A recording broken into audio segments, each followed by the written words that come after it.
Hello everyone, and welcome back to Late Night Lobsters after quite a bit of a break, I think.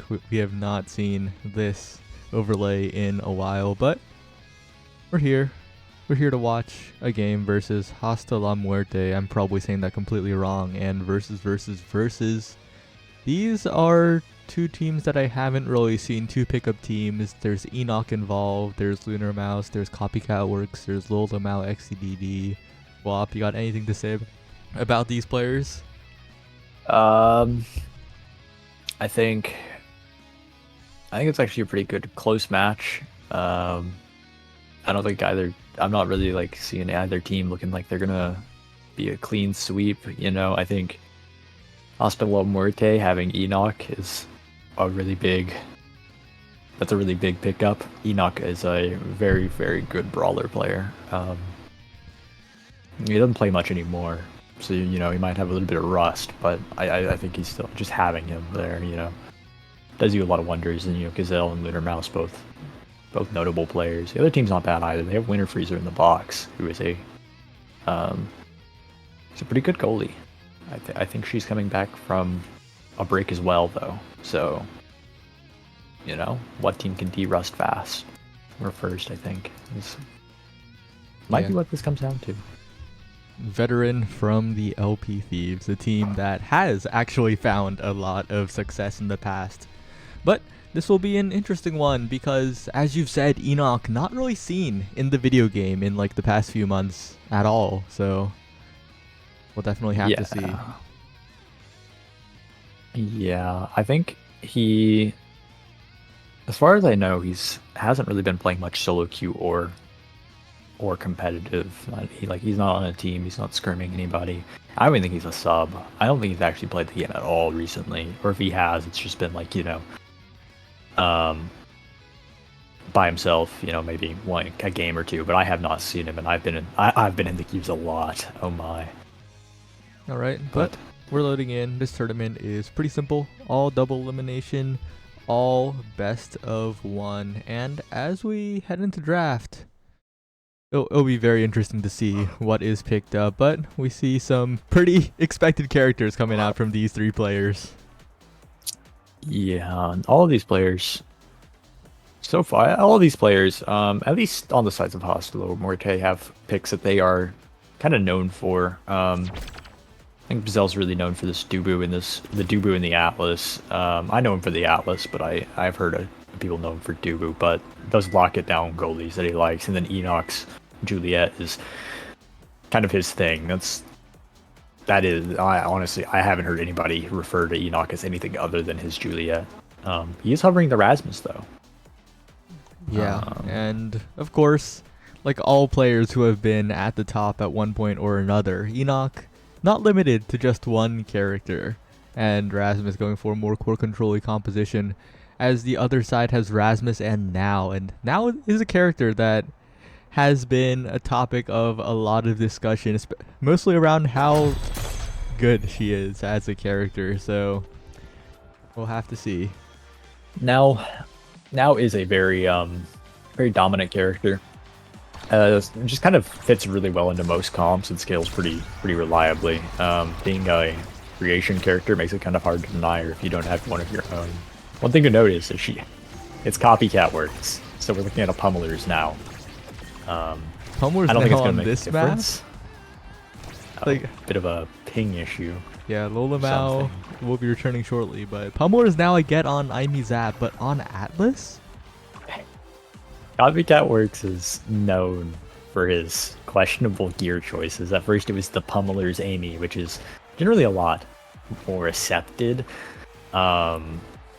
But Copycat's Work does not care about playing these characters as a core control. If he can brawl, he will brawl. That's his way of playing the game. He is NA's strongest brawler that is not a brawler player.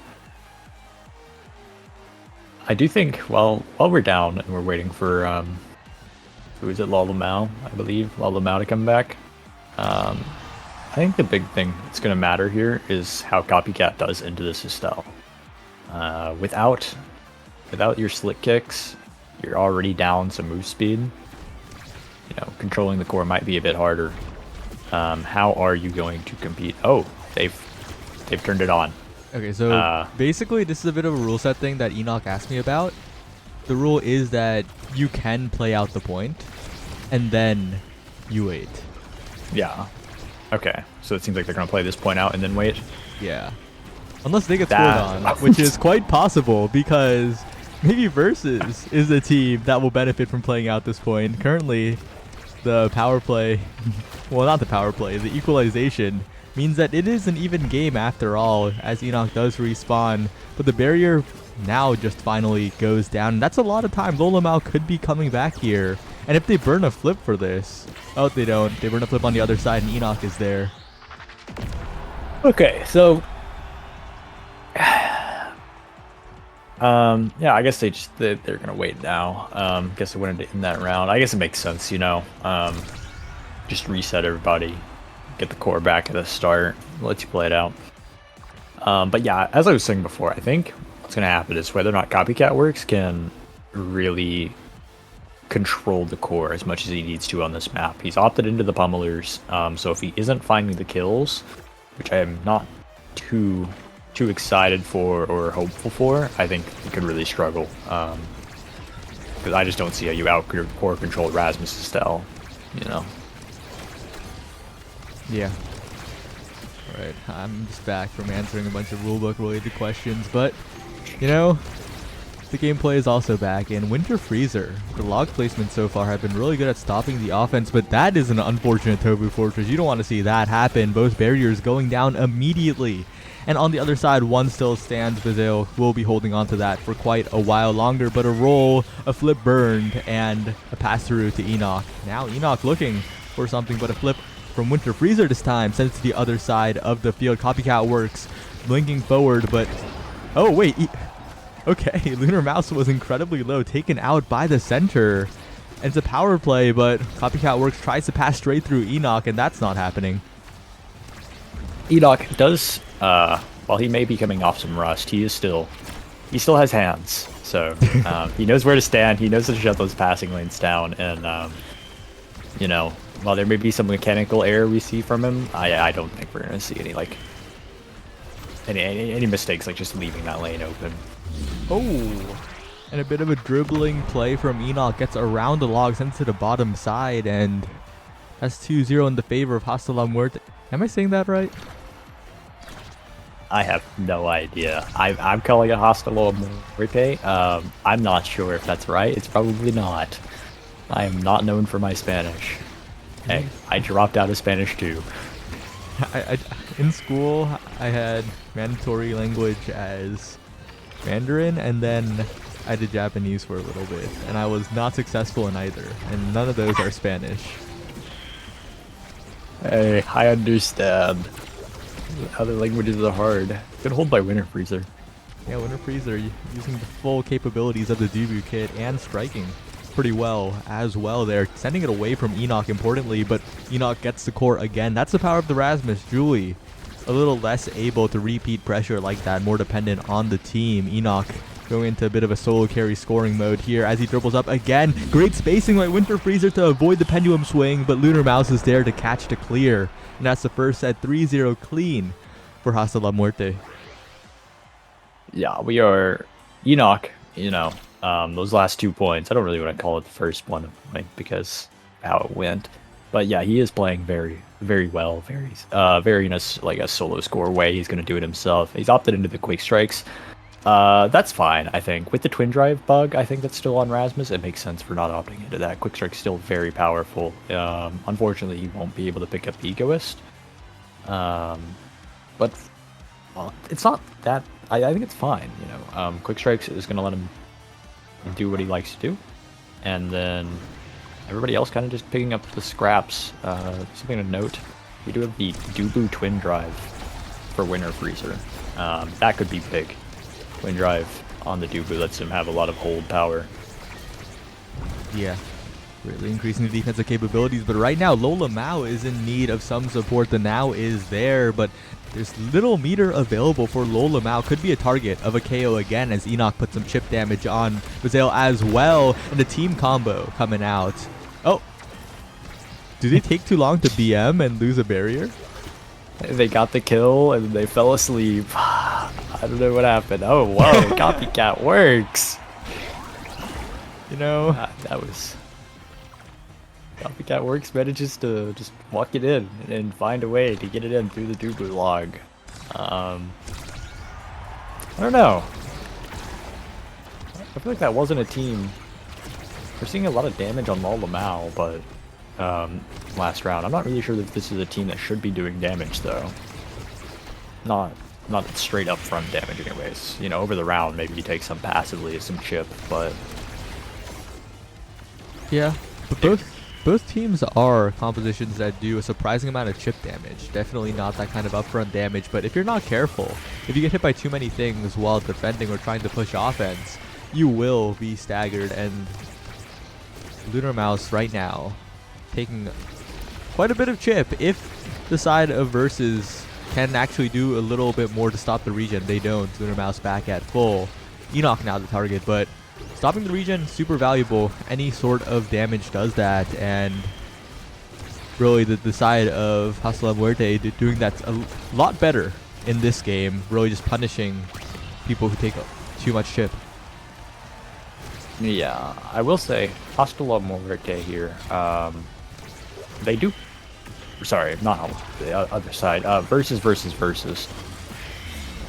They are pretty good about like keeping the pressure up.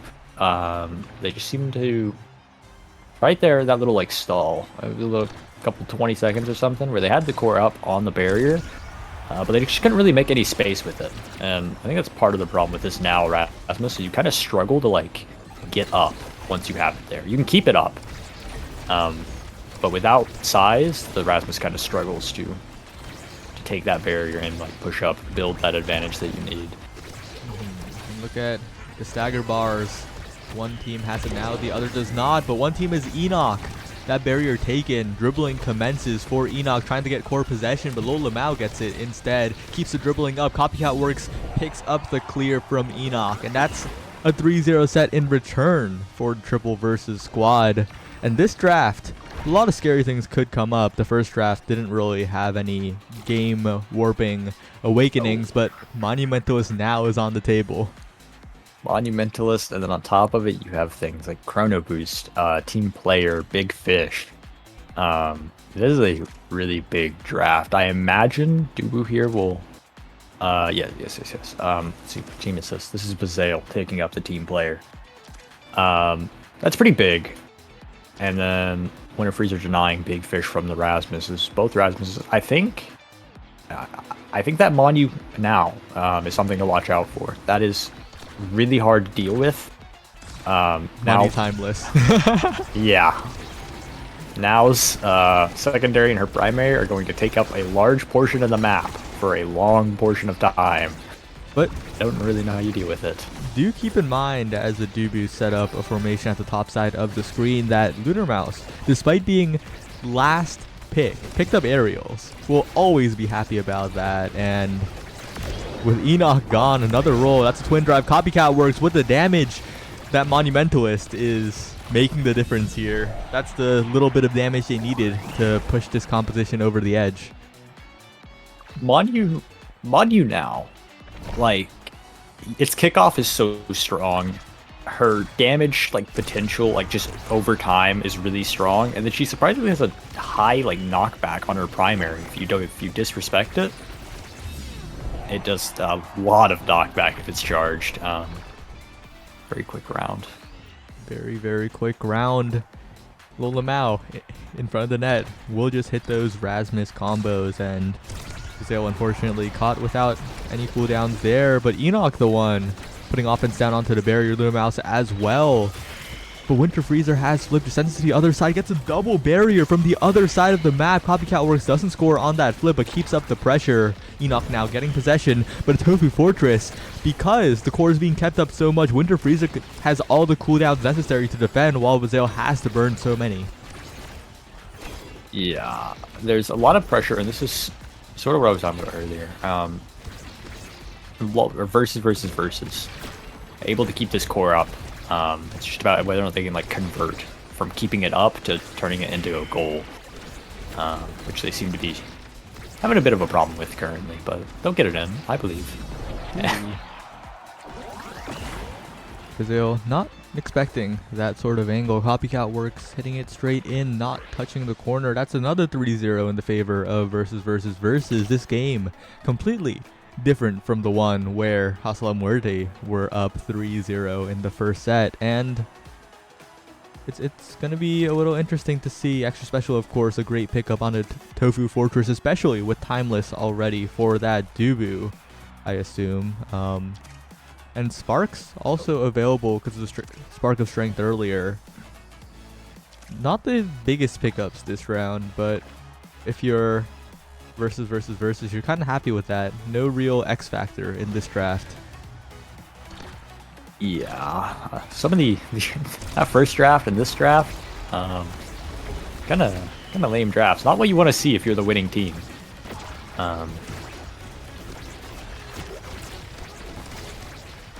Yeah, but despite that, the winning team of the previous round, versus, definitely still happy that there wasn't a draft with like absolutely everything in it, you know? And what a goal line save effectively from Winter Freezer. Bazale not getting caught out by Copycat works. The heel is burned, and Enoch will have to use a lot of meter to stay alive here. Lolamau dribbling, the strike shot used. Wait, the strike shot by the Dubu. That's something that we haven't seen in a long while. Bazale trying to make it work. The log does make it work there. Now Copycat works. Has the flip available. Enoch KO'd. That looked like Taiko Tempo for a second. And Lolamau heading in. This is a power play available for versus. And the team play there will catch the clear. Bazale no way out of that one. Enoch got true combo, the hook into the Rasmus Star, or not the Rasmus Star, the Atlas's Lab Star, or whatever we're calling this. I call it a star. Very lethal. Kills you almost immediately. Oh, and speaking of getting killed almost immediately, that hook at that amount of stagger, it's a lot of knockback. But Lolamau also has to be a little careful as Copycat works can't seem to find the barrier. That attempt, Winter Freezer elusiving, not trying to risk getting scored on by Lunar Mouse yet. Another stun comes out. Enoch unable to catch it in time. And Lolamau, oh, the now secondary redirect actually saves the barrier there. And Enoch just hits it right through the Tofu Fortress. Just strike wars it, huh? Yeah. Something that you can't really do much more anymore consistently, but it used to be really doable. I would like to say that this twin drive on Winter Freezer, it has a lot of value. Yeah, Winter Freezer really using it well. Stunning away Enoch, especially when he gets a little too close. Lolamau trying to push in, but gets caught while attempting to flip. Healed back up. The stagger bug has returned. Something that will probably not be fixed in the foreseeable future. Another great roll from Winter Freezer, and the angle not found by Enoch. The barrier still stands, and this is so good for versus. Yeah, Winter Freezer, a lot of good saves and a lot of really lucky attempts where it just goes around him. But a great angle by Bazale, gets out of that situation, but waits a little too long, gets a little too patient, and Lolamau, that's Rasmus for you, just sends the primary out. 1 point stands between versus and advancing to the next round. We'll have to see what happens. Yeah, this is a set. The saving grace is that if you're Hasta La Muerte and you win this round, you have a lot of good options coming up. All the bad stuff's kind of been rotated out. Oh, we're just finding kills left and right. That was just a raw now primary, not even creation, with the Rasmus primary. Oh, that was just a goal. Okay, well, that was a good first game. Hasta La Muerte will be going down to the lower bracket, right?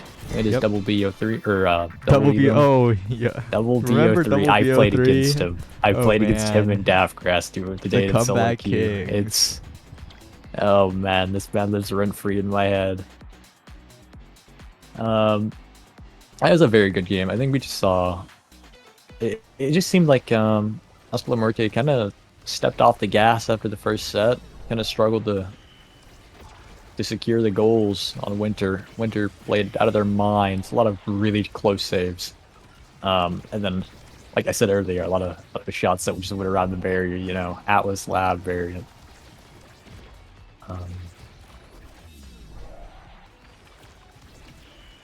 Yeah. I will say though, I was quite impressed by Hostel Muerte. I thought that they had it in the bag, especially early when they were putting together some really dominant scoring attempts, but versus, I guess just locked in, started keeping possession for so long that Winter Freezer was able to just make the saves, had the resources to make the saves almost every time. And then Monumentalist Now happened, and Copycat Works piloted that incredibly well. So, you know, I guess that's just what happens sometimes. Yeah, it's very rough. It's very hard to keep Monu Timeless Now. It's really hard to keep the core from her. Like, she just wins kickoff pretty much. If you don't know exactly the like ranged position on her secondary, which varies depending on how she times it. So like, it's not even consistent. And then on top of it, you're talking about twin drive on Winter Freezer. So like, there's a lot of defense there that we saw used. And then on top of that, you have the timeless start. Like, there's a lot of stuff you have to get through. And if you're just not able to keep the core control and repeatedly feed it into Enoch or into Lunar Mouse, you know, it can be rough. It can be really rough to find those barriers and find that goal that you need.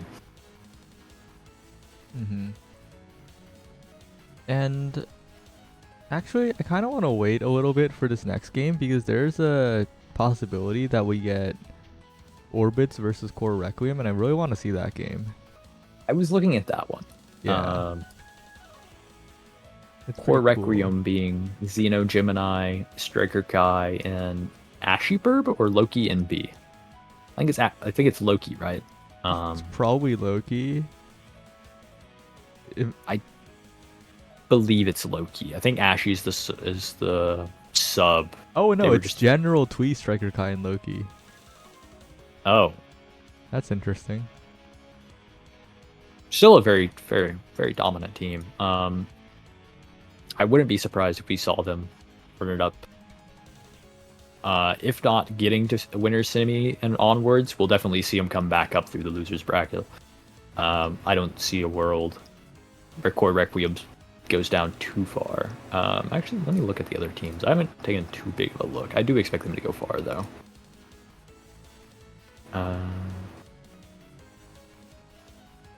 Oh, wait a minute. Oh, the off-rollers. Yeah, the off-rollers. I was wondering where... Okay, so that game's not gonna end anytime soon, so I'm just gonna hop in a different one. That's fine.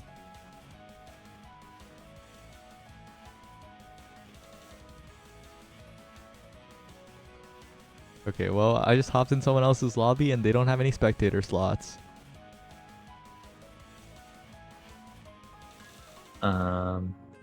This pineapple guy made a lobby without any spectator slots. It's so over. FF. Let's see, what one are we looking at? Are we looking at we're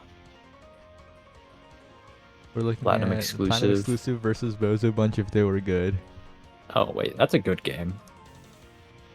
Wait, Well, is it it? is. Yeah, that's a good game. Bit of a league difference, you know. Platinum Exclusive being a NASA team and Bozo Bunch, but if they were good, being a NASA team, even with Fudgy in instead of I. But who knows, you know? NASA is maybe the NASA team wins. That would be sick. Wait a minute, I need to see it. We'll get in the lobby. What? Oh. Hey, you know what? That would help. You're so right. That would help you see it. Oh, wait. It is a pineapple, doesn't have a goalie or a forward player. What's this? All right, starting a prediction this time. Don't be like Winter Freezer. Don't forget to predict. You know, if they predicted, it could have been pretty good.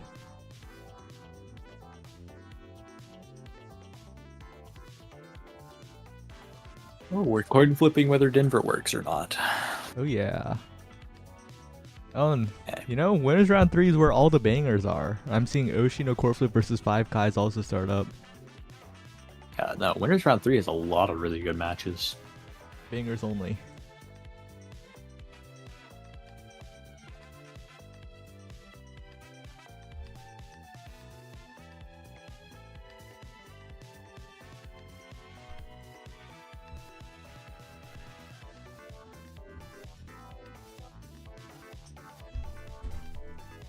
Alright, so, Flop, how was your day?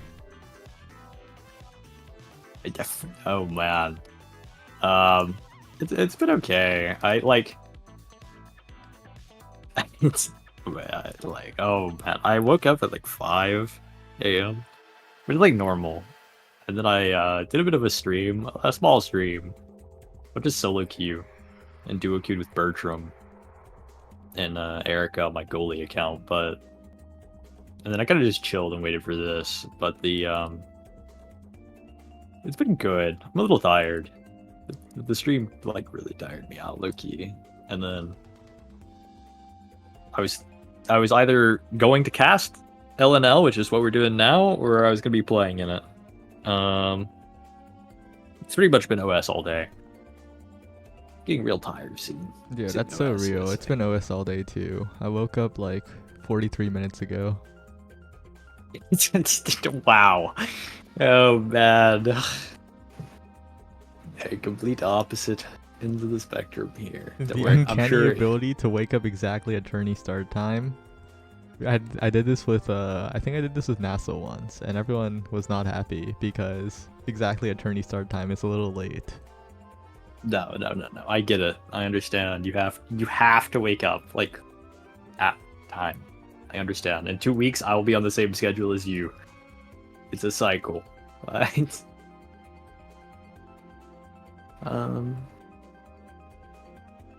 Yeah. Hello, Achi, and Molly. No, it's wait. It's not I, right? I don't know, man. I don't know. Wait, is it A? Answer the question right now. Is it A or I? I'm pretty sure last time we talked about it, it was A. We need to know.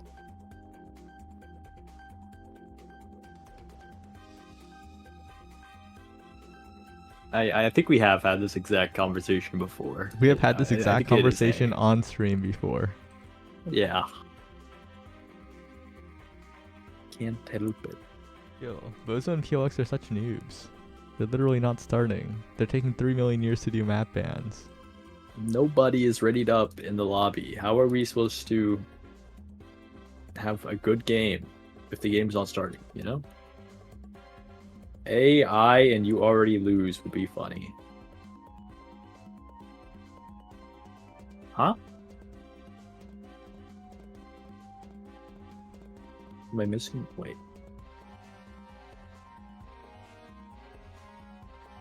I'm not getting the joke. I'm sure it's a good joke. Maybe we're too tired. You know, maybe you're not awoke yet, and maybe I'm too tired. I don't know. Hey, AIU? Yeah. Oh. Yeah.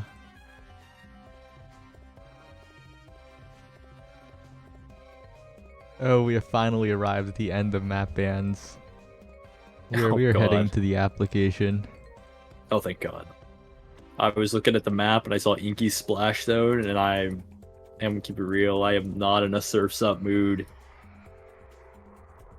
Yeah. And of course, you don't go to the splash zone against the Bozo bunch. The Bozo bunch have done unspeakable things on the splash zone.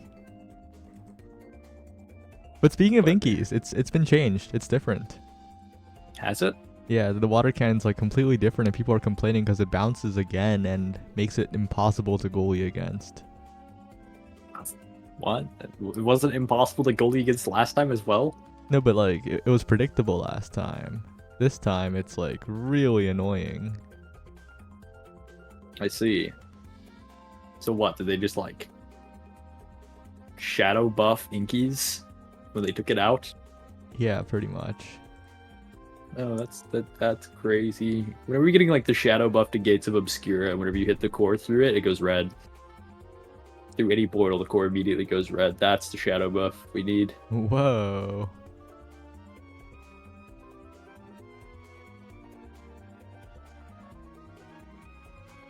Bozo Bunch if they were good. Oh, okay, apparently Bozo Bunch if they were good is a fan favorite name. Bozo Bunch if they were good doesn't fit on the overlay, so it's Bozo Bunch if they were go. That's not.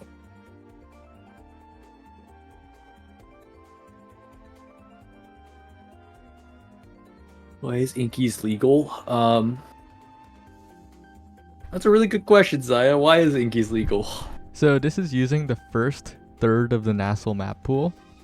There are 3 map pools, and they contain every single map between them, except for Aten City, because of the threat or the possibility of Odyssey Interactive putting in Orb Awakenings. The threat. Oh, wow. Yeah. Yo, Pineapple. Oh, Pineapple's name off, or do we have the bug? Or no, wait, you also have it, so it's not bug. Yeah, Pineapple's just name off. Rasmus Julie ban on the Amy's app. We are not going to be seeing the most standard comp, you know, with what is the standard comp in the box other than Rasmus Julie forward? Is it Rasmus Julie Mako? That seems like what it would be.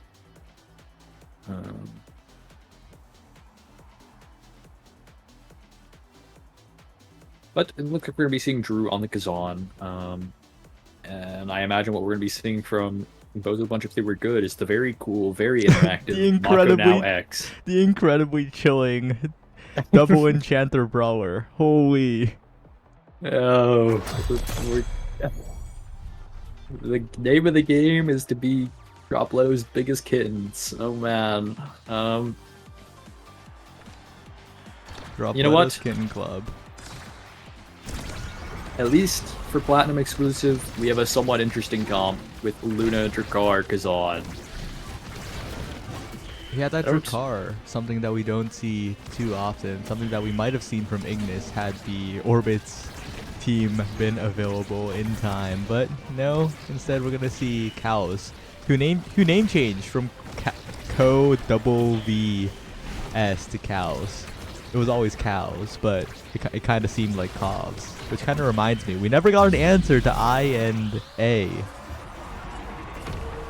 Yeah, unsure, but we are looking at a hot shot start, which is a little surprising. I would have liked to seen a Juno on hot shot, especially for the side of Cows. I feel like you could probably go hot shot and still out DPS whatever Drakkar is gonna do. You know, I don't think Drakkar does anything damage wise. No, Drakkar does do quite a bit damage wise. It's just you kind of need to focus very hard, and there's a Now on the other team and a Mako, and your target will just get healed and run away. So against in a video game where Now and Mako were not released yet, these characters would KO very well. Like Drop Leto is almost being murdered right now, but there we go. See, the damage is there. They just have to beat the 4 abilities that are going to help him survive. So it's also a Monu start. Wait, it is a oh my. You know, Now and Monu and Drop Leto punching someone into the center of the application. Fudgy Waffles now dribbling up, and what this comp lacks quite a bit, kind of mitigated by the existence of Aimi Zap, and it's a Pineapple's Luna Goalie on it, is a little bit of core control, but you know, Pineapple piloting this Luna Goalie to great effect here and making it look pretty difficult for Fudgy Waffles, who is now out of meter, has to blink away. But if you blink back, you're in the loving arms of Drew right now, and Pineapple has the flip available for God. Not going to let that through too easily. Taking a lot of damage though for God. You got to be really careful here, as Fudgy Waffles does not have all the cooldowns in the world, and a great shot by Drew from the bottom side. We'll send it to the top corner. Platinum exclusive looking quite good here. Hey. if Platinum Exclusive wins, just know that means that Bozo Bunch, if they were good, lost to a NASA team, which means Platinum Exclusive might be ready for NASA. I don't know. Maybe I'm just chatting. I mean, on the stream overlay, it says Bozo Bunch if they were go, and if you extend that, it could be Bozo Bunch if they were going to NASA. Oh, wait, you're so right. Oh, that X is dead. Dropletto dead. There's no one to kitten for here, but Fudgy Waffles will take it himself. The set primary sends the core at incredible speeds. It's all evened up in the first set. Yeah, we are looking at a, set point first set against both these teams, and both teams, because it's Amy app, both teams are really going to be wanting that knife's edge, the all sacred knife's edge, and it could be going over to Platinum Exclusive here. But besides that, there's also a lot of things on the table. You have Missile Prop, you have Deadeye, you have Spec Training, Extra Special. There's a lot of stuff that Platinum Exclusive could get here that could be problematic. Yeah. Speaking of the Happy Star, there it is. And a demo. Demo for Kazan. Not too scary. I think the biggest thing here is this Extra Special and making sure that somebody denies this cast to last from the X. But otherwise, I think you're very happy. As X gets the cast to last, or Spark of Rezo, depending on if he's feeling spicy. No, okay, cast to last. So, yeah, but about the whole denying cast last thing, and also, like, this isn't the greatest strat for Platinum Exclusive. There are a lot of scarier things that could have come up, Bozo Bunch if they were good.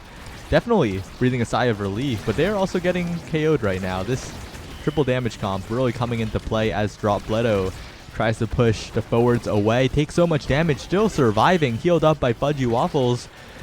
But right now the issue is, will Dropletto continue surviving? Has no meter available, and well, okay, don't even need they can just ignore the X on the other side of the screen if they score like that. beautiful little set of passes from Cows to Drew so that he can get that top shot. Just, taking his time, doing what he needs to do. Goodbye, Dropletto. You are dead. Oh, he's alive. Dropletto lives. Okay, Dropletto's Oh, dead. just kidding. Just kidding. Oh, wait, Cows fighting kills too. Cow's just Everybody's dying. shotgunning someone into the middle of the app, and that's another goal for Platinum Exclusive. Fudgy Waffles has fallen. Platinum Exclusive, This is a team that was technically in the quote-unquote defending half of landing the NASA qualifiers. And they're kind of showing it. They're looking definitely like the caliber of a last season NASA team. Yeah, I was a little worried that this might end up just being a sweep. I know I said it probably won't be. Yeah, it's a sweep for Platinum Exclusive. You should have been worried. Yeah, I know. I was worried it was going to be a bit of a sweep from Bozo Bunch. I just wasn't sure if the gap between NASA and NASA was still as big as it was last season, But no, they're kind of proving that maybe it doesn't exist. Maybe there is no more gap, or if there is, it's certainly not large enough to put them down. But we will be seeing a Spec Training. Mako's going to have to deny that, else Kazan's going to be a very happy fella. But he still gets 1-2, so that's pretty chill. This guy still gets 1-2. And Stagger Striker Deny coming out? Stagger Striker Deny? Or Reverb Greed? Stagger Striker Deny. Okay, I think it's GG. Platinum Exclusive played very well. Drafted very well. And now we're here in the worst case scenario for Bozo Bunch. Platinum Exclusive has all the tools they need. But on the bright side, if Bozo Bunch win 1, during this comeback, they're guaranteed to be priority pick on the knife's edge, but the comeback is attempted to be stopped right now. Platinum Exclusive with the immediate KO, the barrier taken, and Fudgy Waffles is not long for this world if the focus comes through, but no, it's Fudgy Waffles with the barrier take. Oh, never mind, Drew's just better. Drew being a menace up in the net. You cannot leave this Kazan alone as against your Mako. Mako doesn't have the speed or the reliability on her projectile to save those cross shots. She needs assistance, It's very rough. But also, a thing to note, Bozo Bunch, if they take this set, it's not guaranteed. There's another set. Knife's Edge is not on the table for sure, even if they take this. Now, is it likely? Possibly. Very likely. But it is worth noting that Knife's Edge could be skipped, so I wouldn't be gambling it. If you lose this, you know, a little sketch. I'm not a fan of Knife's Edge. Yeah, but I would just like to point out that last set, if there are any aspiring Luna goalies, Pineapple doing some magic there as Drew is taken out, of course, but, you know, the set firmly in the advantage of Bozo Bunch if they were good. We can talk about the previous one. Pineapple, actually, with only a rocket as a cooldown in the previous point, played that so perfectly. Just rocketed drop low as he was going for the dash, preventing that. Got the rebound, and on the rebound stepped up, just walked up to strike first before drop Leto. And that's the sort of thing that separates the bad Luna goalies from the good ones. It isn't how they play their eject button, because every Luna goalie can dash forward. It's how they defend without it. Yeah, this Luna goalie notorious for, you know, either being the reason you win or the reason you lose. A lot of the time, the reason you lose is because you don't know how to defend, and it's very hard. He doesn't have a lot. Oh, but we're heading into a pretty close match point here. Platinum exclusive could take it, or Bozo Bunch, if they were good, could challenge for that Knife's Edge, try to swing this entire game around, and both are very possible here. It all depends on how well the kickoff goes, because if the kickoff swings inside of... Oh, a double kill by Drop Leto! A mistimed dash by It's a Pineapple, a misguided dash even. And if they play this power play, there it is, another primary from Fudgy Waffles. That just swings the entire game around. Knife's Edge is an option. Rob Leto finding the double kill with the little dash into the ult the ult strike. Oh wait, the Knife's Edge is there. Oh, but it kind of feels bad that it's not on the X. Like, you'll still take it. You'll still take it 20 million times out of 20, but you know, that is a feels bad moment, you know. And this is kind of the problem with it, is that these later sets are a little sketch whenever Knife's Edge is in, because if your brawler's not getting a lot of XP and they don't get it, you're left with this. And yeah, you have a lot of speed, so you can midfield pretty hard, but it's not really the strength of Knife's Edge on this map, you know? But if you're Platinum exclusive, you're probably still very happy with this draft. You get the build different on your Kazan, get him a little bit of size to help him win those interactions, and missile prop on the Drek. And Luna, filling out that prize fighter belt. A bit more power for her to kill more people. Prize fighter, incredibly good on the Luna goalie. You don't usually get KO'd. That Drop Leto KO, definitely the exception to the rule.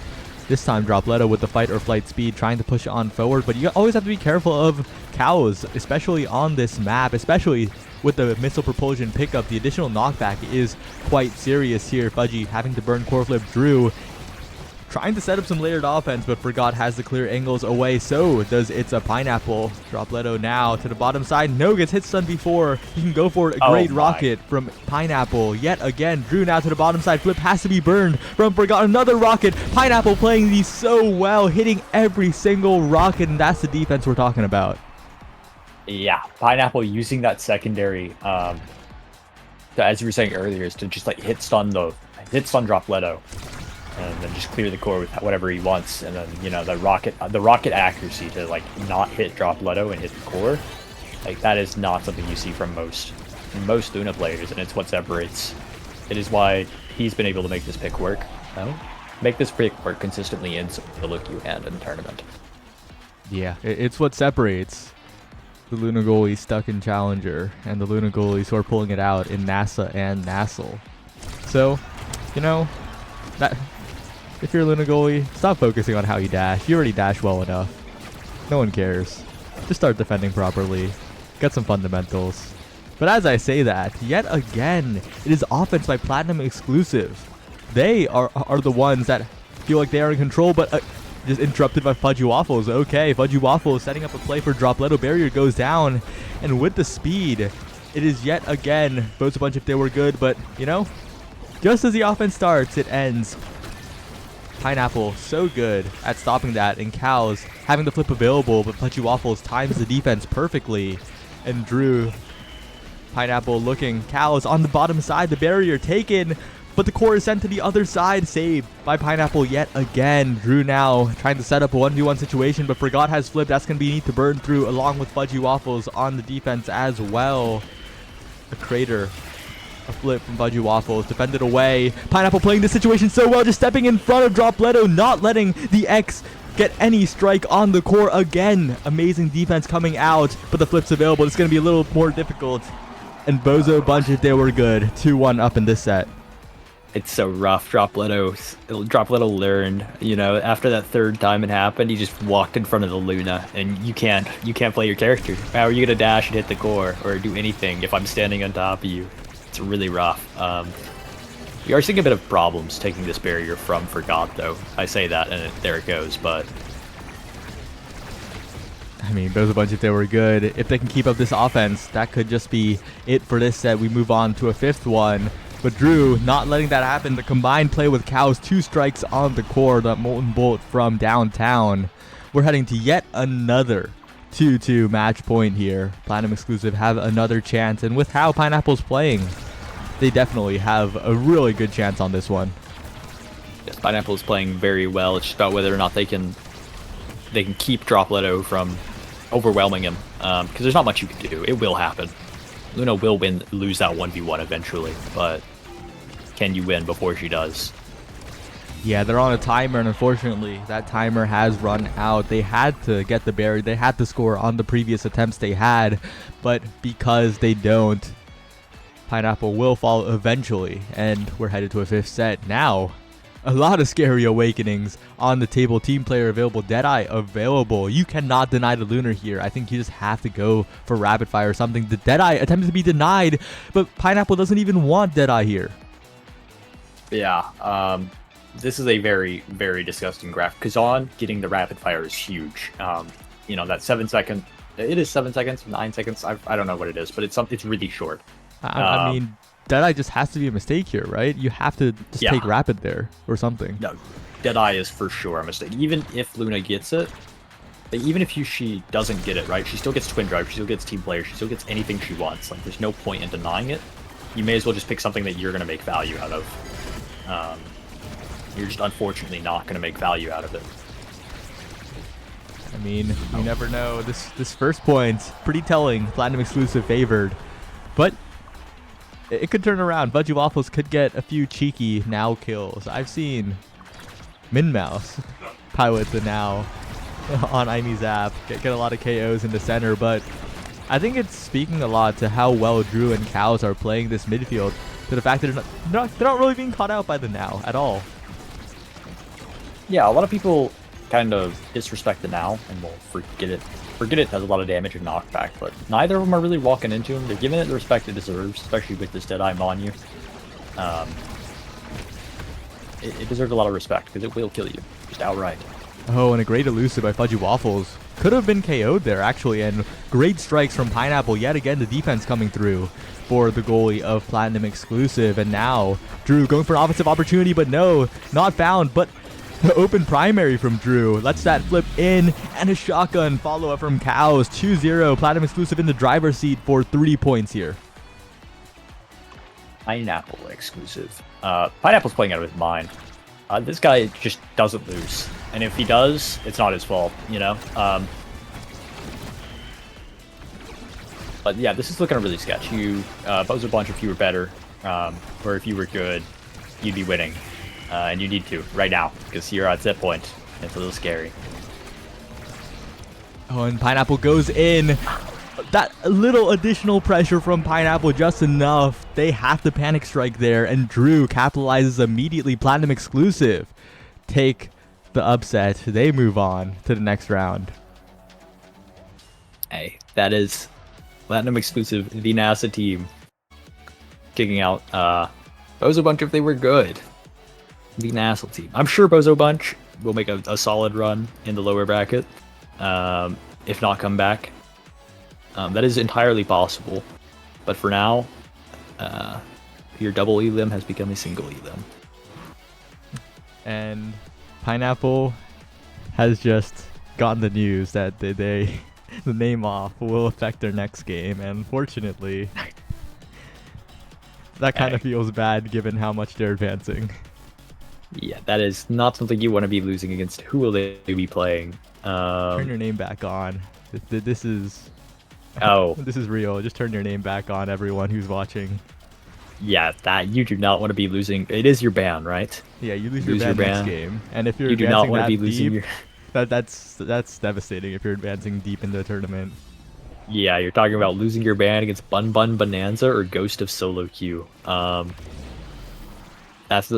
of those teams are. You don't want to lose your ban against those teams. Those are very, very scary players. But that was a good game. Good first, probably not our first upset, but you know, pretty big upset.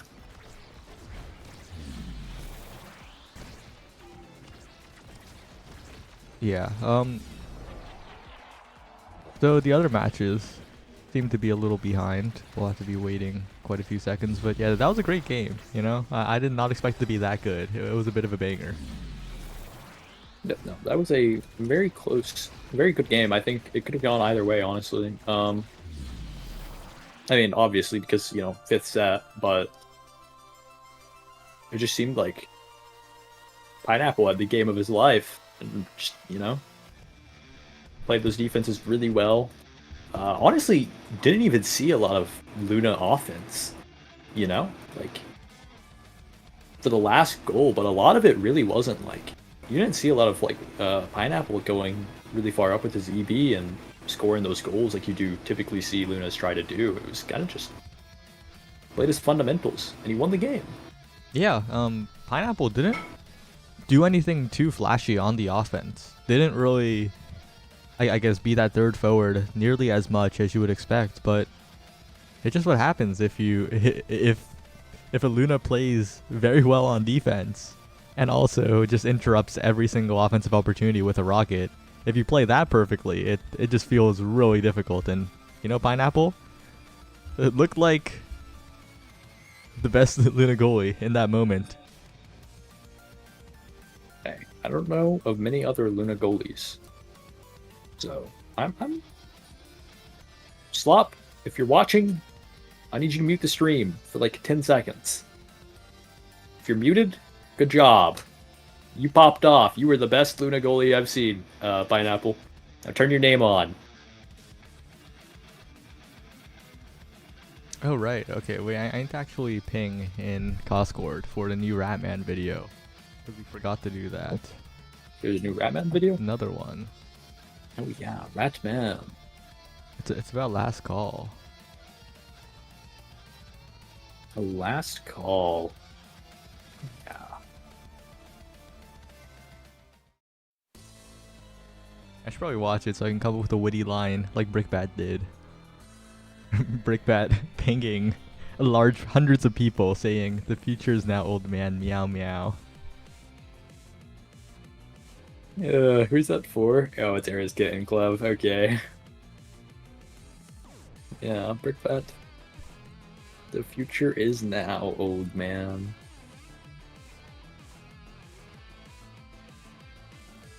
So, while we're waiting, we can take a look at some of these other teams that we've got going on.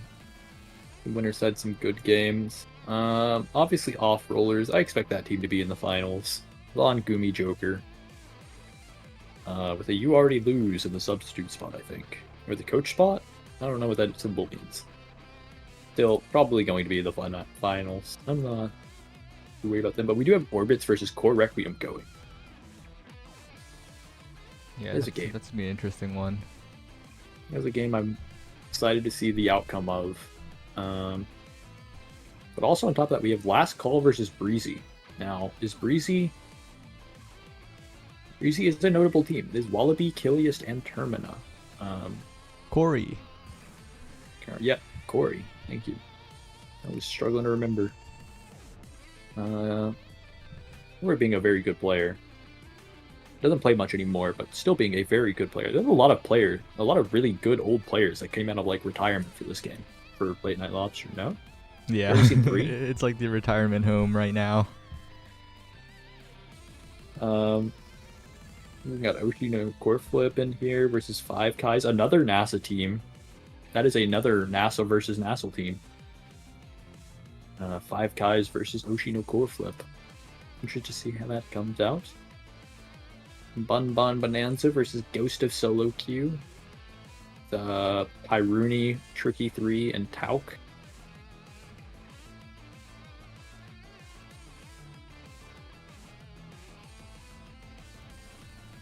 Oh, wait. Wait, but we have Sundubu Strikers versus Chikara Chatting. That goes ballistic. Oh, yes.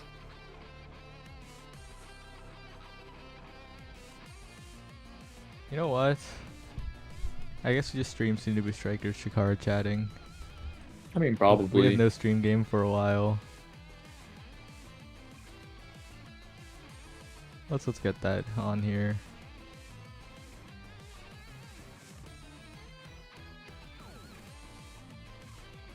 All right, we're gonna take a trip to their lobby. It said Tricky, not Tricky 3. What? There's a 3 in your name. You just not pronounce it? How does that Yeah. work? That's pretty common. There's a lot of people like that. Wait, what do you mean? It's a backwards E. Oh E. yeah. Oh, wow. And the new Okay. lobby. You've just been mixed. I got it with the mix-up. Oh, no. Oh my god, I've been pronouncing it wrong this entire time. Okay, well, I will be referring to it as Tricky from now on, now that I know. How'd you pronounce the player named AYE? Aye. No. You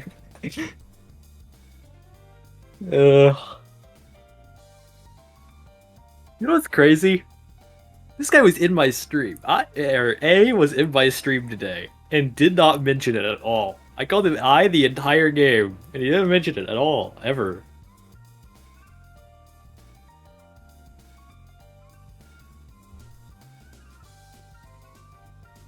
Yeah. How do you pronounce Luke? Luke. Oh, wait a minute. No, no, no. Oh, I just baited myself. Why did I answer that question? Oh, no.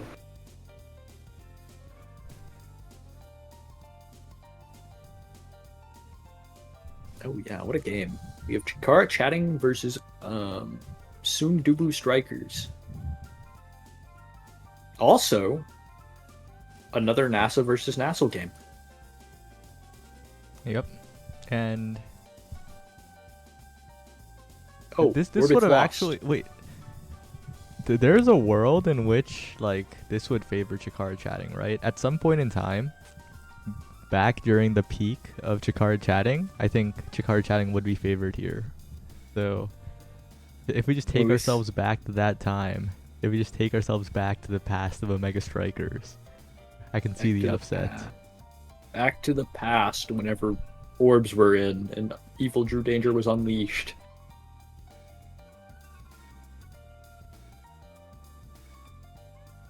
This should be a good game. Do we know what map we're going to yet? Probably not, right?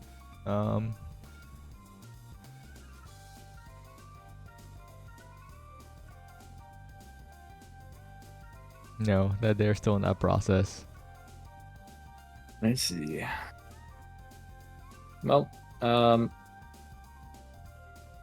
the winners quarterfinals, we have Off Rollers versus Core Requiem. Core Requiem did take the win over Orbits and moved on, so that they can, what I imagine will be sent down like Off Rollers. But I don't know. Or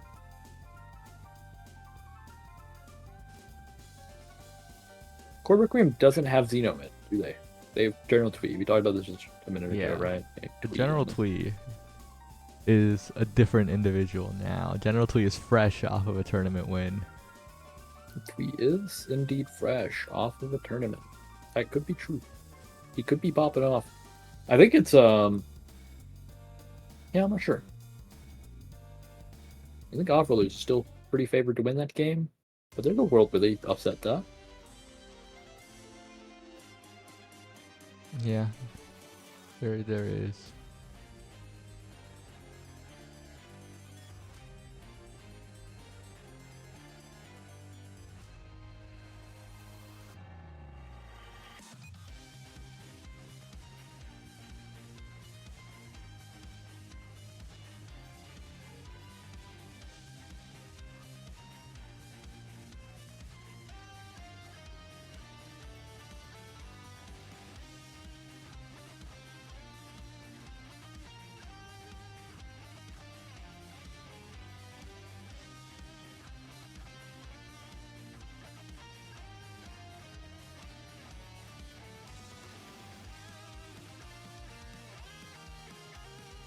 I'm so tired.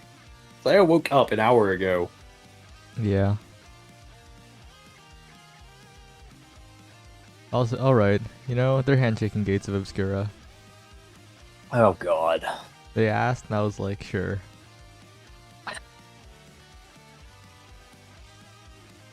I am not a Gates of Obscura enjoyer. Ready up in game. We're heading to the gates. Why do I have to ready up?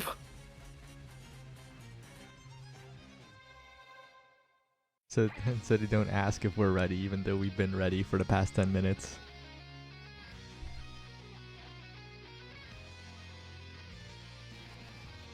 So, do we think we're going to see anything interesting? Or are we going to see the standard Gates of Obscura comp? Where it's like Rune Goalie. People even play that. I think they did. I think that's what everybody played or said was going to be good, and it was good, and then just nobody played it. We all just went back to Dubu. I mean, Dubu is good, don't get me wrong, but I don't know. Everyone's readied. Why aren't they starting?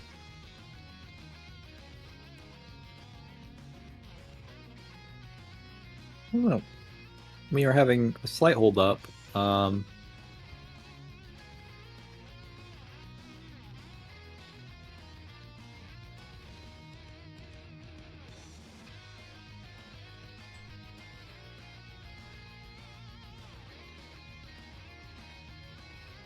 No, we are in queue. We are loading into the Gates of Obscura game. Oh yeah. We're back.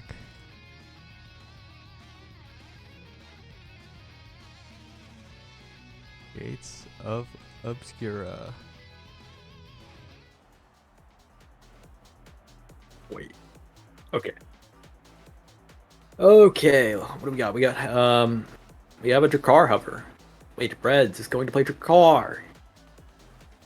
I mean, that is Obscure Breads, you know? Breads is known for his, like, odd pick. Not like odd picks, or just like not what you would like normally see, you know? If anyone would pick Drakkar here, it would be Obscure Breads. Living up to the obscure part of his name. Oh, no, we're seeing a Luna. Okay, well, yeah, eject button goalies also considered very, very good on this map. A little harder to pilot, of course, than, let's say, a Dubu who can just creation all over the portals, but definitely a force to be reckoned with, especially with the soon-to-be Strikers Classic Era X that we've seen them pilot on Gates of Obscura so much. Last Nassel season, they found great success on this map. They got some incredibly big wins piloting the Era X on this map. Yeah, oh my god, we've already found a kill. Japanese Bucks is dead. Oh, 2 kills. Ramella is dead.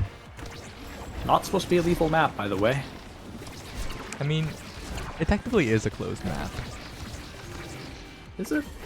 Sorry, it technically is an open map. It just feels closed, and if it feels closed, you're kind of getting brawled, you know? I don't really think it feels closed.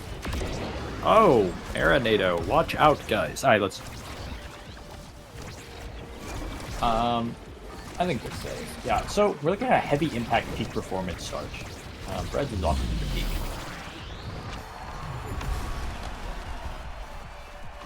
Yeah, it's an interesting start. Definitely not a game-ending start, not a completely like crazy start. Grimella though, heavy impact. Whenever I see heavy impact on Era, I get memories of Brickbat fishing for heavy impact rapid fire every single game, even when it's not good. Hey, it's always good. I mean, 2-second Era primary cooldown, the hunt. If my Era primary isn't up before my strike is, I don't want it. So real. Who needs buff duration when you can just reapply it every second?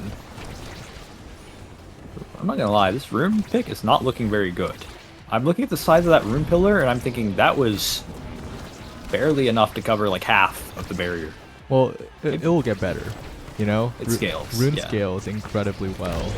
And especially if Chikara Channing can take this first set, which they have a pretty decent chance to, unless Grimella just dribbles all over them. Okay, Grimella's just gonna dribble all over them. Yeah, I'm sure it does scale, and we'll see it. Look at that! What does Grimella do in that situation? Grimella just cries. That pillar's big enough. Oh my god, every time a kill happens, a kill trades. Why is everyone dying so much? It isn't even like Deadeye start. They're just eating damage for fun. It's because they get it. Oh, portal moment. And again, Oh. great clears from Scarebreds, not letting it happen too easily. Winning the strike war against Ababug still. But stopped by a rune pillar. Breezy Breezy to the bottom side below the pillar, and the soon-to-be strikers looking to be the one scaling, as of course, you know, RX Luna. A lot of good awakenings for that trio.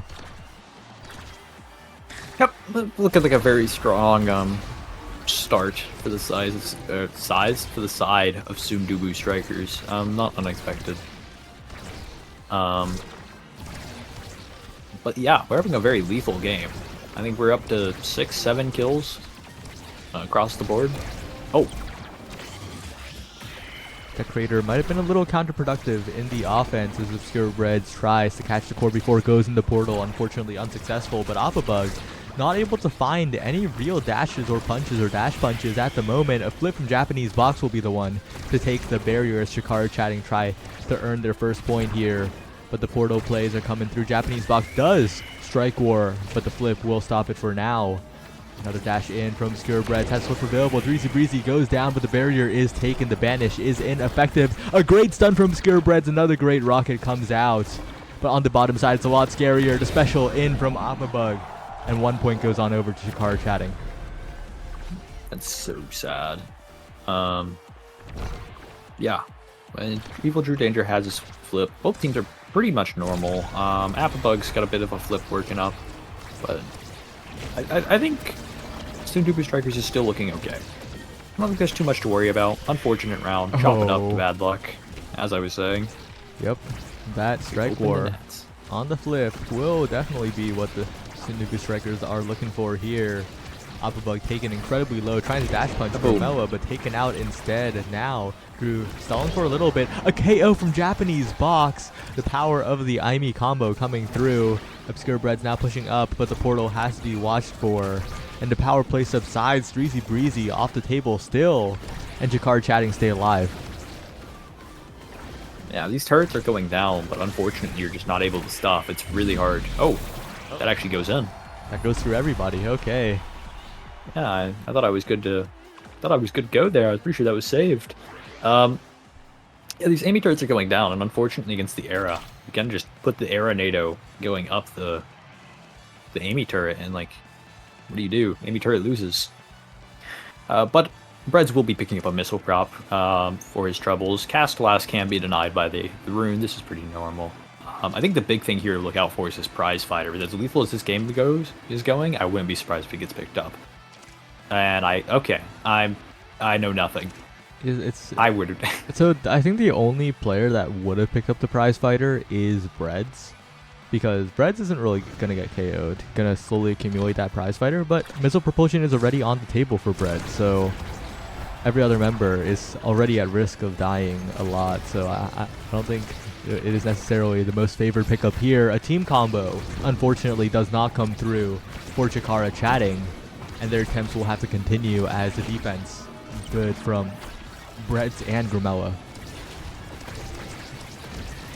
Breezy is really making this X strike reset mechanic. They're getting a lot of value out of it. Not just in the way that you normally see, with them resetting it just to win the strike war. A lot of the time he's using it to like make dribbles that he otherwise couldn't. Not really dribbles, but like Yeah, like maneuvered around the rune pillar. yeah.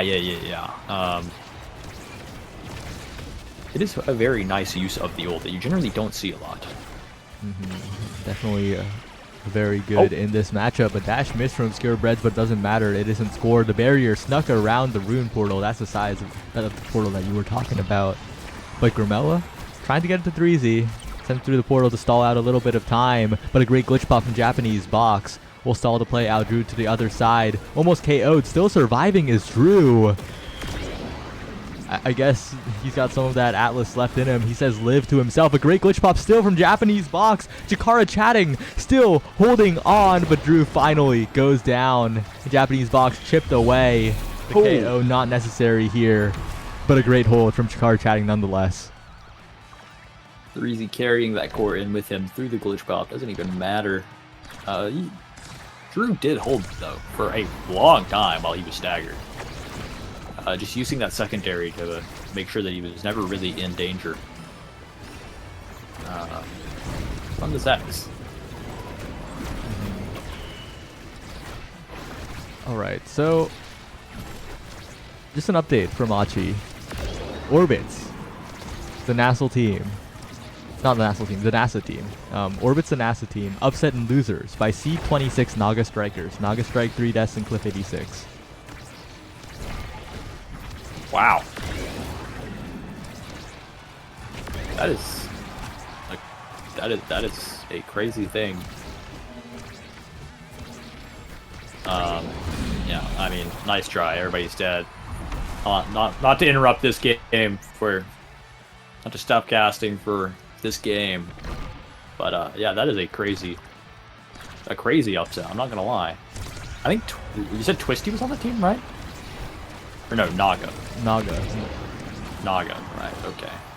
Yeah, some of these lower rated teams that you generally haven't seen much have been doing pretty well recently. I don't know. New wave of Mega Striker players popping off. But there's one team that's been here for basically since the beginning, and it's the Sundubu Strikers. Since the beginning of beta, it feels like, in one form or another. The 3Z Grimella duo yet again. 2 sets in their pocket as they head towards the third. This draft could really blow the game wide open, especially with that 3Z Breezy first pick coming through. Well, I'm looking at it.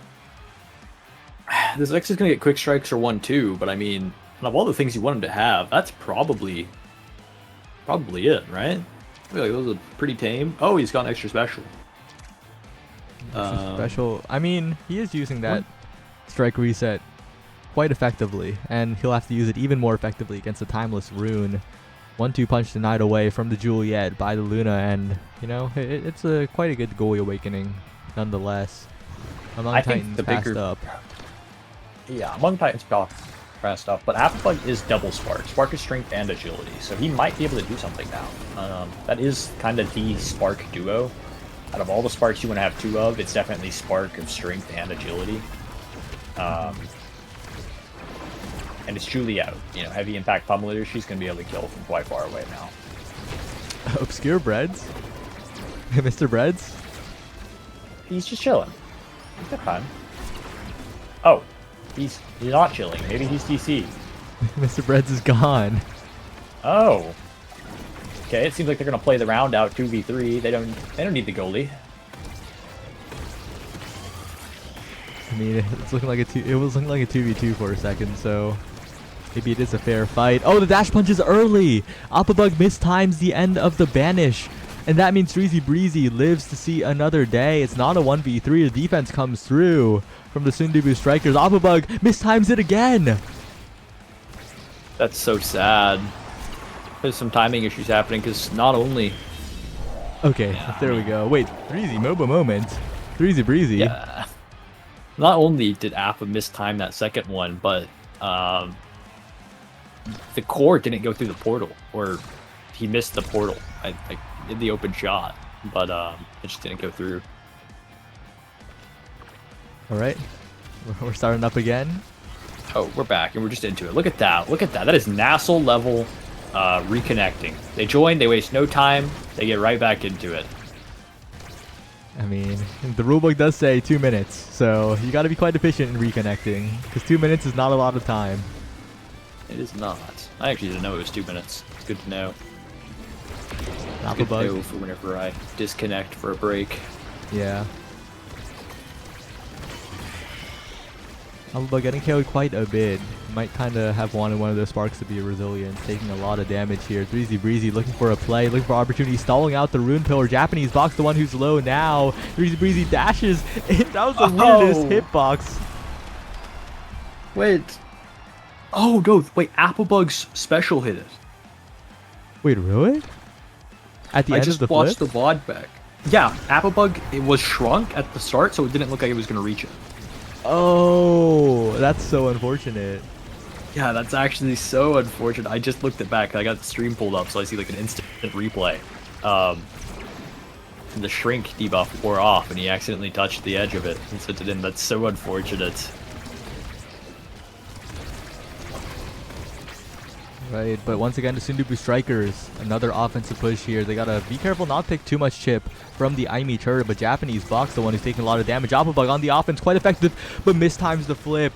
Does not get the core, and now the goal will have to be earned a little more here. Breezy Breezy dribbling, looking for a play around the barrier. This time not found, but that's a lot of chip damage on Applebug. Is Breezy dead? Is KO'd by Evil Drew Danger.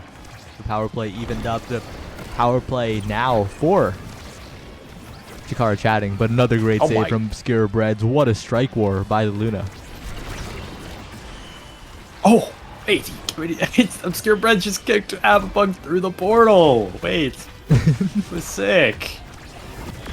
A Japanese box tries to go to the bottom side, but it's defended away by Obscure Breads. A great angle, a great rocket. Breads piloting this Luna so well. It's been 2 games in a row of that great Luna gameplay. A flip out from Grumella, but you know, the pillar lasts a little too long. That Timeless and Castellas coming through, but Breads can rocket the core forward. Breezy Breezy in there, defended away by Applebug. What a save by Applebug, sending it through the portal, and scored by the turret of Japanese box. Appa on the defense, a Juliet goalie coming through. Yeah, Juliet goalie. There you go. That's your tournament Juliet goalie game, guys. You can do anything. Lock it in your ranked games. Your team will thank you. Your team will say words to you in chat. Yes, Fudgy. In case anybody's new has come in or isn't aware, they have handshake Gates of Obscura. This is not in the map rotation. But that handshake, Sundubu Strikers historically are a very good team on this map, and I think they would always handshake to that. Yeah, I feel like this is not a team that you. This is not a team you take not to a team games. that you should handshake for this map for. You know, handshake another one. That pillar is burned though. Drew doesn't have that extra pillar available for this defense. 1 pillar is enough though in that circumstance. Breezy Breeze taking a lot of damage, but so are all the members of Chikara Chatting, not named Evil Drew Danger. It's a 3v1 here. Drew has saved these before in a past life. Another pillar taken away. A great banish from Drew. A great pillar sent out. The top side shot not through for Grumella, and KO'd by Applebug, who gets the core, sends to the bottom side. Obscure Breads forced to make the defense here, but a great turn by Japanese box. 2 barriers taken. The hold by Drew might have been enough, but the goal still not found. Defended away by Breezy Breezy and Obscure Breads. And yet again, situation resets. This time, it is Breezy Breezy in there. So many strikes. The Arenado, so much damage, but Grumella again taken away. The bandage comes through. Applebug wins the strike war, and we're headed to a 4th set. We're heading to a 4th set, and Applebug, I think, is going to be the MVP. If not Appa, it's going to be Evil Drew Danger, and this is bad. If there's a spark in here, you're not looking great. Oh, and but there it is. This kind of sucks. You want the Demolitionist. You do? Yeah, you do, but I think it's okay. I don't know, like, it's not that big of a deal if Era gets it, I don't think, you know? Like, I think Era having it is, like, whatever. Like, yeah, she's going to get value out of it, but it's not that big of a deal, I don't think. It's so scary though. Both teams getting such powerful awakenings. I'm kind of surprised Team Player wasn't picked up by Breads. But yeah, Bread's opting into the Spark of Focus. No Sparks on the board. Just wanted that Sparks of Focus. I probably would have gone Team Player. However, I am not the Pro League goalie, so that is true. You are not the soon-to-be striker. But the soon-to-be strikers are being murdered by Opabug right now. Your assessment was correct. The Sparks really did come through. And Chikara chatting. New life after that draft. yeah. Opabug just coming in with that third Spark. Not even really the health Spark that matters. It's that extra strength that you get in that extra speed. He is sitting at a calm 535 move speed. And if he gets a kill, it's going up probably into the 600s. That's a lot of move speed. And even though you say not really the stagger also a great benefit, right? Because Opabug was taking so much damage. You see Japanese box taking so much damage. Now Opabug effectively immortal and so many strikes to work with when you don't have to care about your stagger bar. Opabug again in there. Chikara chatting. Maybe back to what they were in the past. A throwback duo of Opabug and Evil Drew Danger. They are looking to win this game. Yes, they are. They've got double flip. They have the means to take this set if they can get it going, so long as this barrier doesn't fall. One flip used defensively, but they still have one forward, one on their Opabug. Oh, and a great flip it was, taking out Grumella for what seems like the millionth time this game. This game's so KO heavy, and Opabug sets up, gets the barrier directly. The core going a little bit away for now, but the turret is good. Stalls out the soon-to-be strikers for a little bit. 3Z Breeze taking a lot of damage as well. Opabug hunting for the KO. Getting 3Z Breezy. A great pillar from Evil Drew Danger will prevent a barrier from being taken. And Oppa with all of that extra speed continuing to push forward. Opabug with a great punch this time. The hitbox is lingering enough. And we're headed to set 5.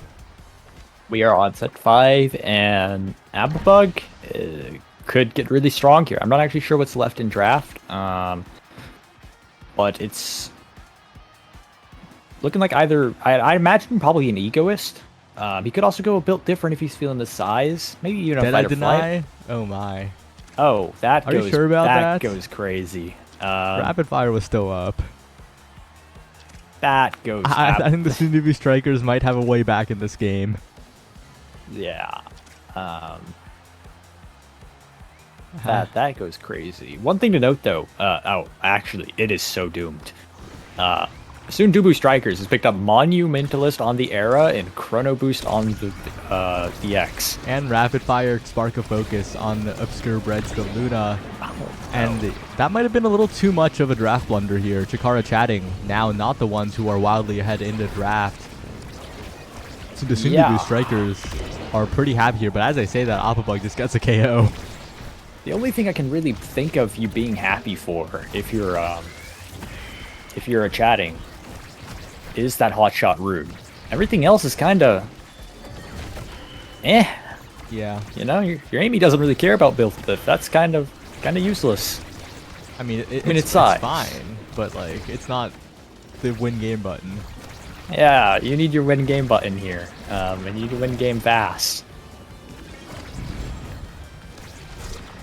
Right, Opabug now pushing forward, trying to prove that that decision was the right one, but Obscure Breads continuing to clear around the Juliet. Japanese box continuing to take so much damage. This is specialized Chrono Boost, extra special X, and 3Z Breezy is out here with a vengeance. Flip available, stalls out with the Bell Ringer, and the Soon-to-be Strikers will not let a draft like that be wasted. That was crazy. I don't know. 3Z like ulted and like hit Japanese box in a way so that it kill after his teleport. And I mean, 3Z's just running a train. Oh my god. Most lethal game. Are we sure we're not on Amy's app? I mean, this map, this game has seen so many KOs. 3Z Breezy dashing forward while banished, but no pillar there to KO the X, and Opabug the one looking dangerously low here. The boost will not get the KO, but the punches will. 3Z Breezy has so many cooldowns that extra specialized Chrono Boost means that ult uptime is ridiculous, and Drew forced to defend against all of that, including the eject button dashes of Obscure Breads continuing to send the core forwards. The layered offense, not enough. Japanese box now in danger here. KO despite the elusive. And 3Z Breezy now looking to send it to the bottom side. The dash, the redirect. Obscure Breads. Oh, Obscure Breads banished, but no pillar available by Evil Drew Danger. The goalie stays alive. Yeah, we are seeing a very... Oh, wait, core's going in. Never mind. I'm fine. Yeah. The Dreezy got 5 different chances there, and on the 5th one, he had the cooldown available, so... It's tough if you're Chikara chatting. That last draft, so much good stuff for the Sundubu Strikers, and they're continuing to push forward. But Ababug, don't forget, still has that Spark build, still has a lot of power available, still is basically immortal, getting the barrier, going for another if they can push this offense without having to burn too many resources or getting KO'd a little too much. Chikara chatting have a chance here. The pillar is good. 3Z Breezy trying to be comboed, but just elusives out of all of it. Japanese box on the other side. The blink into redirect. 2-1. Chikara chatting still in this. Yeah, we're seeing... I think what needs... I don't know. I don't really know what changed. I guess they just didn't die. I think that's probably what happened. Is that, like, if they can stay alive, they've got a pretty good chance at doing things. But, you know, if Japanese box struggles to survive, it gets really rough. Low-key, I think Avabug, if Avabug realizes that, yeah, he could just hit Obscure Breads, especially when Breads is no meter, I think they can just win off that. Because Breads is not that tanky, but as I say that, another barrier goes down. The Sundubu Strikers keep possession. Japanese box, though, one missed strike from Grimella means an opportunity for Chikara chatting. No, to the other side again. Applebuck trying to get the punch in. The rocket is good, but the glitch pop is better. Japanese box sending us to a set 5.5 situation. Yeah, this is a set 5.5, and on the side of Sundubu, you have no evades.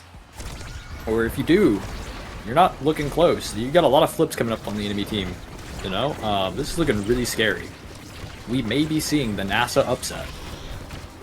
Oh, and the barrier's taken. The defense is stalwart from Obscure Breads, but not quite enough. To the top side, the core goes, but a good banish from Drew Danger. No elusive out from 3Z Breezy means the X is taken out of commission for a while, and Appabug with the punch. Once again, Chikara chatting back to top form. It looks like they take the victory here on the stage where Sundubu Strikers have seen so much success so far. Congratulations to Chikara chatting. They've done it. That is the upset of the tournament, I think. I don't think we're gonna get much bigger than that. We've seen what? So far we have two NASA teams that have beaten Nationals, right? Yeah. I think there was another one. I don't remember. It was Platinum exclusive. I know it's 3. It's 3 because it's 2. No. Orbitz is. Yeah. Orbitz is NASA. But yeah, we're seeing these NASA teams. And maybe I'm biased because I'm a NASA team, but like. Again, the new lobby. Right. Lobby. These NASA teams are like putting up really good fights against these NASA teams, and you know it makes you wonder if like next season, some of these teams we've come to know in the top part, if they don't keep up with the times, you know, we could see some completely new teams pop in. And speaking, well, not completely new, but. And speaking of, Mommy's Bloomin', which is PPL plus Bloom, took it over Luna's Kitten Club, which is Era's Kitten Club plus Reburst. And if you put those two teams side by side, I think 99% of people would favor Era's Kitten Club plus Reburst. Yeah, that is. Yeah, no, there's a lot of upsets happening. Wow. Let's see, what are we thinking? We're gonna go watch Last Call versus Oshino Core Flip.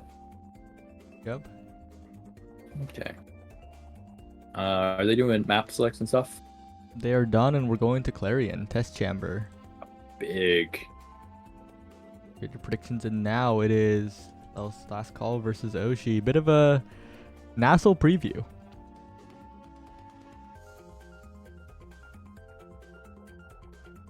these two teams. This is our first. This is our first like natural match, right? Natural match. Yeah, this matchup. This is just a pure Nassau matchup. Hey, this is your first taste at what Nassau will be like. Tune in every Saturday for the next 9 weeks. Wait, Saturday's tomorrow. I need to fix wait, my is it sleep actually? schedule.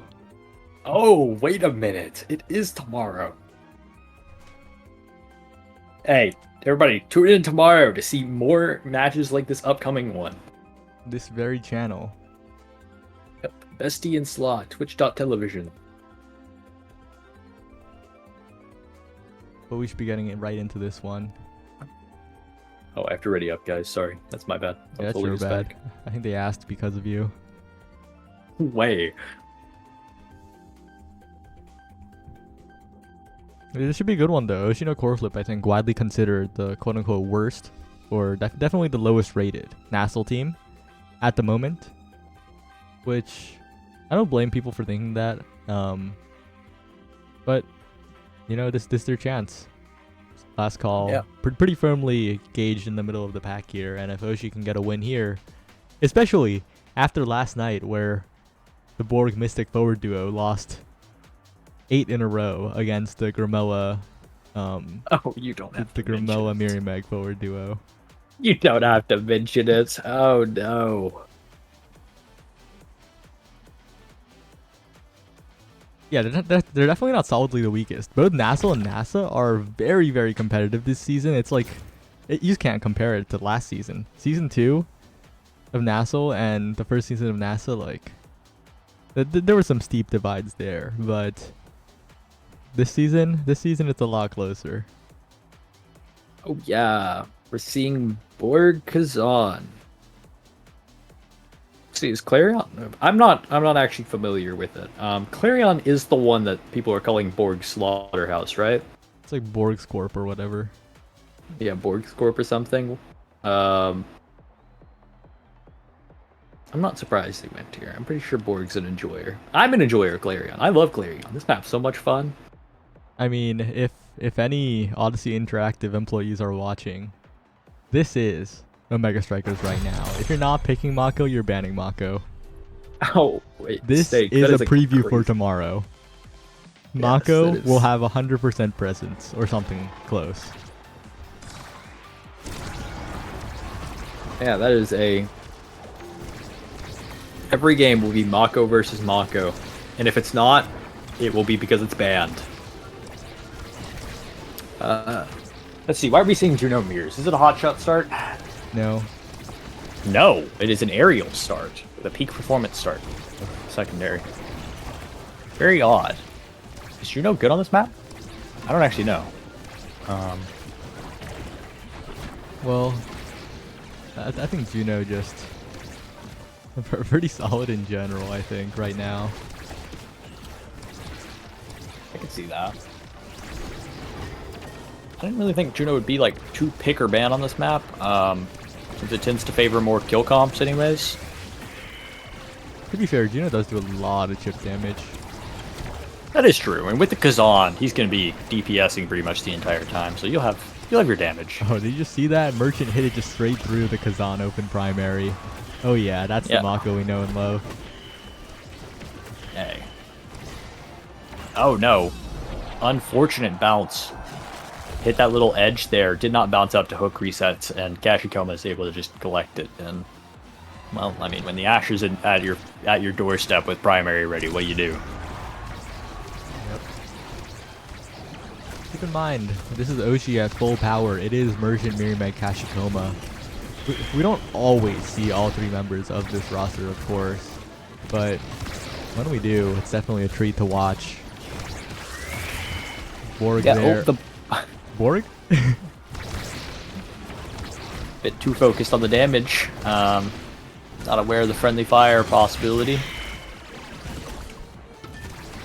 Oh, and a great bounce caught by Mirimeg. Great clear from Merchant up to Mirimeg, who just stalled the core, forced Fresh into a difficult situation, and just followed it up with the dash for the goal.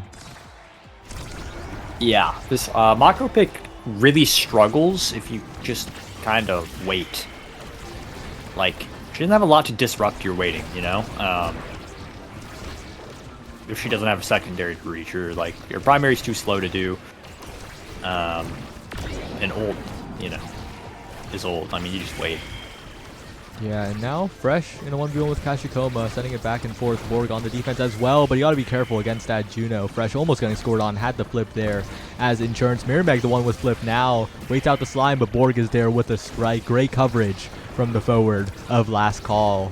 And speaking of Last Call, you should check out the BestieInSlot Twitter, where Ratman Rob has posted a promo video for Last Call. Don't miss that one. Like and retweet all of that. Subscribe to Ratman Rob. Something. Oh yeah, I can already see it now. When we start uploading stuff to YouTube, just smash that like button. You're gonna be great at that. But once again, clean gameplay coming out from Oshi no core flip. You know, it just feels like they are really just in sync today. They're usually a team known for their team play, of course, and Mirrormeg getting that signature Asher does help. But they're looking especially good today, and this draft looking even better. A lot of good awakenings for basically every member here. That Borg Kazan, a little bit scary to look out for. This is a bit of an annoying draft to parse, actually. A lot taken away from the Kazan, but heavy impact is still there, so that's kind of tough. This draft's a little odd because like there's a lot here. Like figuring out how what you take, like what to leave, like it's kind of hard. But I think they did a good job at it. You know, the Juno picking up Twin Drive, that's very solid. Juno jumps fair and balanced. Definitely not coping. But on top of that, you get Mirrormeg and Merchant Chrono Boost into 1-2 punch. Both very strong. You basically won your Mako mirror. At least in terms of like draft. Definitely scary. Borg, let's see what Borg can do with that extra size. One barrier taken right through Mirrormeg. That's the Asher bug that people are complaining about. But Kashikomi on the other side, it's almost like it didn't even matter. And you know what's crazy? Kashi's gonna have Twin Drive or a secondary charge up for kickoff, if they so please. Oh yeah, didn't even go for it, but you know, wins the slime interaction, gets the core forward, and there it is. There's the jump, forcing cooldowns out of Rightfully Fresh. Again and again, winning the strike wars, getting the barrier. Kashikoma just getting the strike war wins when it matters. Yeah, very reliant. There is another jump. Count the jumps, guys, if you want to pull a fun little mini game to play.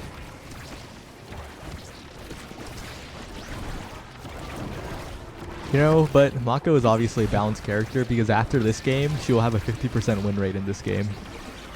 Yeah, you're so right. And 50%, that is not good. You know, that's not out of line, you know? that's buff material right there.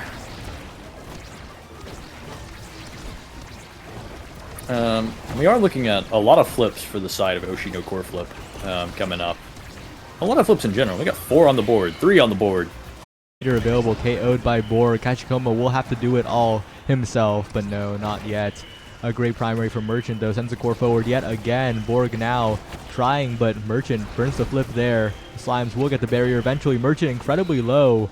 Will have to stay alive somehow. Borg looking a little dangerous there. But Merchant just regens back to full. Borg now looking for the goal. Mirrormeg in position, sends the core forward. Trying to find a passing play to Kashikoma. To the bottom side it goes. Merchant stays alive despite the open primary. And yet again, the core is rocketing back and forth. The jump, not finding the core there. Borg not finding the core either. Great strike by Merchant to send the core away, but Kashikoma is there to follow up. Now Hook resets, trying to get the core past Mirrormeg. Dribbling back and forth the Pat Splitter. Through, not quite enough. The ensnared drums will stop it for now, and finally a jump from Hook resets will end the point. 1-1. Oh my. I feel like in these long sets, these overtime moments, that's how almost every draft or every round ends with Juno. She just jumps in, steals the core from you, hits it at the goal, but your goalie's not.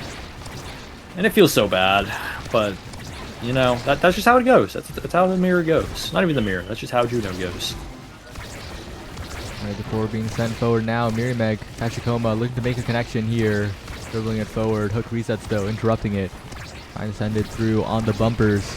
Now Meg pushing forward. The Slime's available to the bottom side, trying to mix up Rightfully Fresh. The defense, though, is there, but Fresh does not trust Hook resets, burns the flip. That's a resource gone. Meg pushing forward with newfound confidence after that. But Mako's secondary is enough to just push that core away from the Asher.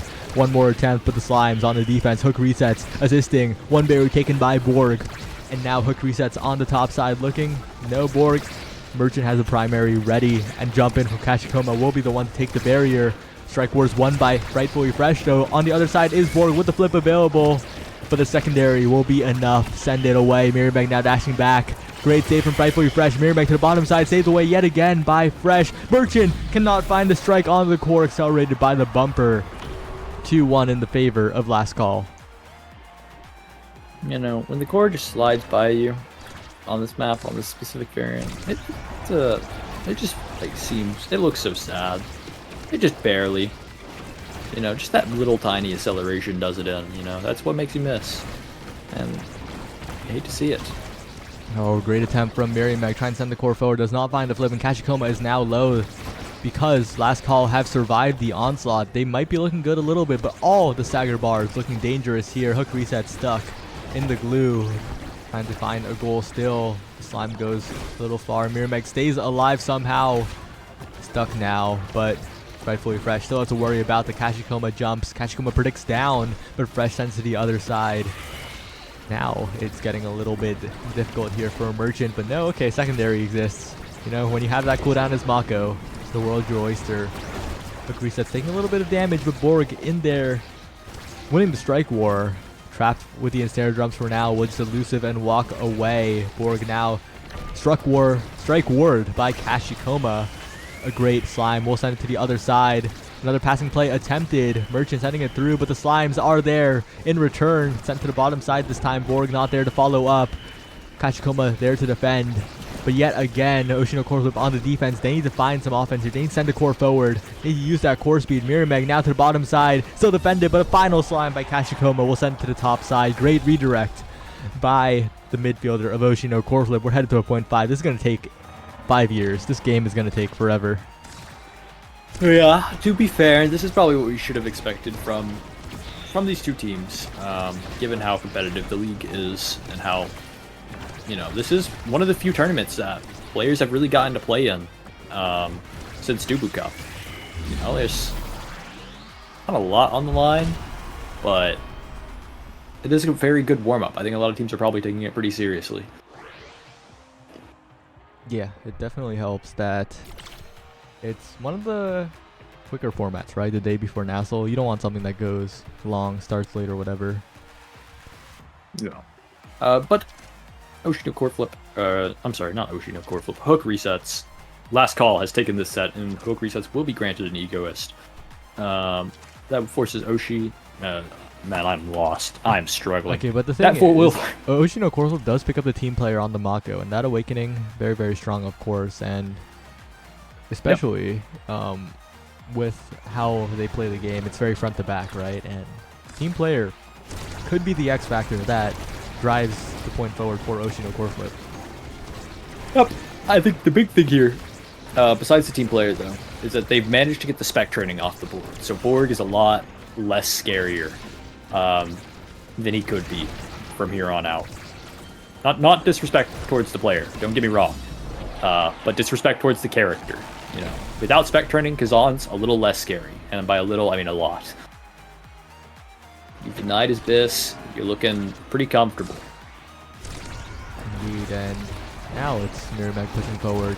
Kashikoma and Meg with a newfound offense, but Hook resets can do the exact same thing as Juno after all. I think a caster said yesterday, you know, it's Juno, anyone can cook. It could have been 3Z Breezy of the Sundubu strikers. Or it might have been Yoshi 64, but as I say, that Borg catches the rebound, the great play from Last Call, reminding us that this game isn't ending anytime soon. And we will be here for a while, so, you know, hope you have snacks. Oh, Platinum exclusive has taken it over Bun Bun Bonanza. Oh my. Wait, that is a crazy upset. Wait, are we actually just going to, like... NASA teams are, like, kind of going crazy tonight. Yo, Platinum exclusive without a ban. Platinum exclusive without a striker ban has triumphed over Bumbo Bonanza. Yeah, that is insane. The NASA teams are popping off tonight. Good job, boys. Right, but you know, that's all the upsets are on the bottom side of the bracket. We're on the top side, and on the top side in the winner semis awaits the off rollers for the winner of this game. So that's the standard side of the bracket. As Merrimack, who controls the core, has the flip available, and if you're fresh, you can only defend for so long against that. If your team can't score and your opponent Asher has resources in your face, it's a little tough. It is very tough. Oh, a double barrier. Hook resets. I think that was Hook. Might have been board. I looked away for half a second and saw both barriers were gone. Last call, the team. Oh yeah. But on the other side, the barrier's taken by Oshino. Core flip. The offense pushed forward by Merrimack. Fresh forced to make a lot of saves, forced to burn a lot of cooldowns, importantly. And Hook resets is KO'd. Merrimack not getting trapped by the ensnared drums, not having to burn any resources here, just gets the orb. The center not even popped. The flip burned from Fresh. Gets it out of the situation for now. But Merchant, patient, sends the core forward slowly. Hook resets now in position. Merrimack in position, but Hook is there to defend to the bottom side. Jump down from Kashikoma, not quite enough. The strike not found. Now Hook resets there. Borg there, but still unable to find the goal. The open primary will take out Merchant, however, and that could be what gets last call a point here. Borg though, Merrimack pushing forward. The 1v2 situation for Merrimack. The slime to the bottom side. Stalls long enough for Merchant to come back. And with Merchant back, with Merrimack in position, a strike war 1. That's Oshino core flip taking the lead. Hey, yeah. So it's so rough. What do? You know, the Asher's just walking the core into your net. Yeah. You know, you're forced to burn an ability first, but you don't have the abilities. But anyways, Merrimack will be getting his choice at what seems to be rapid fire. You know, pretty understandable. You don't want that going to Kazan. That'd be detrimental. Kazan's still getting prime time though, so it is still, it feels bad. You know, even though the damage reduction or the damage nerf, it doesn't really matter. That's cope. It's more damage. Yeah,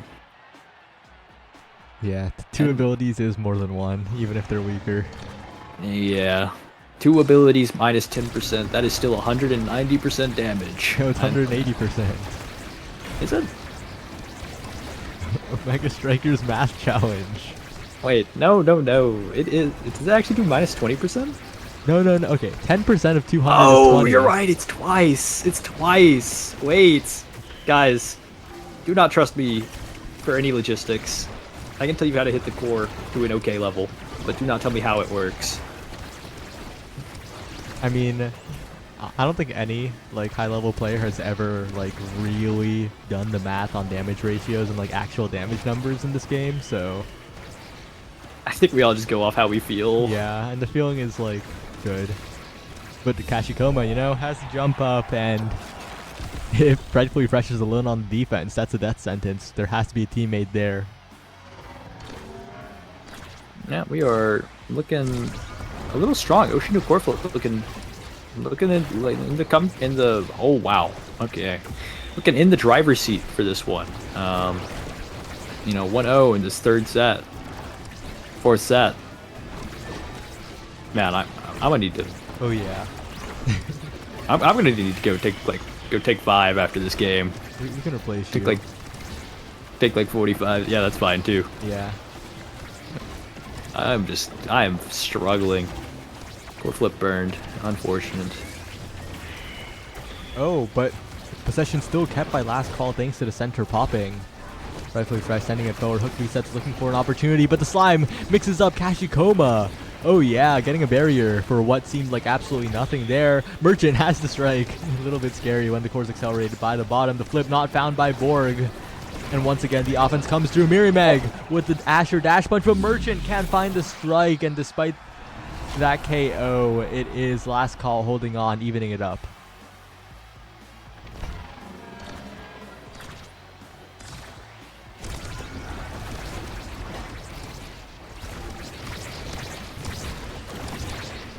Okay, Spotcover in here saying your DPS is 10% less, but the thing is, That's copium. that's copium. You get cooldown efficiency, which is way better than 10%. Like, effectively, you're getting cooldown reduction, but it's less quantifiable because it depends on the character and the game and like everything. Anyway. Yep. You know, that's enough chatting. Merchant defending, but Borg and Hook resets are there. The lead taken by Last Call in this one. There's a good chance we're headed to a set 5. Yeah, I wouldn't be surprised.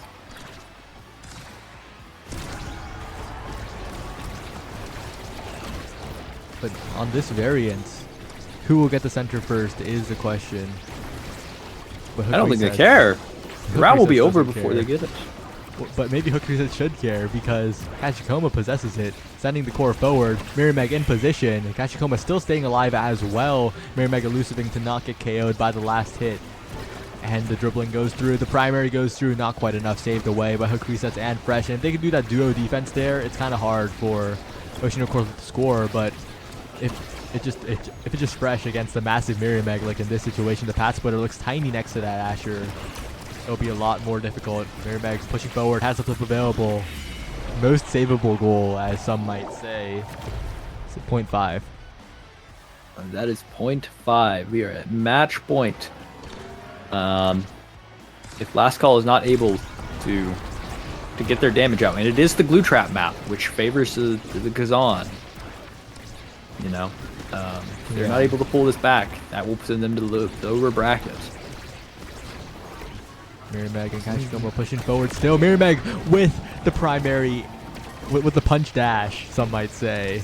Sending Borg off the map, but can they capitalize? Mirimeg taking so much chip damage, and Borg is basically just back. That power play did not really find too much, as Borg now looking for the KO, looking for a power play that does a little bit more. The Pat Splitter sent forward. Mirimeg dashing out of the glue, but how long will he survive is the question. The barrier not found on the other side. Merchant a valiant attempt, but Borg will get one barrier, looking for two, looking to KO Mirimeg. In the process, 2 barriers taken, Mirimeg taken out, perfectly orchestrated by the forward of Last Call. But Hook resets now with the flip, trying to capitalize here, but Kachikoma blocks it in the midfield, has no meter to work with, still surviving. We'll have to elusive soon. Merchant now sending the core forward, rightfully Fresh has flip available, but will they score? Hook resets in the glue, stuck, KO'd, and now a power play in the favor of Oshino core flip. Kachikoma regenning all the way back up. The goal not scored by Fredfully Fresh still, but Borg with an opportunity with the dribbling play available. Secondary from Merchant will save it. And now it's a flip available for Kachikoma, gets the barrier.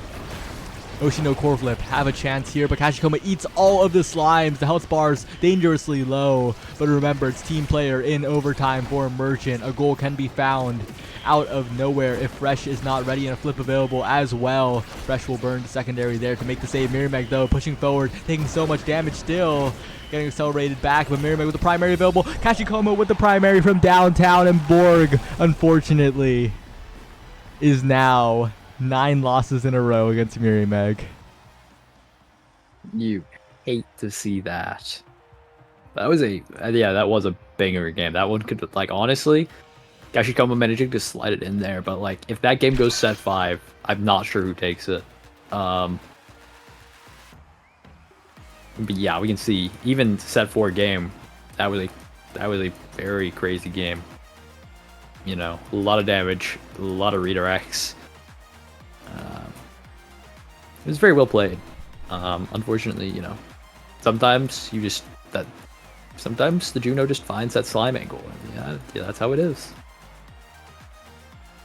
Yep, that's sometimes just how it is. Very well played from Oshino core flip. Mirimeg's Asher looking as great as ever. That pick, the team play, you know, but Mirimeg's Asher, it's the gift that keeps on giving. It is. Now,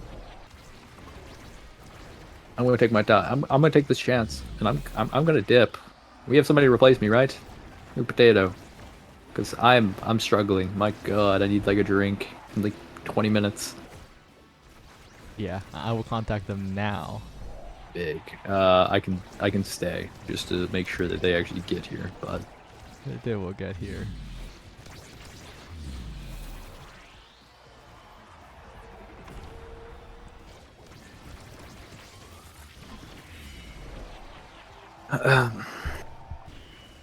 seen. Before I leave, I'll take a look at them. Platinum exclusive is in the winner semifinals. If they win this next game, They're top against 3. Chikara, Chatting, or Looming, they will be going head to head against either the Off Rollers or Oshi. Oh yeah. Platinum exclusive. This is the tournament. Platinum exclusive is fielding Pineapple, Drew, and I forgot. Cows. That goes crazy. I'm not gonna lie. They're popping off.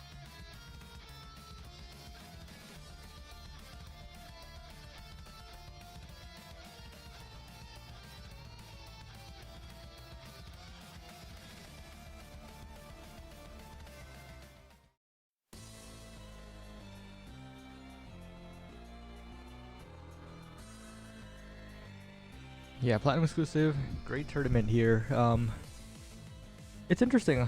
You have to favor Mommy's Lumen in that matchup, but Chikara Chatting looking exceptionally good here. I don't know. It really could go either way. And Platinum Yeah, exclusive. Chikara Chatting, you know, kind of struggled against Bozo for a little, like a minute there, but they like recovered, they got back, and you know they won the set they needed to, and then they kind of played out of their minds. You mean It was- Sindubu? No, do I? I don't know, man. I'm gonna keep it real. I'm lost. Yeah. Chikara played Bozo Bunch first, right? Or was it No. a completely separate game? No. The Bozo Bunch game was Platinum Was exclusive. Platinum. Yeah. Oh, I'm so lost. Guys, get me off the cast. I am... Oh, no. Where's Potato? There's some bestie buck billionaires right now. Hungry Boy saying that you could only bet up to 250,000. Yo, Hungry Boy, just drop the 250K.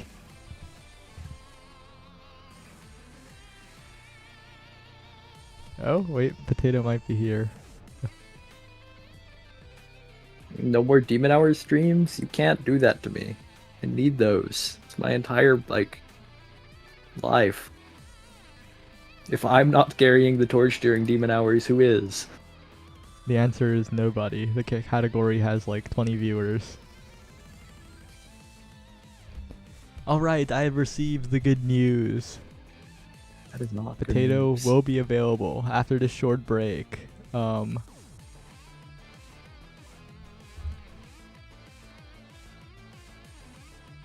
Yeah, the short break that will start now. Goodbye. Wob, any last words you want to say to the people? No. Okay, Hey, goodbye. GG's everyone.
Hello everybody, we're back with a new caster. It's Potat, Potato Player, the one you know and love.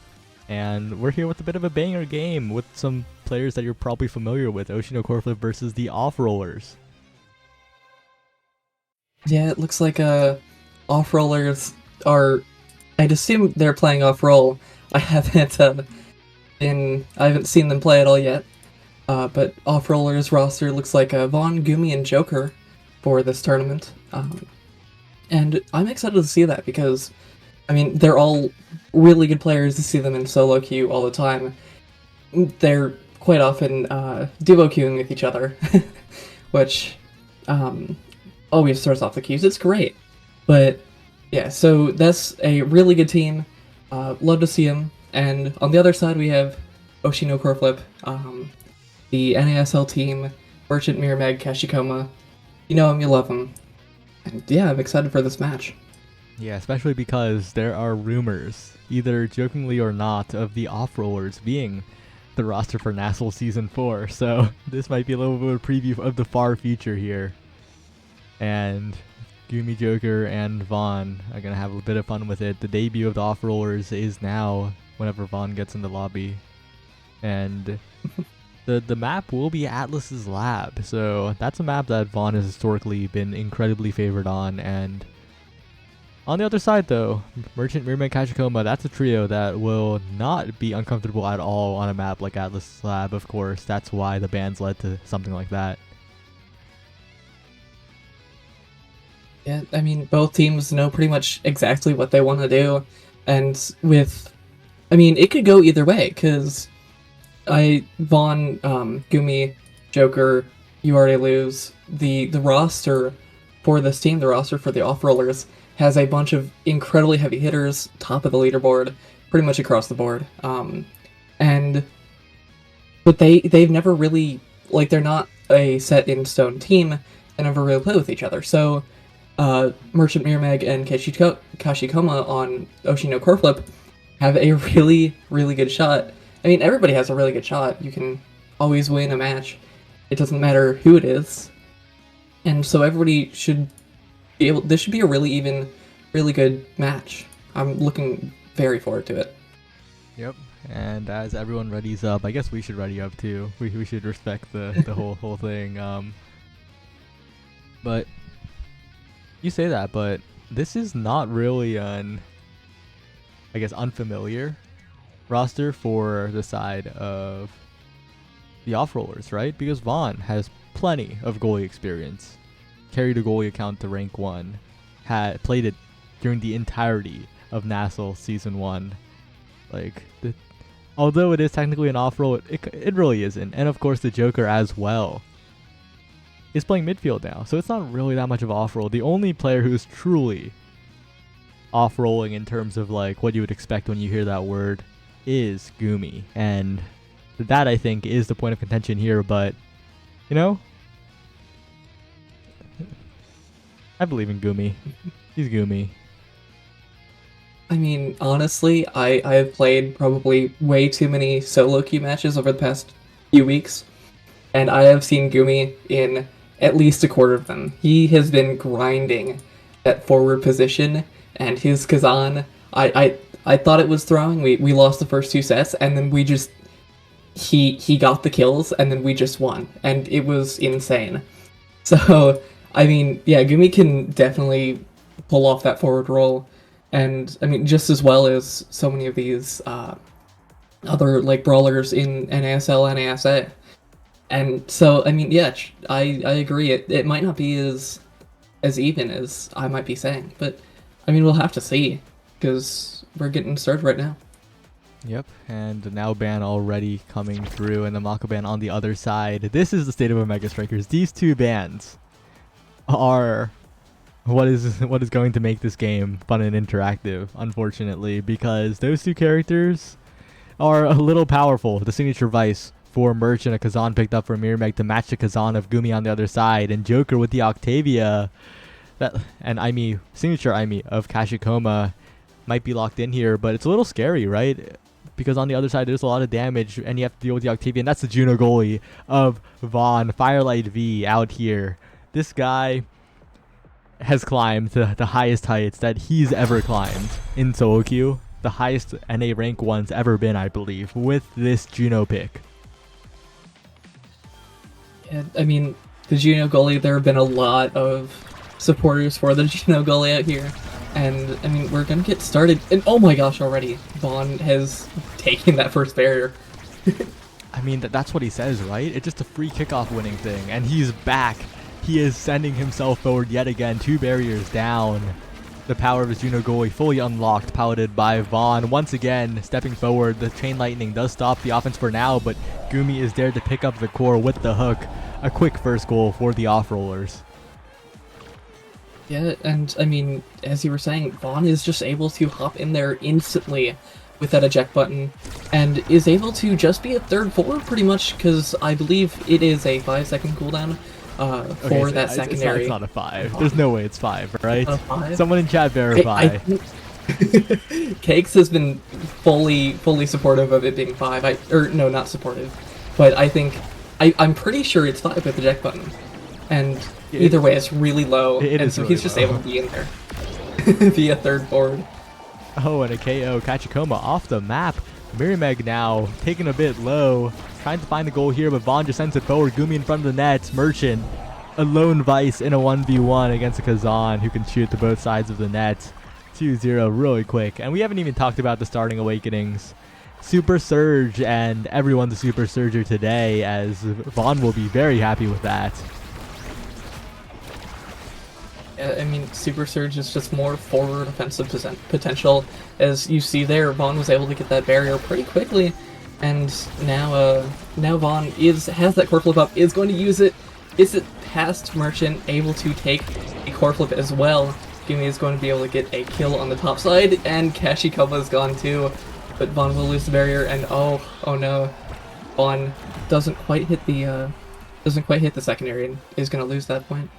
Yeah, the center spawns just in time to troll Vaughn a little bit, and you know, Oshino core flip not out of it just yet. They do need to KO Joker though, like they did last set, because the core control of this Octavia with the Super Surge still maintaining flow state. A lot of chip damage taken by both sides though, and Joker is the one who snipes out Kashikoma there, but 2 barriers taken. Mirimeg, 1 pass could do it. Flip available, the KO on the Octavia. The flip used for a KO, but can Mirimeg and Merchant score on this Juno Menace is the question. Vaughn sitting there, walks up to the primary, and the situation is defused for now.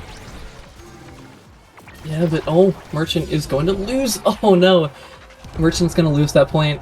Gumi is going to just open up both barriers pretty instantly, and I mean, that's going to be a 3-1 set win for the off-rollers here, and now we're going into the first draft. This could be interesting. Definitely could be. Primetime and Rapid Fire both available, both so scary, and both will probably be taken by the Kazans. So good on that character. It gives you so many more abilities to work with when you just do so much damage already. My question is, what's going to drop to the Juno of Vaughn? Waiting a long time. Might be going for the glass cannon, might be going for the team player here. Goes for the team player, wants that core speed, wants the passing plays, and Egoist, always a great pickup. That draft, quite scary.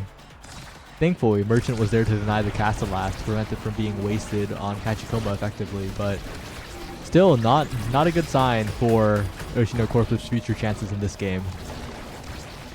Yeah, and I mean, Vaughn was, I imagine, just waiting, oh my gosh, what a great blink coming out from Kashikoma, getting that cyber swipe and going to just get it past Joker score. And oh my gosh, that was some great offense coming out from Oshino core flip. Yeah, they find the opportunity, they find the slight hole in the defense, and once again they're pushing forward. Kachikoma, Merchant in the midfield, sending it forward with the Supernova. But as you were saying earlier, this is just an interesting draft position, I think, in this game. Yeah, I mean, at some point, all of these players are really good. They have plenty of time, and as I'm saying that, Merchant is going to link forward. Vice has a lot of forward potential, scoring potential as well, even as goalie, especially with that eject button and Super Surge. So Merchant is going to just pull kind of Juno and get that in very, very nicely.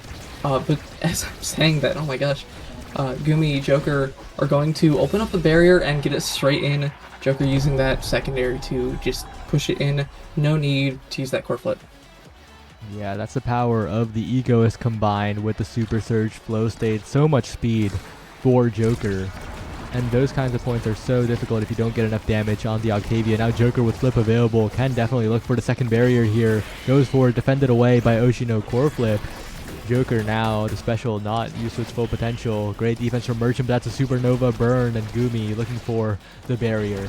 Bond sending the core forward still. Joker continuing to send the core forward. The primary will almost do it, defended away, but the follow-up from the Octavia is enough. And now Vaughn in there, flip available, one barrier taken by Mirimeg, but that is the goalie out of commission. Gumi can't find the redirect, can't find a second strike, but Joker is there on the follow-up still, 2-2, even though it looks so good for Oshi.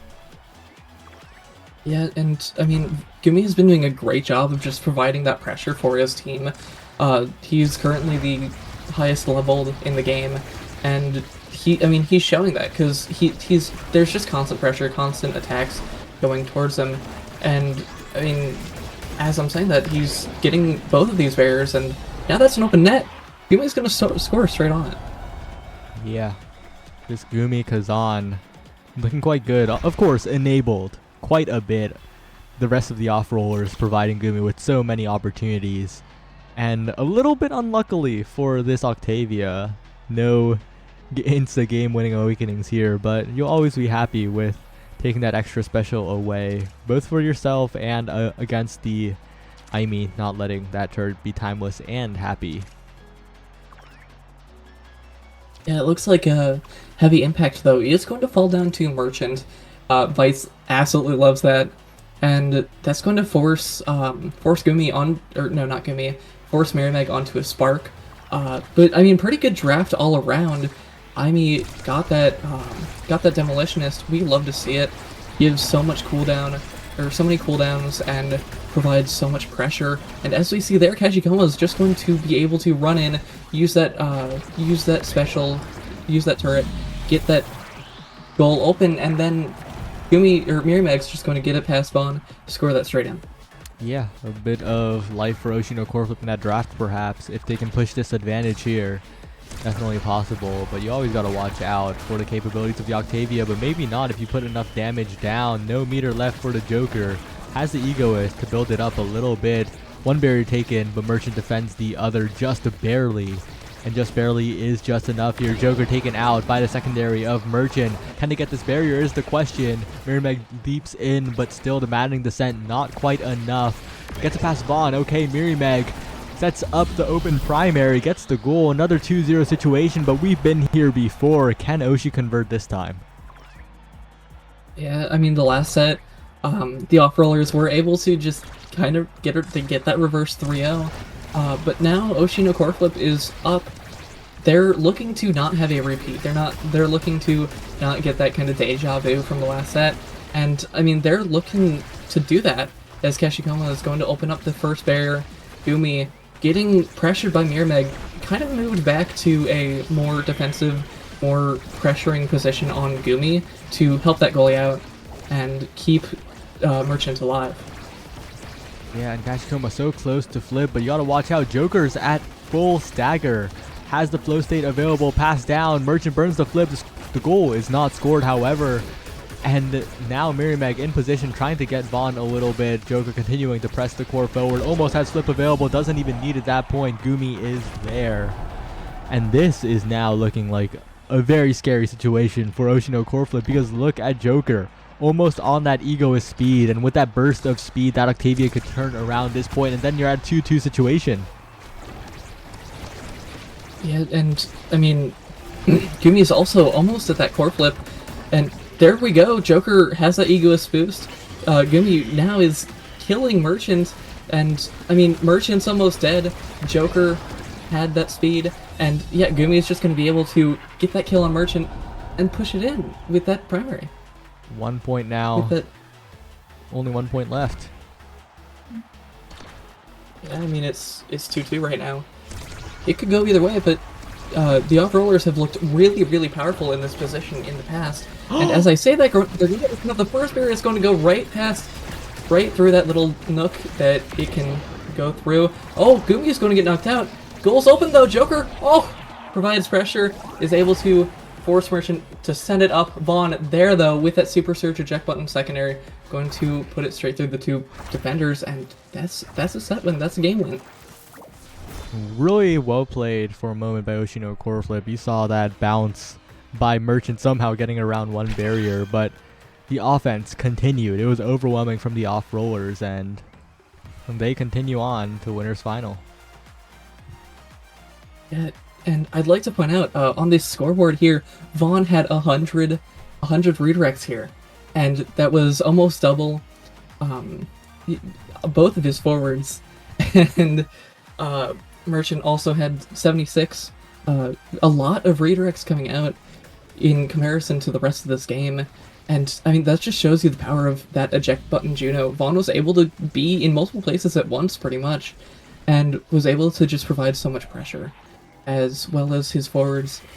The Joker had that Egoist, was able to just provide that speed, get the core just in, and even though he was on mid, they were all off-roll, as their name suggests. They all provided so much pressure, and made it so that it was really hard for Oshino Coreflip to be able to do really anything here. Yeah, but we're heading to the more chaotic bottom side of the bracket, where Platinum Exclusive and Mommy's Lumen are sitting in winter semis, and one of them is guaranteed a top 3 at this tournament, which is kind of crazy if you think about it. Yeah, definitely. This will be an interesting match. As we've seen so far with previous parts of the stream, we've had so many upsets in this bottom part of the bracket. We've had Platinum Exclusive beating Bun Bun Bonanza, the second seed of the tournament. But first, Platinum Exclusive had to beat Bozo Bunch. So they've gone on a crazy run so far. And, I mean, they're one match away from making it to winners finals, a guaranteed third. And, I mean, they have to be on a roll right now. Oh, and another upset alert. Breezy beat 5 Kais. I think you wouldn't really call that an upset. It's more Breezy being a hard team to gauge, with Wallaby and Corey not really being the most active players in tournament, especially Corey. But, you know, a team with Wallaby, Kilius, and Corey on a good day would definitely take that victory there, and take that victory they did. 5 Kais have fallen, and Breezy now faces Bun Bun Bonanza in losers round 5. That isn't even top 8, by the way. That is for the loser getting 9th. I mean, it's top 8 qualifier that they're playing for. And, I mean, Breezy, they're all a roster of, I believe, past NASL players. Might be wrong with that, though. And Bun Bun Bonanza, the rename of Finesse. And, I mean, now it's Liari Lilybun Scyther. And, I mean, I said this before with the last match, the Off-Rollers versus Oshino Coreflip. But, I mean, yeah, they're a team that's already been here for a long time, but I mean, they could still lose. And there's another thing. Era's Kitten Club, but with Reburst, versus the Sundubu Strikers are facing off. Loser gets 13th. That's crazy. We love our upsets in the bottom. The bottom side of the winners bracket has been brutal, and the teams responsible, 2 of the teams responsible, are Platinum Exclusive and Mommy's Lumen that are facing off right now. Average Alex is playing Grand Blue Fantasy versus Rising, a great game, by the way. Play the free edition. It is peak. Is busy playing Grand Blue, so we might have to wait. Oh, speaking of, we're probably going to announce our next Costco tourney for that soon. Yeah. We love our Costco tourneys. I mean, this is hosted in Costco as well. It's crazy. I updated the calendar, and there are, of course, other tournaments to be announced. Big Fish Friday returns. Seraphim becomes a bi-weekly, etc. But those aren't out yet. So right now, the tournament calendar bot thing only says Late Night Lobsters and then Nassel NASA. And we need a new one. I mean, I'd imagine with NASA happening for the next 9 weeks, longer with I don't know what it's called, with finals, with the playoffs and finals and all that. I mean, I'd imagine that's what a lot of the focus will be on, but we're still going to have all of these weekly, all of these bi-weekly tournaments that are happening. So, I mean, a lot of these top teams are going to be looking to commit to more of these. We had a 35-team bracket here tonight, and so, I mean, a lot of top teams are here. We could see them more. We're going to be able to see them more. Yeah, maybe a return of Knowledge Gap as well. One of these days. Maybe once we're out of getting everything out purgatory, because there's still a few announcements we need to make. Maybe even one today. It's kind of crazy. I mean, I don't do the announcements, but I mean, I'm looking forward to all of these future tournaments. I mean, my team personally is playing in NASA for this coming season, and we've been practicing. We were supposed to have a scrim last night, but unfortunately we didn't quite get to it. But I mean, this season of NASA NASL is looking so stacked, and I mean, these are the top teams in the nation and in North America. So I'm really looking forward to these coming weekends, these coming tournaments, these coming matches, because there's so much that can happen, and it's all in such it's all very soon. Let's see. What else is there? No, I think we're out. We're just waiting for Average Alex to finish Grand Blue Fantasy versus Rising 1v1 against a completely random person. Which he accidentally rematched. This guy's such a noob. Why would you accidentally press the rematch button? They had to wait for the match between Golf Rollers and Ocean at Core Flip to finish before they could play. So I mean, I understand it. This is a blessing in disguise. But it does let losers catch up quite a bit. Oh yeah, I guess that would work as well.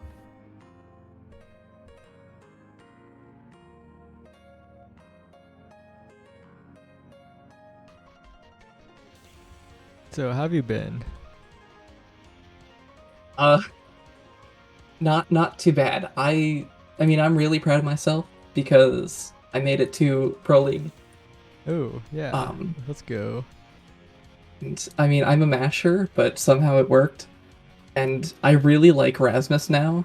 He's really fun. Rasmus Goalie, he's quite enjoyable to play. But I made it to Pro League with Luna and Rasmus Goalie, so I can't complain. Had a great winter. And I mean, now it's NASL, NASA. I probably won't get to play NASA too much because I'm the sub, but I mean, I'm really looking forward to it. The future Omega Strikers tournaments are looking great. Yep. And Average Alex is finally here. Oh yeah. We might actually be getting started soon.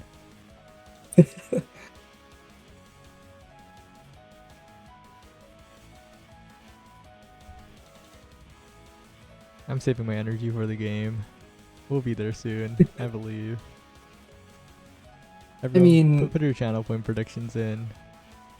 I mean, you've been casting since the tournament started, so I can't really blame you.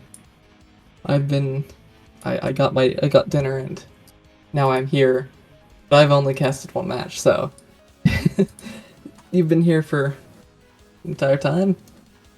Yeah, but I mean, you woke up right before. Yeah, it's okay. I'll get tired in like 30 minutes, I think, and then we'll have to figure something out in 30 minutes, but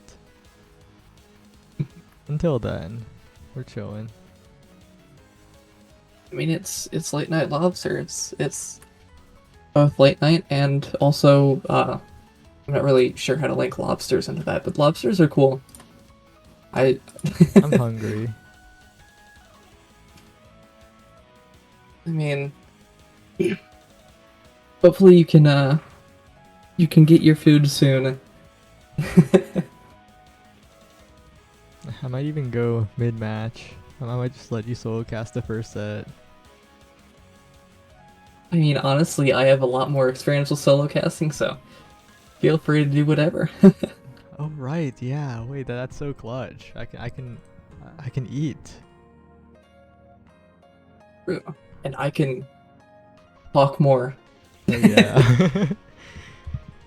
All right, Pineapple's back. I think we're back. I think we're getting ready to start up, which has not happened yet.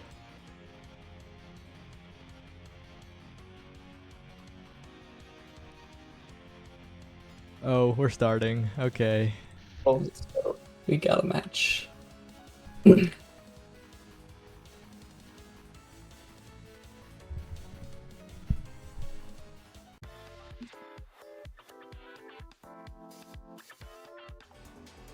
So it's Imi's app, and I think Imi's app a very favorable map for Platinum exclusive. They play a lot of damage, and that Drakar of cows does find KOs quite easily on this map. That they make it happen, and of course Luna Goalie pretty comfy on this map. Yeah, definitely. I mean, that's my go-to pick, Luna Goalie on Imi's app, and I mean, it's the Pineapple is one of the best Luna Goalies I have ever seen, and also gifted me a sub last stream, which I'm thankful for. So I'm a bit biased here for Platinum exclusive, but I mean, yeah, they have to be feeling good. They were already on stream when they beat Bozo Bunch with Fudgy, Fudgy. But I mean, we're looking forward to, or this should be a great match. Platinum exclusive has significantly outplaced what they were expected to, and so is Mummy's Bloomin'. So, I mean, this will be a great match. Yeah, definitely will be, and a wrench has perhaps been thrown into the plans of Platinum exclusive here, because Average Alex on that Rasmus and of course the Maddie Mako might be a little bit too much to overcome, especially because their comp doesn't have Rasmus, didn't ban Rasmus, and if Maddie can hold against the Drakar of cows long enough, Alex will start throwing those hooks out, and it might be a little bit too much. Yeah, I mean, Kazan has a lot more offensive damage potential than Rasmus, and with that offensive Luna Goalie, I'd imagine that potentially Platinum exclusive could be looking for a more damage-based comp rather than those stray hooks that'll take someone out. But as I'm saying that, Alex is going to be able to just hook the forward straight in, and I mean, Rasmus is so powerful on this map, so it could be super polarized here. Yeah, I mean, that's the concern I raised immediately coming into effect, right? Cows is still level 1, doesn't have that Molten Bolt to add on to the damage, which means right now the damage race is firmly in the hands of Mommy's Lumen. They are in full control, and of course with the Mako speed, Pineapple, there's only so much that, as good as he is playing, there's only so much that he can do. That flip not even burned there, just such a hard point to win. And this first point, it's looking difficult. Yeah, and I mean, I imagine they're holding it down for the long run here, because Rasmus off that start is really good, really powerful, and as I say that, gets taken out by Jakar here, and so I mean, we're gonna take the first. This is the first real offensive power pressure that this team has had in this match, and now they're going to capitalize off of it as Drew is going to into the strike. Yeah, Drew in front of the net, so accurate, so good at getting those strikes into the corners. Maddie had no cooldowns in that situation. And again, Drew sending the core forward. And if they're constantly playing forward, there really isn't that many opportunities to get hooked. The real question is what happens when they're dancing in the midfield and Cows and Alex are dancing up there. Pineapple will have to make a save. Great rocket to disrupt the Bloom. Has to burn the flip to not lose that barrier. Cows now trying to push forward. Drew continuing, but they're all clumped up, and that's a lot of chip damage in the favor of Mommy's Lumen, as Cows is looking a little bit dangerous here. Not too much meter to work with. The bar going a little low. Bloom, though, however, also low, but that's a lot of damage still onto Cows, who is now staggered. Can they get the KO onto Bloom is the question. It's not looking too likely here, as Drew is focused on the scoring attempt, and Pineapple dashes in. That's that offensive pressure of the Luna goal you were talking about. The snipe from Pineapple as well. That's a goal scored. It's all evened up, and maybe you were right. The damage has come online. Yeah, and I mean, it's potential. I mean, all of these characters are just going to scale more and more as these sets go on with these new awakenings. But I mean, ideally, whoever wins this draft is going to be put in a really, really good situation for the rest of the game, because whatever you get, it's always going to be good if you're first pick. And I mean, you still get something pretty much anyway. So as it could go either way. And now we see Drew is going to be able to take that barrier. It's a Pineapple going to hold it in the back. Oh, almost takes out Average Alex there. Is able to take out Lim, and now they're able to provide a lot of pressure here as Average Alex also goes down. Now it is just Maddie in the net, and Drew's going to take that hook, use that primary, push it in, and we're seeing what we saw in 2 sets ago when they were on stream. They're putting up so much pressure. They're winning when everything seems lost. And, oh my gosh. Yeah, and this draft is exactly what you're looking for if you're a fan of Platinum exclusive. So many power picks on the board. The Rapid Fire, the Extra Special, the Deadeye, all available. An Extra Special taken away from the Rasmus, importantly, but an incredibly good awakening for the Luna as well. And of course, it's kind of rough having that Specialized go over to the Rasmus, but you'll take it any day, especially when that X drops all the way down to taking that hot shot of all things. Platinum exclusive in full control. Rapid Fire on that Pummeler's Glass Cannon Drakkar of Cows will be incredibly powerful, both in core control and also catching Average Alex near the edge. But as Cows fishes for the lock and load onto Average Alex strikes first with this special, just hooks Cows back into the center. And I mean, it's pretty even so far in this set, but it's also just started. But oh my gosh, Bloom is gonna go down to a stray primary from Drew and be pushed into the middle. Oh my gosh, an Average Alex Luna with that extra special is going to just have so much more damage. And when you don't have Invade, that Luna nuke is, I mean, it's coming at you like a nuke. And there's not much else to say.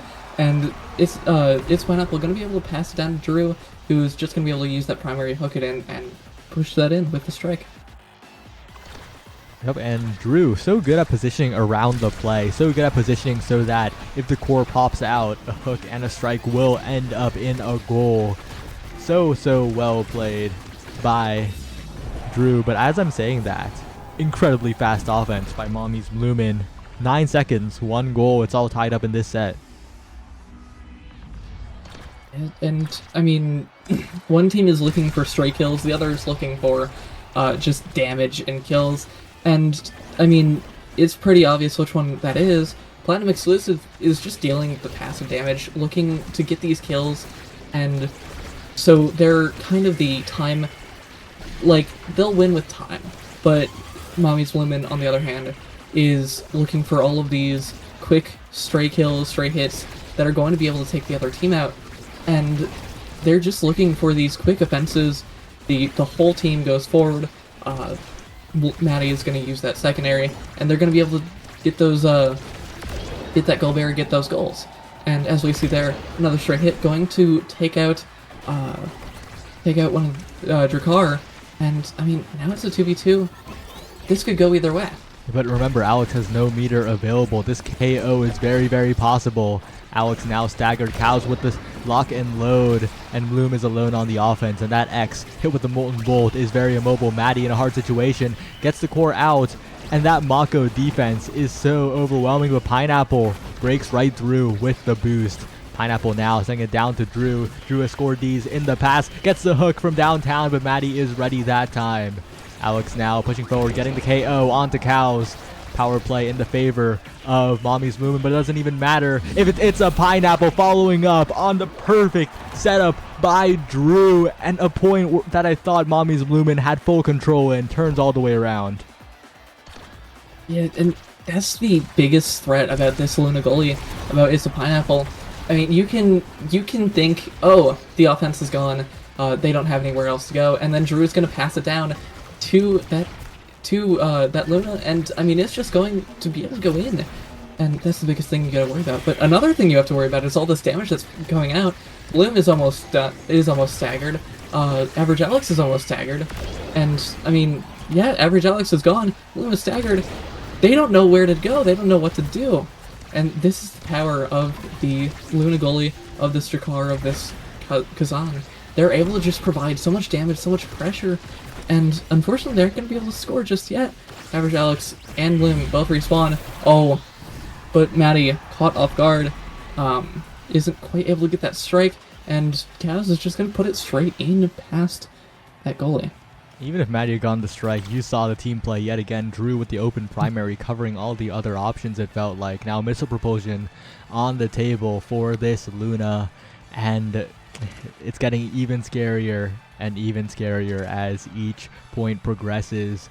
Platinum Exclusive really want that guaranteed top 3. They want to challenge the off-rollers in the winners final coming right up, and this is a draft that could push them over the edge, especially with Demolitionist on the card. It is a single barrier map, of course, but having another shotgun after you shotgun for the barrier is just so good. Yeah, and I mean, they pretty clearly won this draft. I mean, oh no, my gosh, Average Alex has already taken off the field. But I mean, as I was saying, Kazan able to get that second spark up, and Luna has that missile prop, and Jakar with that Demolitionist. All of these awakenings are so good for this team in Platinum Exclusive. They're up 2 sets. They could just end this game, this set right now, and I mean, they're looking so powerful in doing so. But as I'm saying this, they also have an open net, and It's a Pineapple going to do his best to keep it away, keep it out. Drew use secondary into a primary hook combo, gonna throw off the forwards, but not going to be able to get anything off of that. Oh, it gets past Maddie from the strike from Drew, and now both goals are open. Bloom going to get it past Kaz on Jakar, and going to use that speed. Oh my gosh, so much speed coming out from the Chrono Boost Mako secondary, and going to just run straight past everybody, put it in. And that's the power of that Mako goalie sitting on the other side, buffing up your teammates. But another proactive goalie in the Luna. Pineapple is lurking, ready, waiting, trying to get a KO onto Alex, but Cows is stuck in jail for a little bit longer.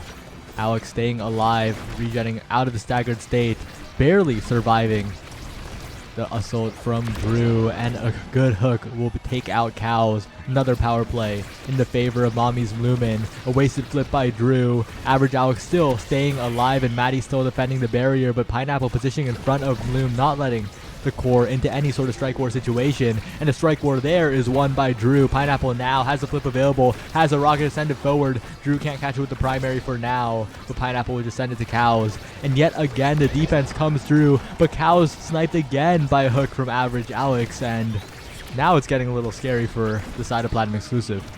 Oh, never mind. Pineapple in there, can't really find it though. Eject button runs out, and now it's getting a little bit difficult for Platinum Exclusive. Once again, the core finds its way down. Pineapple trying to send it away from Bloom. Wins the strike war with the rocket. But again, a striker advantage for Mommy's Lumen. And a redirect. A re-angle by Average Alex will score the goal. Yeah, and It's a Pineapple had that secondary up, but I mean, saw a little bit of red, and wanted to get that kill on Bloom, but unfortunately wasn't quite in position to get that save. And oh my gosh, the nuke off spawn is going to just take out Bloom instantly. And now it's a power play in favor of PLX. They're going to be able to take the barrier. Average Alex is almost gone, staggered. It's a Pineapple just going to be looking to provide a lot more pressure when they have a player up. Bloom has respawned though, and now gets it past both defenders. But I mean, Average Alex is taken out. Drew here. Luna sends it up to Drakkar. Cow's going to pass it to Drew. Maddie has to use that core flip to get out of that precarious situation. Bloom uses the primary, not going to get anything off of it. Does take control, and Rasmus is there. Average Alex is there with the primary, going to get it past Ace Pineapple, the primary, and is just going to put it in. That's going to be a 3-0 set. Completely different from anything we've seen so far in this match. Yeah, and now it's getting scary because Knife's Edge is on the table. That is the best awakening on this map by a big margin, and this could turn the game completely around. But on the other side, Team Player picked up, and Team Player is also, as a fellow solo queue goalie, I think we both understand the power of Team Player here. Yeah, I mean, Team Player is just so much speed, so much pressure coming out from that goalie. You're just able to put the core forward a lot more, so much more, and with so much ease that, I mean, it's crazy. And now we have a bit of an interesting draft. Oh my gosh, though. Average Alex going to take out Cows on the Drakkar, and Luna and Drew are going to be looking to kind of just keep this away from the barrier, stall for their goalie, for their forward to come back. And now they're back. Open net, though. We're going to be looking at, oh my gosh, Mako special, going to be able to keep it out, keep it away. Bloom uses that secondary. Oh, it's a Pineapple able to get that strike, send it away. Oh, Cows is going to be knocked out, and the secondary from Average Alex is going to get that straight in, put that in. Yeah, and especially there, it's just a situation where Pineapple defends so much, so long, so well, but when enough isn't found on the other side of the map, there's only so much a Luna can do. And right now, once again, the offense not really coming through for the side of Platinum Exclusive. They're still trying to send the core forward. They're still trying to make it happen. Average Alex almost taken out by a stray hit of the Kazan primary, but it's still not enough. The barrier's not taken away. The flip available for Maddie sent all the way around the world. Bloom trying to get something on that flip, but no, still not found, as both teams trying to get a single barrier here. Oh, yeah, Average Alex is going to be able to get the kill, though, and Bloom has that special up. Not going to quite be able to get that. It's a Pineapple, sends it around and back, and oh, Maddie going to get a great save from the Drew primary. It's a Pineapple coming forward, gets the strike, not quite able to get it. Maddie keeps it out, but not for long, as they're going to be able to open up the barrier, and now that's an open net for the side of Mommy's Women. But it doesn't matter, as Bloom is going to be able to get that kill on Drew. Now it's an open net for both sides, and I mean, Bloom has core flip. This could go anywhere, and it goes straight into the hands of Bloom. Doesn't need to use the core flip. Gonna just strike it right through. Yeah, such a hard situation for Pineapple. And once again, Mommy's Lumen, invigorated by that Knife's Edge pickup, continuing to press forward. And Maddie, of course, on the Mako. Wait a second. My vision was obscured by the special of Luna, but that barrier went down. This is still very, very doable for Platinum Exclusive. Don't count them out just yet. Drew pushes forward, but Maddie just clears down to the wall. But another KO comes through for Platinum Exclusive. This is their power play to make something happen in. The special goes out, buys a lot of space away from Average Alex, but Maddie continues to save the core. Drew now to the top side. That's the picture we've seen so many times over again. Platinum Exclusive still could win this set. And I mean, that passing, that teamwork was able to put it in. Drew was given an opportunity to make it a 50-50 and took the shot and won the 50-50. Was able to just score that right there, right then and there. And I mean, that's what they're looking for in this match. The Awakenings have gone to where it's a lot of passive damage coming out, and like as you see on Average Alex, it's not instant damage, but it's just scraping away at that stagger bar. And I mean, now we have so much pressure for this team, but I mean, it's looking, oh my gosh, Average Alex going to get taken out. Drakkar Cows looking to get that barrier open. The barrier is open, uses that core flip, sends it up to Drew, gets it straight through Mlim, and Drew is just able to strike it in. Mako, no abilities to keep that away, keep that out. Yeah, and now we're heading to a 0.5 Platinum exclusive fully in this one. Cows has to be a little bit careful. No elusive available on the other side of Average Alex, so doesn't have to worry about the hooks for now.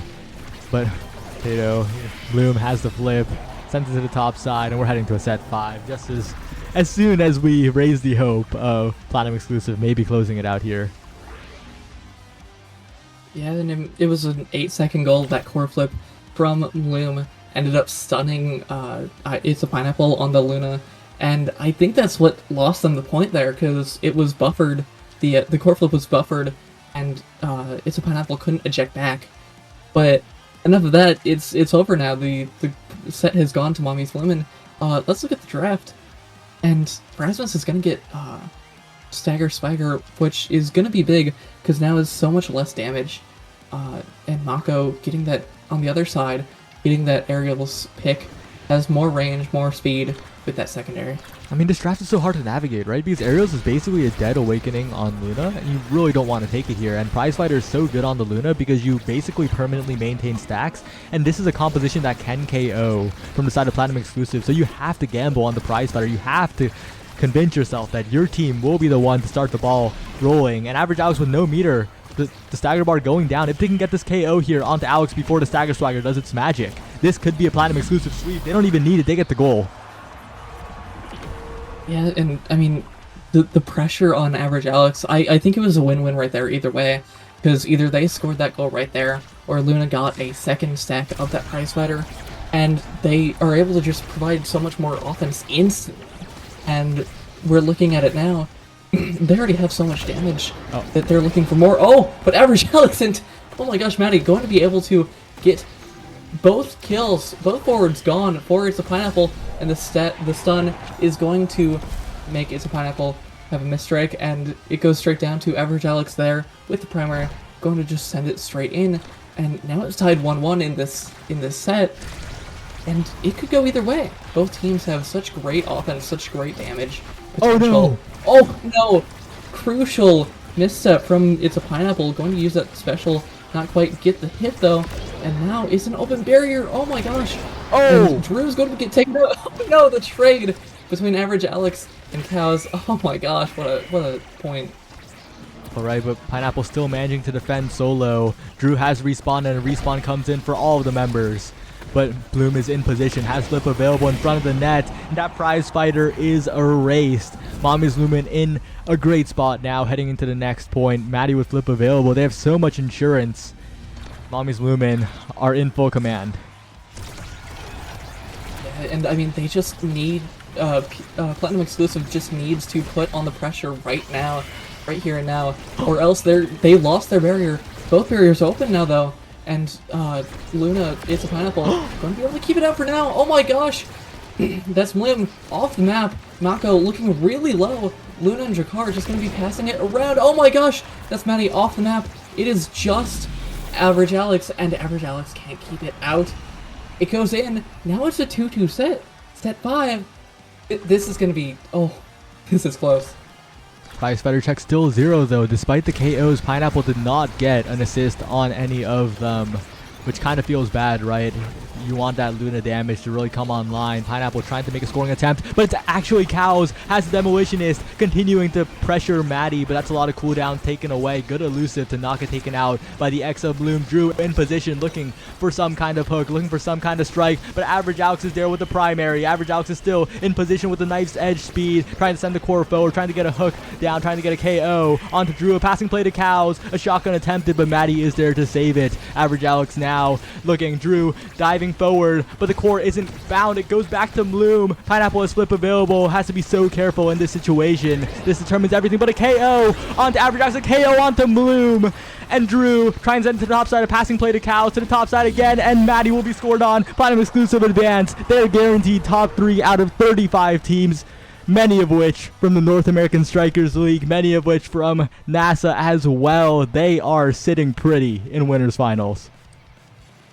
Oh my god, I mean, it was looking tragic with no Prizefighter stacks, still no Prizefighter stacks on Luna. and it doesn't matter. The damage output from this team, from Platinum Exclusive, just completely demolished the other team, demolished Mommy's Blooming. 2 players went down instantly, and I mean, they just had so much pressure, so much damage, that, I mean, Maddie had the core flip, had the abilities, but couldn't keep it out. There's just so much pressure, so much damage coming out from this team. That was insane. My scoreboard's bugged. It has 2 pineapples on it. Mine is bugged as well. Wait, well, where did cows go?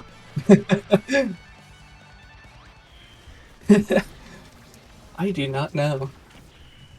Well, next up is another Platinum exclusive game, this time against a much scarier foe. They head into a winner's final matchup against none other than the Off-Rollers. Yeah, and I mean the past 3 matches for them were not expected. The result was not expected for pretty much any of them. They had taken out Boza Bunch with Fudgy, Unbun Bonanza with their full roster, Mommy's Bloomin', and I mean now they're going on to winners finals, guaranteed top 3. And oh my gosh, they've just looked so powerful, even with that game by or 0.5 set 5 match. I mean, they've just looked so powerful. Their damage is unrivaled so far in this tournament. They've just been outputting so many goals, so much pressure, all of it. Incredibly well played from this team, but their next opponent is greater than any they've faced before. It is Joker, Gumi, and Vaughn. But the funny thing is with this tournament, the funny thing is the loser side goes incredibly crazy. It is Plink Plonk beating Chikara Chatting, and Chikara Chatting getting 9th because of that. It is Sundubu Strikers over Errors Kitten Club with Reburst, and Errors Kitten Club with Reburst getting 13th.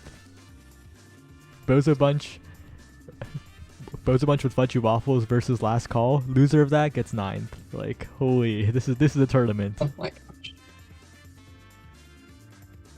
I mean, so many amazing teams just pulled up and said, "Oh, let's win," and then now they're all in top 8, all fighting for top 8. And I mean, we have some incredibly crazy teams that didn't even get the chance to make it to top 8. I mean, we, as you said earlier, we have EKC with Rebirths that made 13th. We had Chikara Chatting get 9th. We had Orbits get out at I believe 17th. We had and like now Core Requiem or Sundubu Strikers are getting knocked out in this next match, or Last Call and Bozo Bunch with Fudgy. I mean, there are so many crazy teams, so many crazy matches down in losers. I mean, I don't think anybody is going to want to go down there. Yeah, losers is full of sharks. Most of the sharks, of course, being from the bottom side of the winner's bracket, where Platinum Exclusive, Mommy's Movement, and Chikara Chatting went on a tear. I mean, it looks like we have one of our top 8 qualifiers results in. I am refreshing the start page a lot right here. But it looks like Sundubu Strikers have taken the match over Core Requiem, and they're going to be qualifying for top 8. But I mean, they still have a long ways to go if they want to get to first or second or third. They're going to have to work really hard. And I don't really know how, but Last Call versus Bozo Bunch has gone on for 45 minutes almost. I think there might have been some problems with that, but I cannot see it, so entirely sure. It looks like Last Call. No, okay, it looks like Bozo Bunch, if they were good, actually beat Last Call, which is the first time they've beat Last Call. Like, Bozo Bunch have beat Last Call in, like, forever. Interesting. I'm not entirely sure as to what their match history is, but I think it's a lot better than like that must be a lot. And if you're saying that this is their first win, I think ever, that's maybe it is both a bunch if they were good, but I'm not picking sides here. Both teams are really good. But I mean, looks like Boza Bunch is going to be moving forward to top 8. And I mean, as I was saying earlier, as you were saying earlier as well, I mean, Last Call and Breezy and Shikar chatting and Core Requiem getting 9th is crazy. I mean, there are so many really, really good teams that have dropped it down to losers and then lost and are out of the tournament now at 9th. It's insane. And Sundubu Strikers versus Bozo Bunch if they were good. That is a matchup for the loser getting 8th, right? Yeah, the loser gets 8th there. Or 7th, technically. The loser gets loser 7th. ties for 7th. And, you know, the tournament of all time. I mean, Platinum Exclusive have already outplaced their seed by by 9. No, by at least 7. There we go. So I can't imagine they would be unhappy right now. They must be feeling really good in that BC. But I mean, now they're going to be fighting the first seed of the tournament, and theoretically the best team here. And they've pulled it off in situations that looks so horrible for the team, and so if they can pull it off here, I wouldn't be surprised. Yep. If any team on the day can do it, it is this Platinum Exclusive roster. They are absolutely red hot. They are on the run of their Omega Strikers careers right now, and they can still go further. It is not quite over yet, but it is being stalled by Vaughn and Gumi, who have had to wait, to be fair, for quite a while. It is stalled by them probably being on like Pokemon Showdown or Roblox or something. Oh, Gumi's here now, though. I mean, yeah, they've been waiting for about half an hour. I mean, just as long as Platinum Exclusive and Mommy's Women had to wait, to be fair. But, I mean, I can't imagine, like, I'd imagine they've been playing other games to keep themselves warmed up. Yeah, probably Showdown. Probably Showdown, as you said earlier. And, I mean, we're just waiting on Vaughn now. They're, like, both of these teams have the potential to win. And something that I really like to say, and probably say too much, also, Vaughn is here now, woo! But something that I say probably too much is that nothing is, like, everything is winnable. Like, literally everything. If you just, like, play better, win more, honestly, you can win. And, I mean, that's the fancy link to BestieInSlot stream, so it has to be true, right? Oh yeah, I'm gonna post a link in chat right now. You'll never guess what this leads to, chat. You'll never know. I mean, but honestly, it is like I mean, now it's written. It's a written law. You have to believe in it. You have to follow it. And I mean, yeah, genuinely, just play better. If you play better, you win more. Yep, and we're looking at the map here. Nightmark and Atlas off the table. Tycho off the table. There's a lot of maps left. That means Oni is left, Inkies is left, and Clarion is left. No. Am I? I believe you're missing Imi's map. Yeah, and as well. Imi's. Okay, those 4 are left. That's cool. I mean, from the last game, I'm pretty sure that Platinum Exclusive will be perfectly happy to be taken to Imi's app here. But I mean, I'm interested in potentially we could get a we could see an Inkies match. We could see a whole lot of different things. We could get Clarion, which is Clarion and Imies are wild. gone. Clarion and Imies are gone, so now it's Inkies and what was Oni. the other map? Was it Oni? So now it's either really, really long match or really, really short match is what those pretty much equate to. So, I mean, it's either really heavily defense focused or really heavily offense focused. And, I mean, I haven't seen Inkies in a long time. Since it's gone away with the map rotation. And, I mean, if it goes to Onis, that'll be fun. We're inking. If it goes to Inkies, that'll be fun. We're inking? Yep. Oh my gosh. So it'll be a quick game, but also really, really fun. Spam those Blastoises in chat. We're headed to the Splash Zone. Demon Splash Zone versus Platinum X Splash Zone. No way. Nowhere either just said that.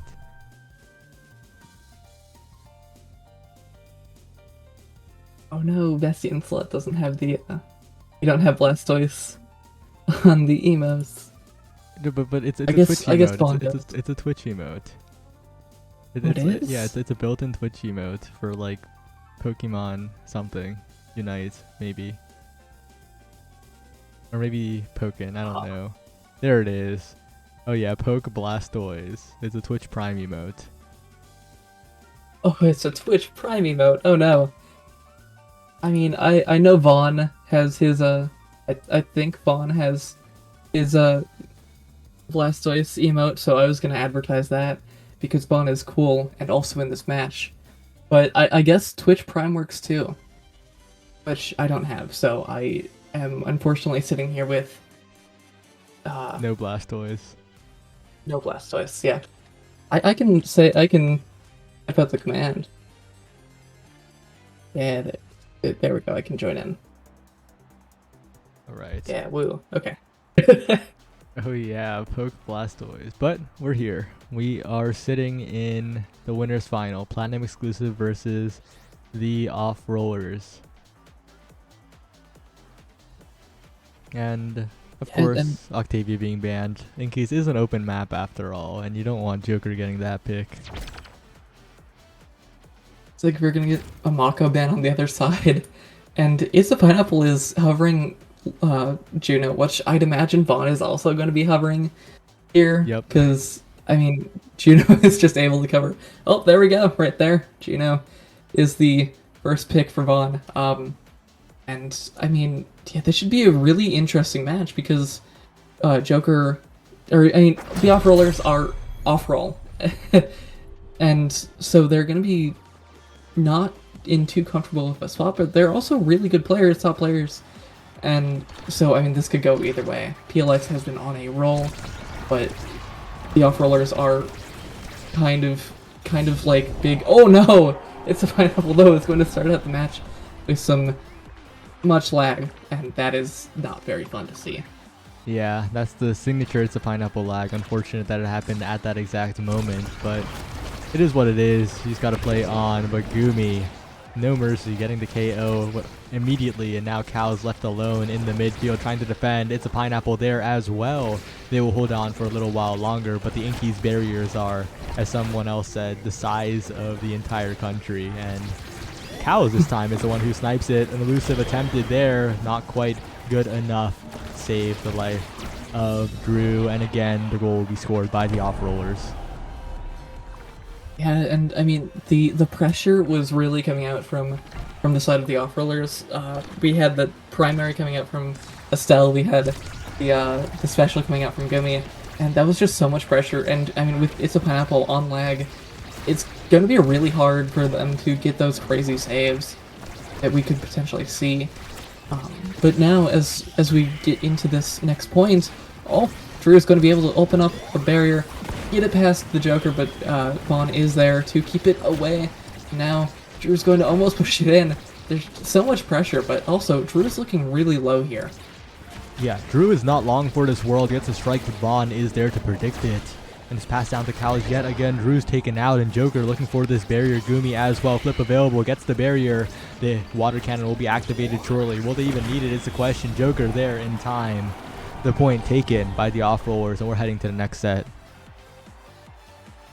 Yeah, I mean, that just looks so strong for the side of the off-rollers. And, I mean, yes, it's a Pineapple is on lag, but, I mean, they just had so much pressure, so much offensive power there. I mean, so many abilities coming straight towards It's Pineapple and Cows on that midfield. And now that's Estelle with Rapid Fire, which is just so much more pressure, so much more damage. And, oh no! That's gonna be Gumi getting 1-2 punch as well. So this could be a much different game after this point, with all these crazy awakenings getting picked up. Yeah, and it's among Titans boosted Gumi with Demolitionist and 1-2. This Juliet's basically full build already. You gotta be so careful now. And they've already been dash punch KO'd. Cow's almost taken out there as well. That stagger bar looking very, very low, even with the orb not looking safe at all. The regen stopped by Gumi. Vaughn continuing to save the barriers. Gumi has a dash available here, uses the special instead. Good defense from It's a Pineapple, but the barrier will still go down. Oh my gosh, Drew almost gets taken out by the water cannon, but I mean, Gumi was up there. Gumi was ready and prepared to catch that water cannon firing core, and was able to just push it in. The offense from the off-rollers is really interesting to see, because Gumi, as a goalie, typically is really knowledgeable about how a goalie works and what they look for. And oh my gosh, Gumi is going to be able to take out Ace of Pineapple on a bit of a misposition, and they're going to just work together, the Joker and Gumi, to get that in, take a kill as well. Oh my gosh, they just look so powerful. Yeah, they're continuing to just trap the core in front of them, use a lot of abilities synced up, and just so hard to defend if you're out of resources. And the off-rollers will take away resources by continuing their offense. But Drew with a well-placed strike, with a well-timed strike, pushes forward, but Pineapple not there in time. Gumi stopping him from being there in time. And well played again from the off-rollers as they are speedrunning to a third set. Yeah, and I mean, unfortunately for It's Pineapple, when the other team's forwards are in such a good position that they win if they get the core, you really don't have any options. And here we're gonna see Gumi take Super Surge. That's gonna be more kill potential. We're also gonna get to see Kai on that Chrono Boost, Estelle on that Twin Drive, and we are going to see Kazan taking that built different. Those are the two biggest Awakening drafts, I'd say, here. This should be an interesting set, but I mean, the off-rollers have been looking, and are still probably looking really powerful. They are, but this time it's Drew's massive open primary, like you said, that built different, doing a little bit of magic, that additional size covering so much area, and of course Cows with that additional Chrono Boost speed has to be dealt with as well. But as you mentioned, Gumi with that Super Surge, it's a little bit different in terms of playing Juliet, but it's still so good. And Drew, we're seeing a bit of why Drew was so good in the earlier matches here. Drew is now just taking control in front of the net. Vaughn is taken out, and well, that's an open net. Platinum exclusive, 2-0 up. I mean, this is triple size Drew, which is kind of crazy. And I mean, Drew's just gonna be pretty much the deciding factor potentially in this set. And I mean, the off-rollers are gonna have to adapt to that triple size, to that extra damage and knockback provided by Built Different. And they're also gonna have to deal with a lot of other stuff. But on the other hand, if Gumi can just get those kills on a player like Kaz, on that midfielder, they're just gonna be able to have an open net. Looks like Drew's gonna be taken out, and now that's, I mean, pretty much an open net. It's a Pineapple with almost no abilities, having to fight against a dash punch and that primary from the Joker. It looks really dangerous with all this pressure coming from the off-rollers. But I mean, Drew did it for 2 goals. They can do it again. And that's a barrier take so early. Pineapple has to be a little careful of Gumi here, but if they activate the water cannon at the right time, Drew doesn't even need it. Vaughn is there with the jump. Gumi now threatening the barrier take here, but Pineapple leaps down. Drew now looking for the strike. Gets it past Vaughn with that. You know, that's the least fair strike war in the world. Drew's strike hitbox was like triple the size of Vaughn's. Yeah, I mean, Drew with, I mean, Kazan's closed primary has, like, it goes straight forward, but I think the way it was there with Vaughn on that Among Titans and Gumi with triple size, I think he just straight up just takes up the entire strike distance, which is hilarious. But I'm not saying anything, as now Drew is going to be able to get specialized training, which is almost far and away Kazan's best awakening. I don't play Kazan, so I don't know that for sure, but it's kind of a crazy awakening. And now we're gonna hopefully see more passes now as It's a Pineapple sends out that call out. I mean, Drew is just so activated at this point. If anyone can carry this game, like you said, it is Drew with this build right now. And if Cows can get the core forward is the question. But no strike there.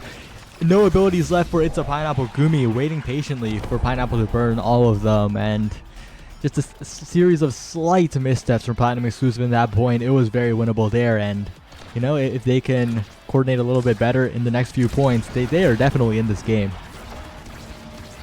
Yeah, and I mean, as we've seen in the past, in all two of the other games that we've seen them on stream, they may be down, but they're definitely not out. They've taken multiple different sets just by the skin of their teeth.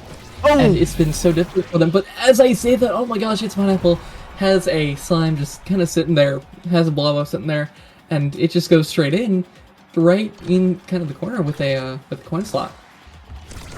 Oh yeah, that's what you love to see. Well played.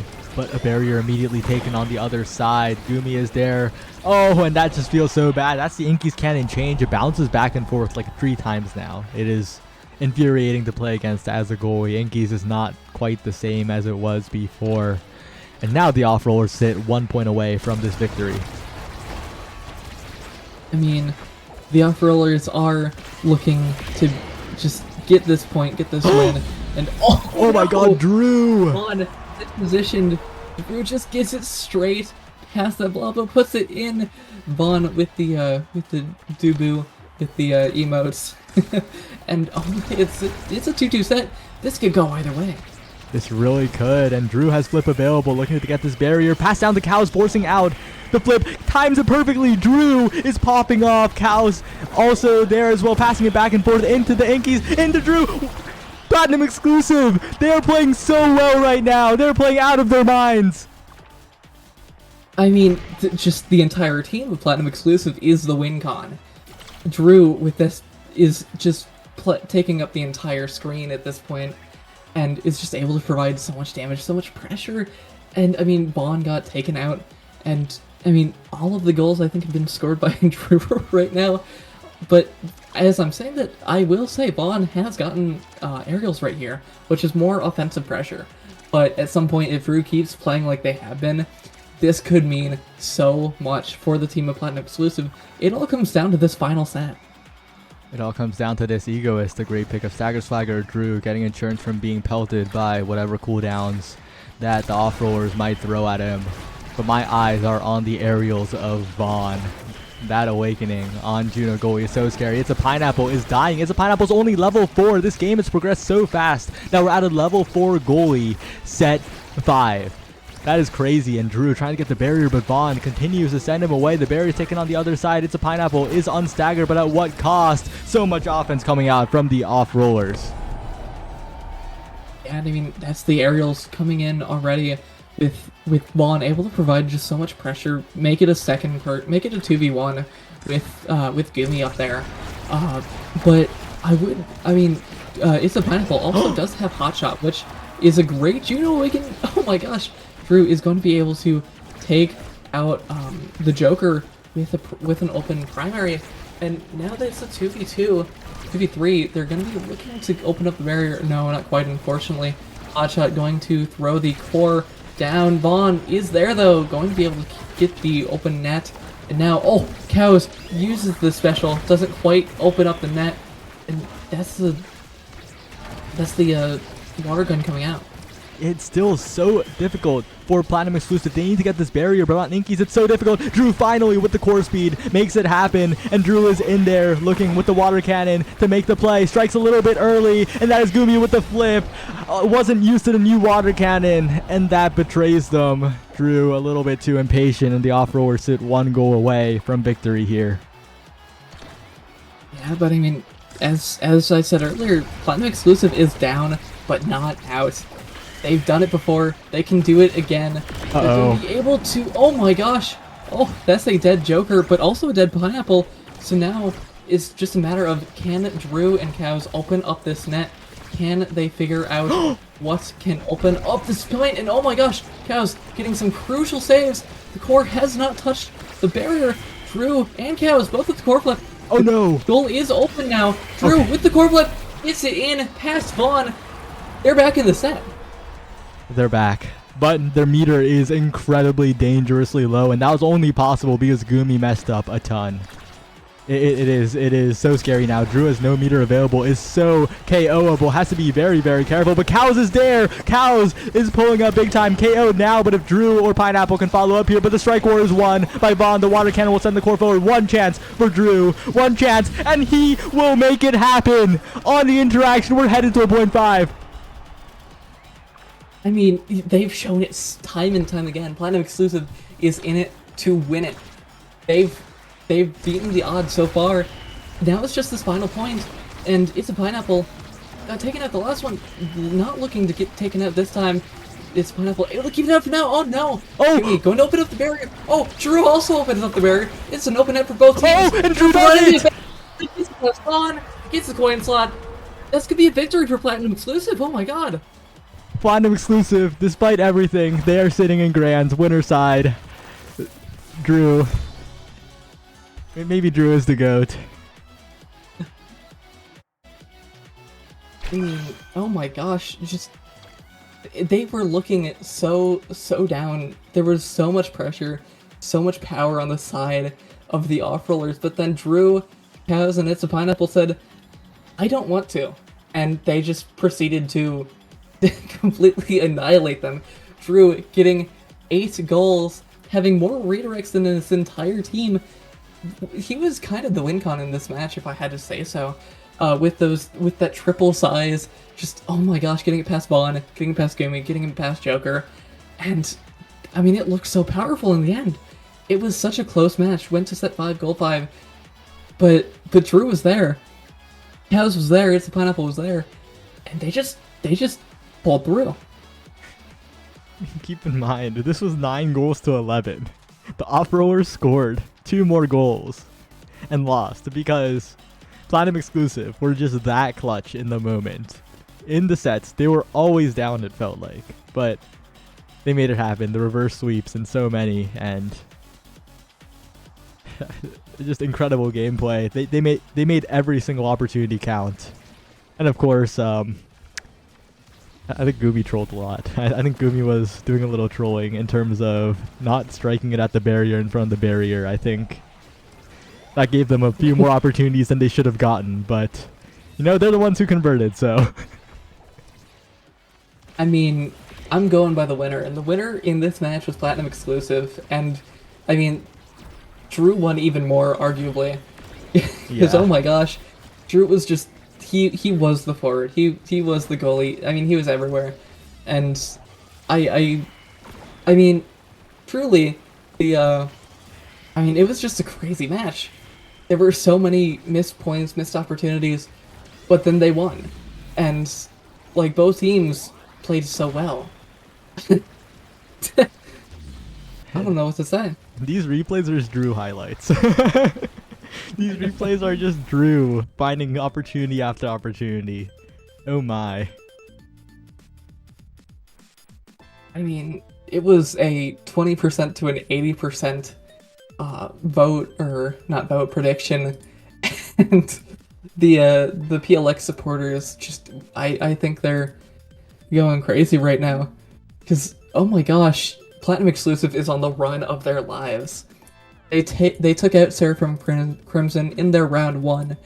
Then they beat Bozo Bunch if they were good in a set in a I don't know, I don't remember the score. A bit of a But they banger. won. They beat Bozo Bunch. It was a great match. I watched a little bit of it. And then they beat Bun Bun Bonanza, the NASL team, in a match. And then they beat Mommy's Lemon. Another really, really close match. And now they're here. They looked so far down. And then they weren't anymore. All of a sudden, Drew, Eats a Pineapple Cows all just pulled up and said, okay, sure, you've had your fun. It's time for us now. Speaking of Bumba Bonanza, though, they're sitting in the losers' quarters, and there's a new lobby that we're going to be heading to. They are against Oshino Core Flip. This is a bit of a good game that we have on our hands. This is losers quarterfinal, which is a qualifier for the loser takes 5th place, ties for 5th, and the winner is put in the top 4, which, I mean, anybody could win this. These are 2 NASL teams. They're going to be playing again within 9 weeks or something like that. I'm not entirely sure, but they're going to be playing again soon. So this could be kind of a prelude to what we could see in the future. But, I mean, we're seeing it now. Yep. And the map bans are coming in. We are playing on Oni Village.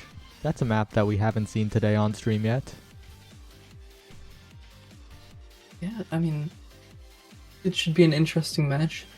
I'm interested in seeing what the goalies will be picking, because I think Mako's just the pick here, but Oni Village is a map that you really want the defensive goalies. You really want that defense on a map where where defense is just so good. But I'm interested in seeing what Merchant, Mirror and Kashikama will do, what Lilybund, Larry, and Scyther will do. As, I mean, if they ban Mako, this could be a really interesting game. I mean, it'll be interesting with Mako if they don't ban it, but it'll be a Mako match. So, I mean, there's so many possible things that could happen here. Yep. Lot of possibilities. We should be heading into games shortly. What's your prediction for this one? Because Oshi are having quite a good game. Bumba Bonanza having quite a good tournament. But Bumba Bonanza also have been just very good over the past few weeks. Yeah, I mean, just real quickly, I'm going to go over the each of their bracket paths while we're waiting for the match to get loaded up. Bun Bun Bonanza to get here started in winners, as everyone does, but then in losers beat Breezy and Plink Plonk to get to where they are now. And they also beat Converging Worlds, Ghosts of Solo Q, and then lost to Platinum Exclusive in the winner side. In Oshino Core Flip started in winners, went all the way to winners semifinals, where they lost to the Off Rollers after beating Last Minute, Five Guys, and Last Call. And so, I mean, both teams have some crazy wins so far. As we get into this match, we have the Mako pan from Bun Bun Bonanza. They do not want to see that character anywhere near them.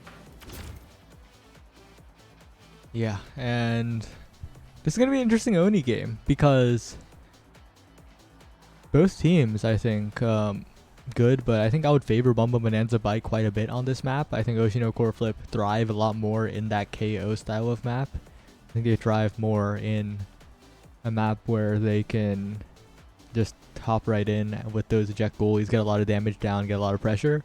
But it's the Merchant Atlas with the Kazan coming out for Miri Meg. Makes me wonder what the start is and what the game plan is here. I'm looking forward to this. Yeah, I mean, I guess I never really did answer your question of who do I have winning, but I would definitely say that I'm looking at maybe a Bun Bun Bonanza win here. I mean, as you said, yeah, the offensive pressure from Oshino Core Flip is really what they look for.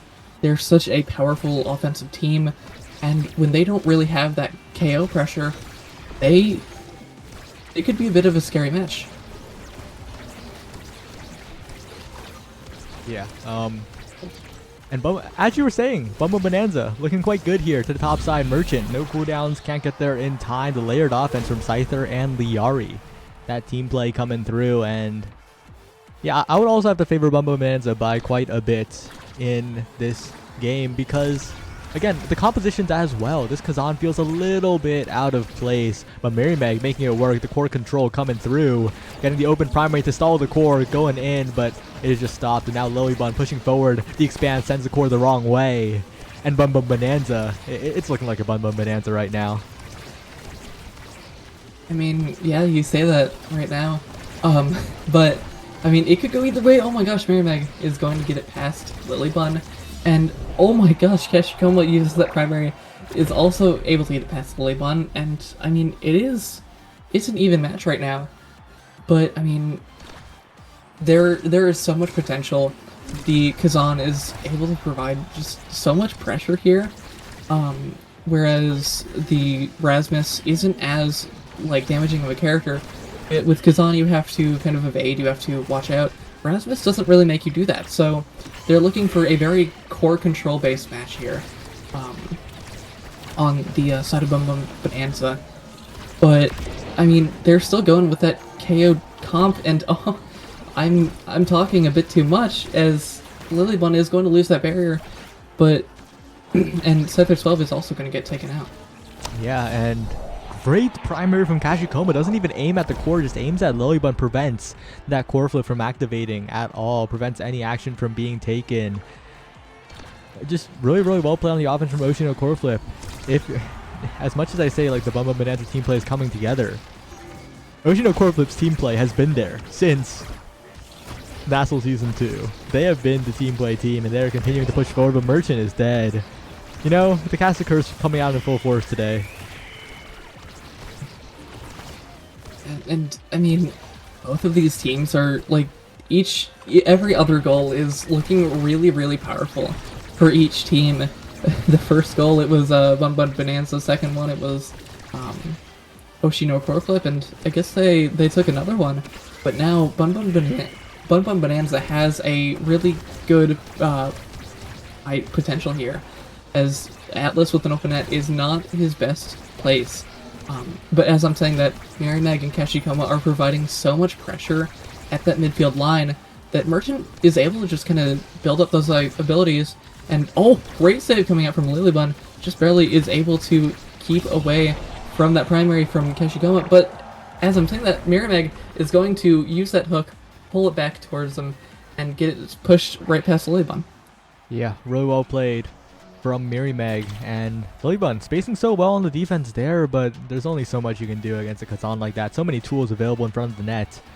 Just so many ways to outplay the goalie. And I think it all started really when the core was barraged up to the top side, right? And it just gives so much time. If you look back, way back to one of like the Vaughn coaching sessions to a Drakkar goalie or something, saying that you shouldn't be shotgunning in midfield. I think it was Razy? I think it was Razy from Yogi's Prodigies. Yo, my memory goes crazy, by the way. But if you shotgun a midfield a lot, with Drakkar goal, it kind of gives them the core, and that kind of happened there. Lilybun, I guess, did just a habitual barrage, and it gave the core to Mary Meg, and a few interactions later, it meant that they got the goal because they had possession. So we'll just have to see more of how that progresses, because, again, that can be mitigated a lot by the teammates being there as well. But right now, a barrier's taken Liari, trying to save it, but not quite enough, and right now, you know, Oshino core flip. Maybe I should stop like thinking they are weaker than they are, because they are performing. I mean, yeah, I haven't been like hyping up Oshino core flip too much already, but I mean, they are converting right now, and like, I mean, it's just regular Oni Village gameplay, but at the same time, Liari is looking staggered, can't really play to the way that she wants, and I mean, now it's Mary Meg, oh no! It's able to get the hook, and now it's going in. I mean, yeah, Oshino core flip is really showing that maybe they do deserve the pick. Yeah, and This time though, Liari with the first strike on the barriers, looking to make it a little more, but Meg again sitting near midfield, doing so well in terms of controlling the core, in terms of converting opportunities. Yet again, chasing the core now, looking to strike it, and that so good at using that close strike from behind. Even though it's a forward-facing strike, really just makes it happen. And Kachikoma as well sitting on the midline. Merchant barely has to do anything in a lot of these points, just has to sit back and send the core forward because Meg and Kachikoma are just keeping it past the midfield line so well.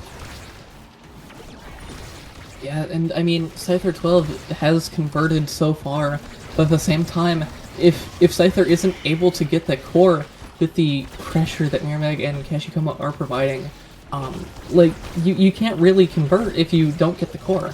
And that's what we're seeing so far, as we see there. Once Scyther 12 got the core, they're able to get the barrier open and get it in. But, I mean, what we've been seeing so far is Meg and Kachikoma are just able to keep it out.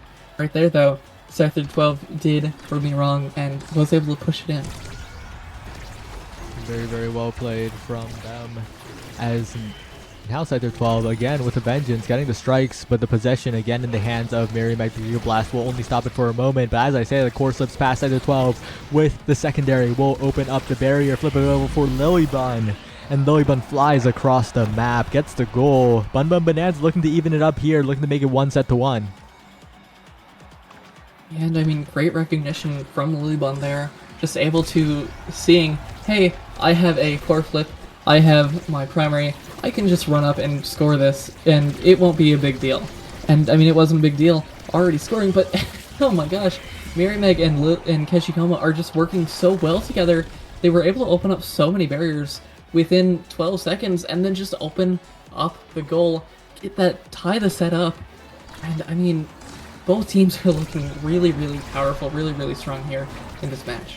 Yeah, the teamwork coming through for both teams, but it's a game of possession here. One barrier down already. Kachikoma pushing forward, but might have pushed forward a little too forcefully. The core now in the possession of Bumba Bonanza for a moment as Meg pushes forward again, but the passing plays to Scyther 12 up to open space. The primary is good, but Merchant's primary is better, but that means the cooldown is burned. The flip is good for Scyther 12. They're looking to score. They're looking to even up the sets here. Merchant trying to make the clears. A missed strike from Kachikoma and a KO onto the goalie means it's Bun Bonanza evening it up. I mean, when you don't have a goalie, it's kind of hard to get those defenses out. And I mean, great recognition from Liari saying, hey, Merchant's sticking a bit close to the edge, a bit close to the border, let's take him out. And that's exactly what happened. And now we're getting into the draft. It looks like Rasmus Scyther 12 is going to get that Chrono Boost, able to kind of get a lot more, help out the defense a bit more. And it looks like Kazan gonna get Swagger Stagger, a bit more speed, bit more health, regen, and I mean, it's looking like a really good draft for a lot of these players. Yeah, but the one thing that I'm concerned about is that hotshot falling down to Liari, getting that hotshot at a pretty late draft position, which is such a good awakening for that Estelle. And of course, on the other side, I don't think nearly the same amount of power picked up. Of course, Kachikoma getting the team player. This is a very passing-friendly team. Yoshino core flip will just send it back and forth whenever possible, but the thing is, it's just not on the goalie, and that kind of feels a little rough, especially when you give over something like that hotshot. So the draft order, not the most favorable for Yoshino core flip, but some might say that it should happen because Bumba Bonanza did win that set. But, you know, as I'm yapping about whatever, 30 seconds pass, a goal is scored, Yoshino core flip, retake the lead. Yeah, and I mean, Yoshino core flip may have lost that draft, but they are definitely not going to take that lightly. They have opened up the first barrier, they took the last goal, and I mean, now they're just looking to work together, open up, dismantle this defense from the side of Bum Bonanza. And Kachikoma has that core flip online, going to potentially be able to get a barrier here. No, oh, not quite. Lilybun uses that core flip, able to keep it out for now. Oh no, Meg's primary going to push it through, get the barrier open. Meg has the core, not quite. Scyther uses that strike, uses that hook, keeps it in possession, going to use that secondary, send it back to his teammates. And now, oh, Meg uses that primary, gets it past, and that's going to be a core flip use, gets it through, and that's a 2-0 point lead for Oshino core flip right here. Yeah, after that draft, they're back with a vengeance. They're really making it happen. And I think a lot of that does have to do with Lilybun picking up the Among Titans, which is a great awakening for the team. But a lot of, I think, Bum Bum Bonanza's success hinge on Lilybun making the holds, and it's a little bit harder to make the holds when you're a lot smaller. Yeah, definitely. And I mean, right now, Lilybun, like, Kai as a goalie is really reliant on those abilities, on that barrage, on that Giga Blast. But at the same time, when you don't have that crucial ability in the strike, when it isn't as large, when it isn't as powerful, it's a lot harder to kind of pass to your team, kind of convert with your team. Oh my gosh, the Merchant going to be taken out by the primary from Scyther. I didn't even think that'd reach, but it's going to push it in. That gives Bum Bum Bonanza a big potential for winning the set. Yeah, big chance for Bum Bum Bonanza now. Miramax passing to Kachikoma. They don't want Bum Bum Bonanza to come back and a strike war win on the flip hold. Does that so well for Oshino core flip. Kachikoma blinks in, but a great hold by the entire team of Bum Bum Bonanza. But as I say that, Kachikoma with one more try to the bottom side, and that will be Oshino core flip 2-1 up. This is a crucial draft for them. Yeah, and I mean, they may have lost the last draft, but I mean, here, that is potentially an Estelle getting aerials. I'm not entirely sure what Estelle wants, I don't play her, but I think that aerials looks pretty enticing here. That's gonna force Rasmus, gonna force Scyther 12 onto Big Fish. Oh no, that's Miramax getting specialized training. This could completely change the game up. That's Estelle with her best. That's Kazan with his best. I mean, this could change the game entirely. So, Bum Bum Bonanza is doing a bit of gambling here. They are gambling that Scyther 12 with triple size, thanks to Among Titans, Demolitionist, and Big Fish, will be enough to score before Miramax can go out of control in the rounds, which is a pretty decent gamble on Oni Village of all maps. And right now, maybe it's paying off a little bit. Both barriers down. Oh. And I mean, Scyther 12 is gonna just push that in, but yet as with Rasmus as a character, he thrives on size, and I've been pinged, I think by Miramax actually, after a match, that I am a bit size hungry. I got quadruple size with those pummelers. Size on Rasmus is the best thing to have, and so I mean, Scyther maybe taking that gamble as you said. Gonna give Miramax that specialized training, but I mean, it's looking like it's working out for Scyther as they take both barriers. Bum Bonanza takes the goal as well. Larry uses that secondary, gets in, pushes it past Merchant, and I mean, they may have won the gamble, despite Biss going to both Kazan and Estelle. I mean, you see Scyther has so much offensive pressure here. Oh, but Liari saves both barriers from going down. Miramax in front of the net. It's defended away. Bum Bum Bonanza looking to make this a 3-0, looking to not give up a single point here. But, you know, it's always still possible. Kachikoma pushing forward a strike shot from Merchant as well. Scyther trying to get in there, but it's not quite enough. Liari, Scyther 12 trying to find a connection here. Merchant passing it forward, but Scyther still continuing. That massive size means that dribbling is so powerful on that Rasmus, but Kachikoma finds a way around, gets the flip, gets it around the barrage, and the barrier's open. Yeah, and oh my gosh, Miramax is just gonna hook it towards themselves, and now it's just gonna push it in. I mean, Bun Bun has been looking really powerful in the set, but I mean, as you said earlier, Miramax and Oshino core flip is looking for this time, looking for these chances to prove that, hey, yeah, we got really good stuff. We're going to make sure that you regret that. And as they do that, oh my gosh, Kachikoma going to open up the barrier for Bum Bum Bonanza. Now it's looking like a very close set. Oh, Scyther not quite able to get it past the primaries from Merchant. Oh, he uses core flip. Merchant able to continue keeping it out. Lilybun going to pass it over to Liari. Oh, but Kachikoma uses that special, uses that primary. We're going to push it in past Scyther. That's an even set. Really well played. Amazing hold by Merchant. who has been an absolute wall in the goal box, held that barrier for what seemed like forever. Now Kashikoma, that's not the redirect you want. Send it directly into Scyther 12. That barrier is taken, but it won't matter if they can put this offense together. Scyther 12 now looking to eat all this damage, though. They got to be so careful. The layered offense, not enough. The KO found Oshino core flip hold despite the offense of Bum Bum Bonanza. They're trying to convert here. Lolibun dancing in the midfield with all that speed, trying to make it happen. Sends it around the Crystal Thorns, but the barrier will be taken by Kashikoma. Lolibun now trying to win the interactions. Flip available, getting the barrier. Oshino core flip 1 point away. The open primary double kill from Mirimeg will close it. Oshino core flip will eliminate Bum Bum Bonanza today. Oh my gosh. I mean, that team play was just so good. They took out Scyther. Scyther was off the field. It was just Liari and Lolibun on the defensive line trying to keep it out. But then Mirimeg just pulled up, said, "Oh, you wanted to win this match? No, we're gonna kill you both." And so, I mean, Lolibun and Liari just got taken out. And I mean, Mirimeg just provided that damage, provided that pressure, and just sent it straight in. Scyther couldn't do anything. It was a 1v3, and those are so hard to win. All right, we're hopping lobbies. We're heading right into our next one. I'll invite you shortly, but we have Mommy's Lumen versus Boza Bunch if they were good. Wait, where's the code? Uh-oh. There it is. Where are you? There we go. All right. But, man, what a game from Oshino core flip. They were down 0-2 in that last set, but they still put the offense together. I mean, we've seen it with Platinum Exclusive. We're seeing it now. We saw it then with Oshino core flip. I mean, once you can get going, once you can get that pressure, once you can kind of get that steam rolling, you just have so much power.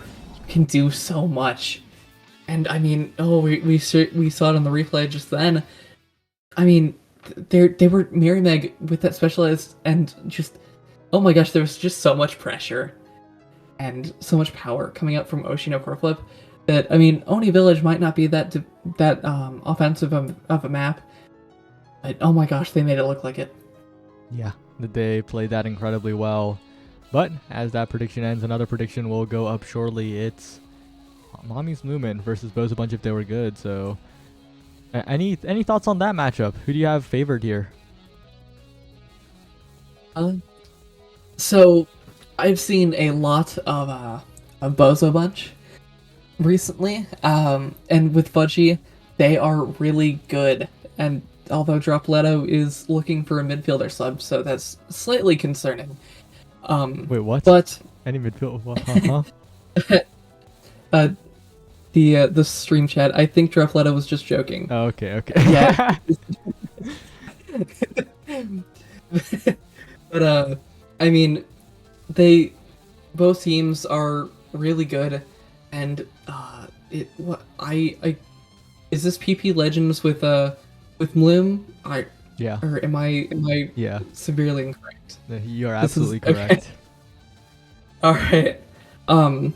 Yeah, but this is PP Legends with an extra player in Bloom, and it's Bozo Bunch with an extra player in Fudgy Waffles, and I mean, so this could be really interesting because it's two really good teams with one new player, sub-det player, and so I mean there are so many different possibilities with this.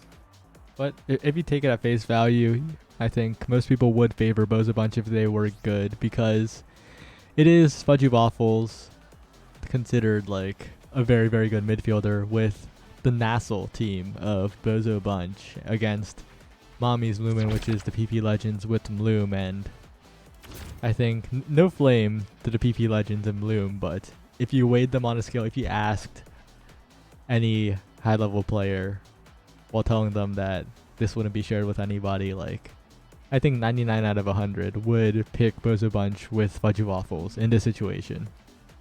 But you never know. This is a tournament where anything can happen, where any team can pop off, where any team can perform. Yeah, and I mean the matches have just been crazy. Bozo Bunch has come is here after a 4-match winning streak here in losers, after beating Seraphim, Two Dudes and a Cat, Last Call, and Sundubu Strikers. Now they are here in losers quarterfinals after potentially being out of commission in 17th place. They have made it all the way up to a guaranteed top 8, to a guaranteed 5th place finish. And I mean, I can't imagine they're going to stop here. They're going to keep going, and as I said, that Dropletto is going to steal that first barrier, open up the net, or not open up the net, but open up that first barrier. Fiery gonna almost be able to push it through for Got's defense. Not quite though. Dropletto sending it forward, gets the primary, opens up the barrier, opens up the net. Maddie, oh, Fiery uses that secondary, gonna be able to push it past with a strike. Maddie runs up, not quite able to get not quite able to convert. Yeah, but I mean, it's a little bit scary, right? Because Fiery's in front of the net. Oh, can't find the goal, but on the second try, he will score. Fiery gets the hook. And that bottom side attempt, a little bit spooky. I thought that was a bit of a missed opportunity there, but it is still them getting the goal here. And this is interesting if you look at the compositions, right? It's Era on Night Market. It's so good for Fudgy Waffles. But on the other side, Bloom playing this midfield quite well, winning the strike wars, getting it to Fiery over and over again. I mean, something I might add is that Fudgy Waffles, or more specifically the side of Bozo Punch, is really used to that Era with their normal teammate in I. So I mean, this has to be like close to what they recognize, what they're used to, and so I mean, this will just mean, hey, we have a sub, but it's a sub who's using the same exact character as our normal player. So I mean, they have this experience, and it's working out so far, as they're going to be able to push that in and open up the net to score. Yeah. Oh, well, definitely interesting. We'll have to see how it pans out, especially the playstyle differences between Fudgy Waffles and I. But at the moment, it is the Dropletto show, looking like the main character here, but we lose the strike war, and it is Bloom and Fiery trying to get past this Tofu Fortress, but so many cooldowns burn, the Tofu Fortress still stands. For God, however, the stagger bar looking dangerous at the moment. I mean, Forgot is looking really low. Fiery is just going to be standing on Forgot right now. Oh, but Forgot is going to be running up. Oh, Dropletto, on the other hand, I wasn't even looking over there, is going to get it past Maddie and Bloom, use the hook, pull it back, say, no, get back here, and then just push it straight through, straight in. And, oh my gosh, Dropletto was just kind of 1v2 there, as Fudgy was helping Forgot out on that defense, keeping Forgot away from Fiery. Really well played there, and now Fiery and Bloom again on the offense, but the Tofu Fortress is up yet again. A KO found onto Fiery, the Kazan taken off of the map. Maddie going for a Hail Mary Giga Blast, but it will not be enough. Fudgy Waffles, the wrong Night Market angle means that Bloom has a chance, gets the barrier. Forgot waits enough. Maddie unable to score there. Great defense from Forgot, but again, it is still a little scary. Dropletto trying to fake out Maddie, but Maddie will not be phased by that one. Still defending is Forgot, but the offense has stalled for now. Dropletto with a chance. Fiery with a chance. Misses, but follows up with a dash. Okay. Whoa. I mean, Fiery I think is just showing off a little bit, showing, hey, I could miss this, but you know, I think I'm gonna hit it in. I think I'm gonna strike it in. Forgot with a bit of a missed roll, not able to save that, just kind of standing there saying, oh my gosh, this character is weird, and then losing that point. But Fudgy Waffles, Dropletto, and Forgot all very close to the flip, and now they have flip. Oh no, Fudgy and Dropletto both can use their flips. Now it's Forgot with the flip. And, I mean, I need to stop talking about flips, because Dropletto and Fudgy are still providing so much offensive pressure here. Forgot gonna use that flip. Gonna keep it away from Fiery. Fudgy is looking really low, though. Fiery not going to really look for the kill right now. Just gonna provide that offense. And Bloom gonna work to keep it out with Maddie. Uses primary and special to keep it away. Forgot uses that wall. Gets the Tofu Fortress out, And now it's Fiery and Bloom with the core flips available. Fiery gonna use that special, forgot, going to just send it away. Fiery uses that core flip though, doesn't quite hit it, but is able to win the strike war against Forgot and push it through. And both goalies apparently on 90 ping, by the way. The fate of Denver servers, and it is not looking too good on the defensive end. But a lot of powerful awakenings available now. Rapid Fire, Monumentalist, both on the table for the two midfielders. We'll see if any denials come out, but that is what I expect. Okay, Rapid Fire denied away. They tried to pass it to Kazan, but Kazan will sit pretty with that 1-2 punch regardless. Monumentalist pretty easily getting down to Fudgy Waffles as Sai is picked up for the Rasmus of Drop Leto. Deadeye with that Giga Blast will be a little scary, but not the main focal point of this draft. Yeah, I mean, I'd say that Bozo Bunch definitely won this draft, despite losing the set. Because I mean, they did get Rapid Fire on the Dubu, which isn't the best, but on the other hand, they also got Monumentalist on that era and Size on Rasmus, which, as I said in the last game, Size is really, really fun, but Drop Leto is going to get taken out even with that extra stagger, or extra health provided by Big Fish. Gonna lose that life, and oh my gosh, Fiery going to push it through. Maddie loses the first barrier, but it doesn't matter, as Fudgy is looking really low. They're gonna be able to push it back out. Fiery uses a hook, pulls Fudgy Waffles back out. Forgot is going to get it out, oh, but no. Drop Leto doesn't quite hit the strike, and that's going to go straight through. Straight in between the two defensive players, and I mean, the Mommy's Lumen is looking really powerful right now.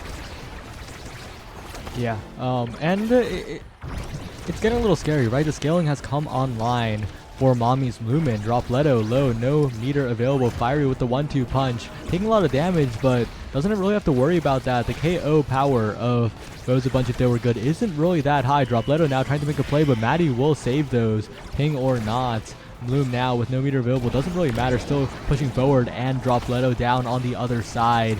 Monumentalist Nato will stall it out for now, but it's still looking so scary for the Bozo Bunch. Yeah, and oh, Forgot uses that core flip. Fire has the core flip up, doesn't use it yet. But I mean, oh, Fudgy Waffles looking really low. Fiery is going to use that core flip, but on the other side, Maddie and Bloom will lose the barrier to Drop Leto. Going to push it through. Drop Leto uses primary, sends it past Maddie. Really well played there from Bozo Bunch. If they were good, they're trying to overcome the damage of Fiery. They're trying to score fast enough. Maddie so far has been able to stem the bleeding, but it is still looking good for Mommy's Lumen as they are continuing to push forward. Fiery gets it around for God, gets the top barrier, and yet again, Mommy's Lumen's offense is holding strong.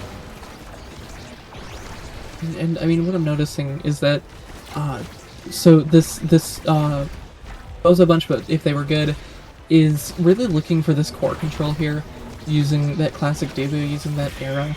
None of these are really damaged characters, but Fiery and Estelle and Kai are so good at dealing this damage to the team. And I mean, in the match of core control versus damage, damage is almost always going to win out. But oh, as I said, that Fudgy Waffles is going to be able to keep that out. And I mean, now the offensive though is on the side of Mommy's Lumen.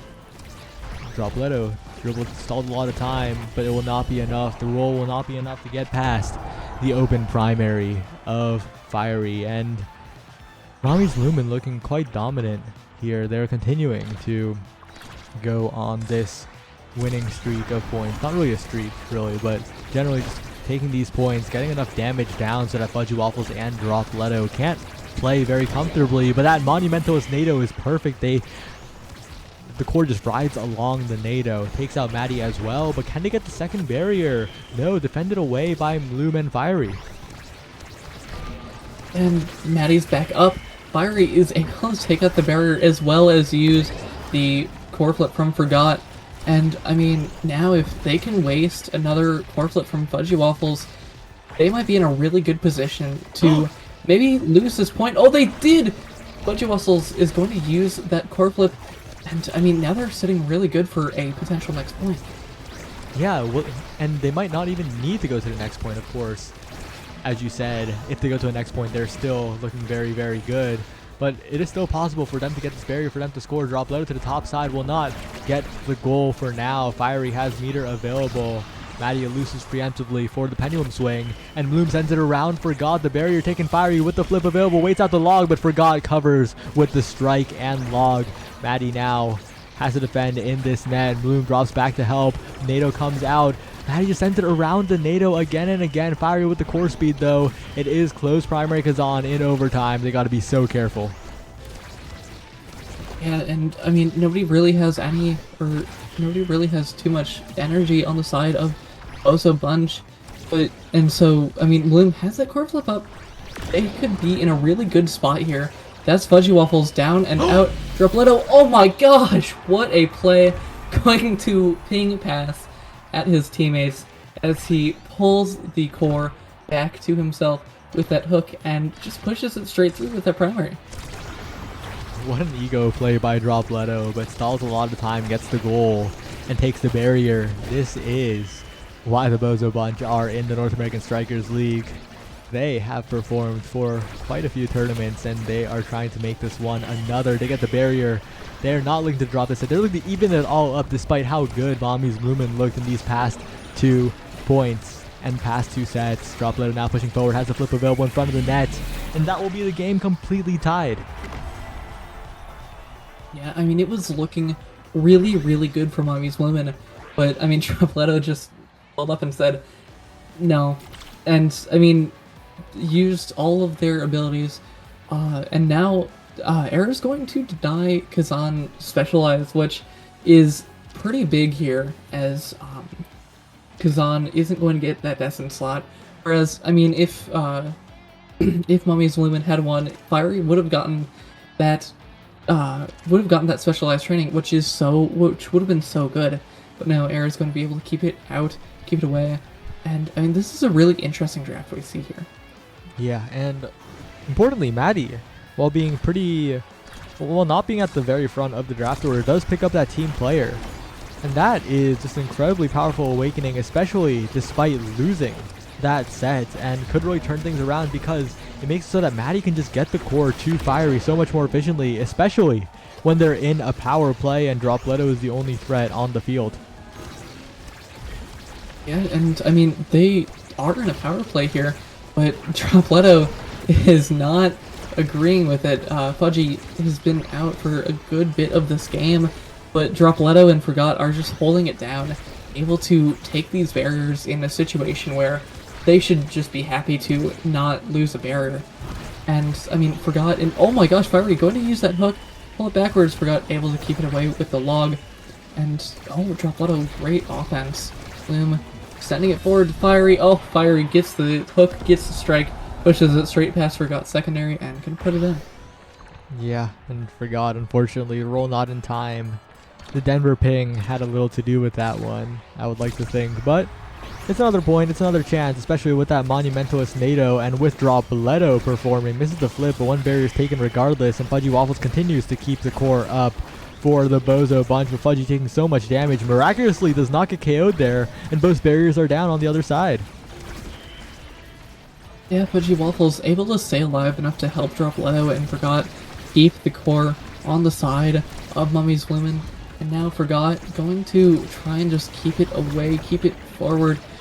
Drop Leto not able to get it past. Fiery, oh no, mistaken roll from Forgot. Gonna have to use core flip to get out of it. Fiery with the core flip though, doesn't need to use it, takes the barrier. Unfortunately uses it in order to not take damage. Oh, now Fiery going forward with it. Maddie sending it forward to Bloom, sends it up to Fiery. Fiery gets made small by Fudgy, and now, oh, Fiery going to win the strike war against Forgot, going to push it through. Yeah, the strike war win's critical for Mommy's Lumen, especially with that close primary, the long strike. And they're looking pretty dominant here. They're looking to send us to that 4th set with them in the lead. Now Fiery once again pushing forward, one barrier already taken. 5 seconds weren't even up at that time. The barrier traded back on the other side, but it is still Mommy's Lumen continuing to maintain possession. It is Fiery continuing to make shots on the barrier, and Fiery once again bouncing in, trying to send Forgot out of position. For Fudgy Waffles taking so much chip damage at the moment, and the combo from Bloom will get the KO. Yeah, and Fiery just gonna be looking to get it around Dropletto.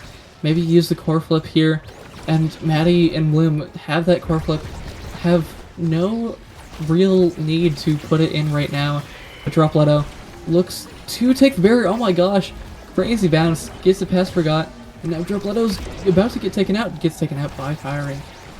That KO so critical. The power play coming through. Fiery now sitting in front of the net, shrunk, but still trying to open primary. The core Forgot his flip available, but a great hook. Okay, has to use the flip there to not get scored on by the Kazan. Dropletto now needs to create a miracle. Oh, but that night market bounce is the nastiest I've seen in a hot minute. It's just directly went to Fiery. Oh my.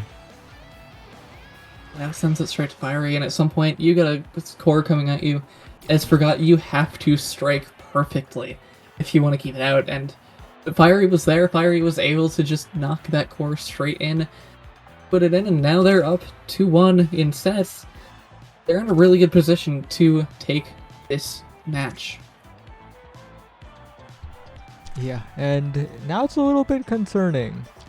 Blast Cannon, but that means Demolitionist does fall. It is not passed down to Kazan, goes for heavy impact.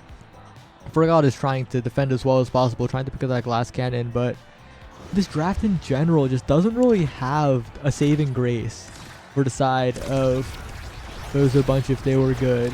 They need to play so much better here, and it's still possible that they can do it, I believe.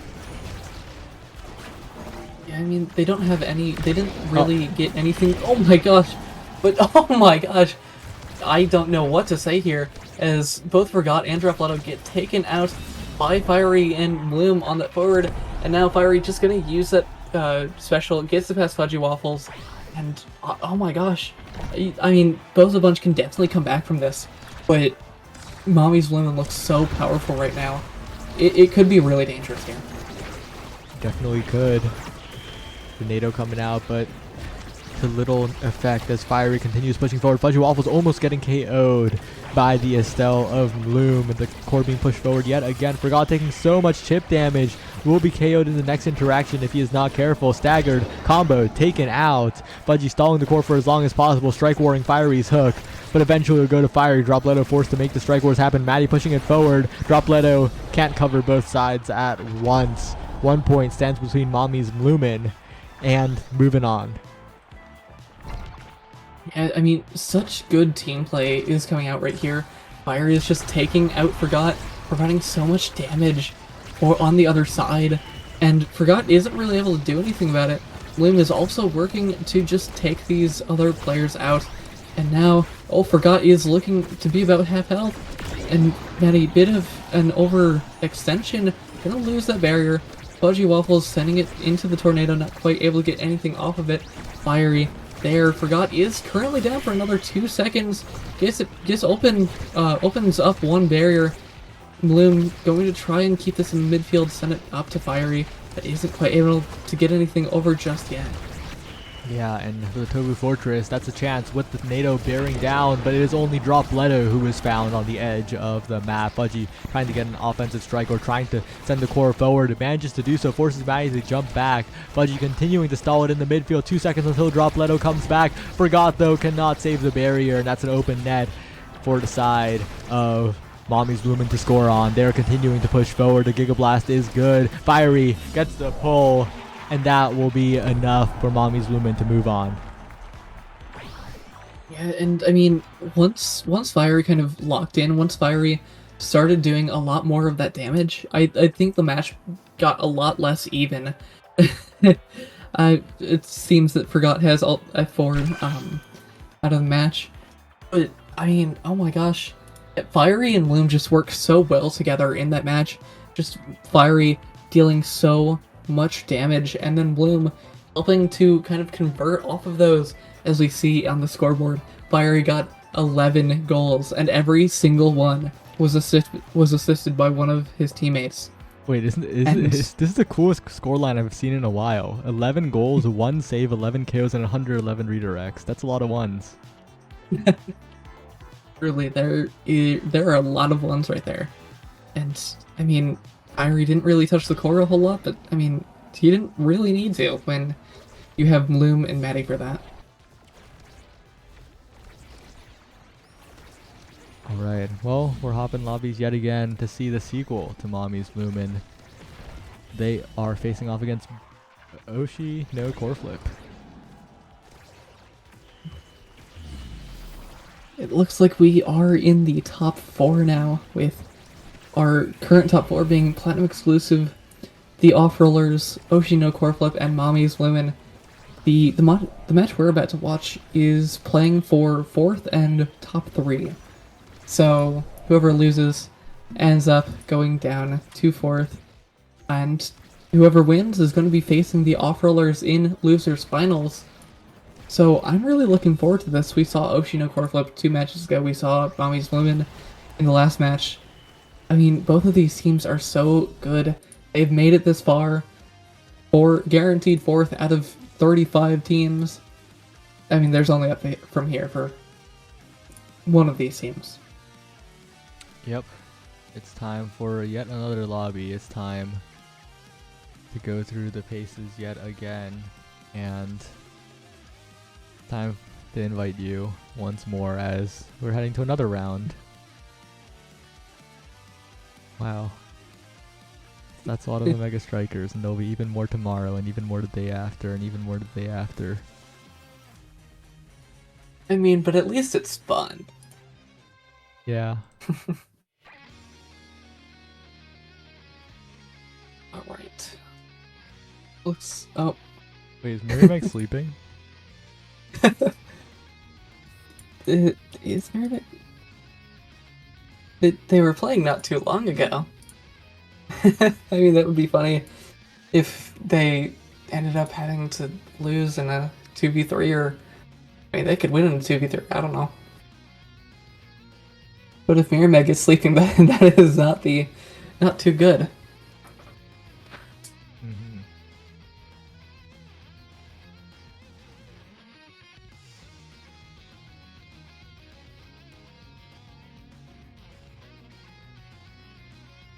Oh, there's so much stuff to announce.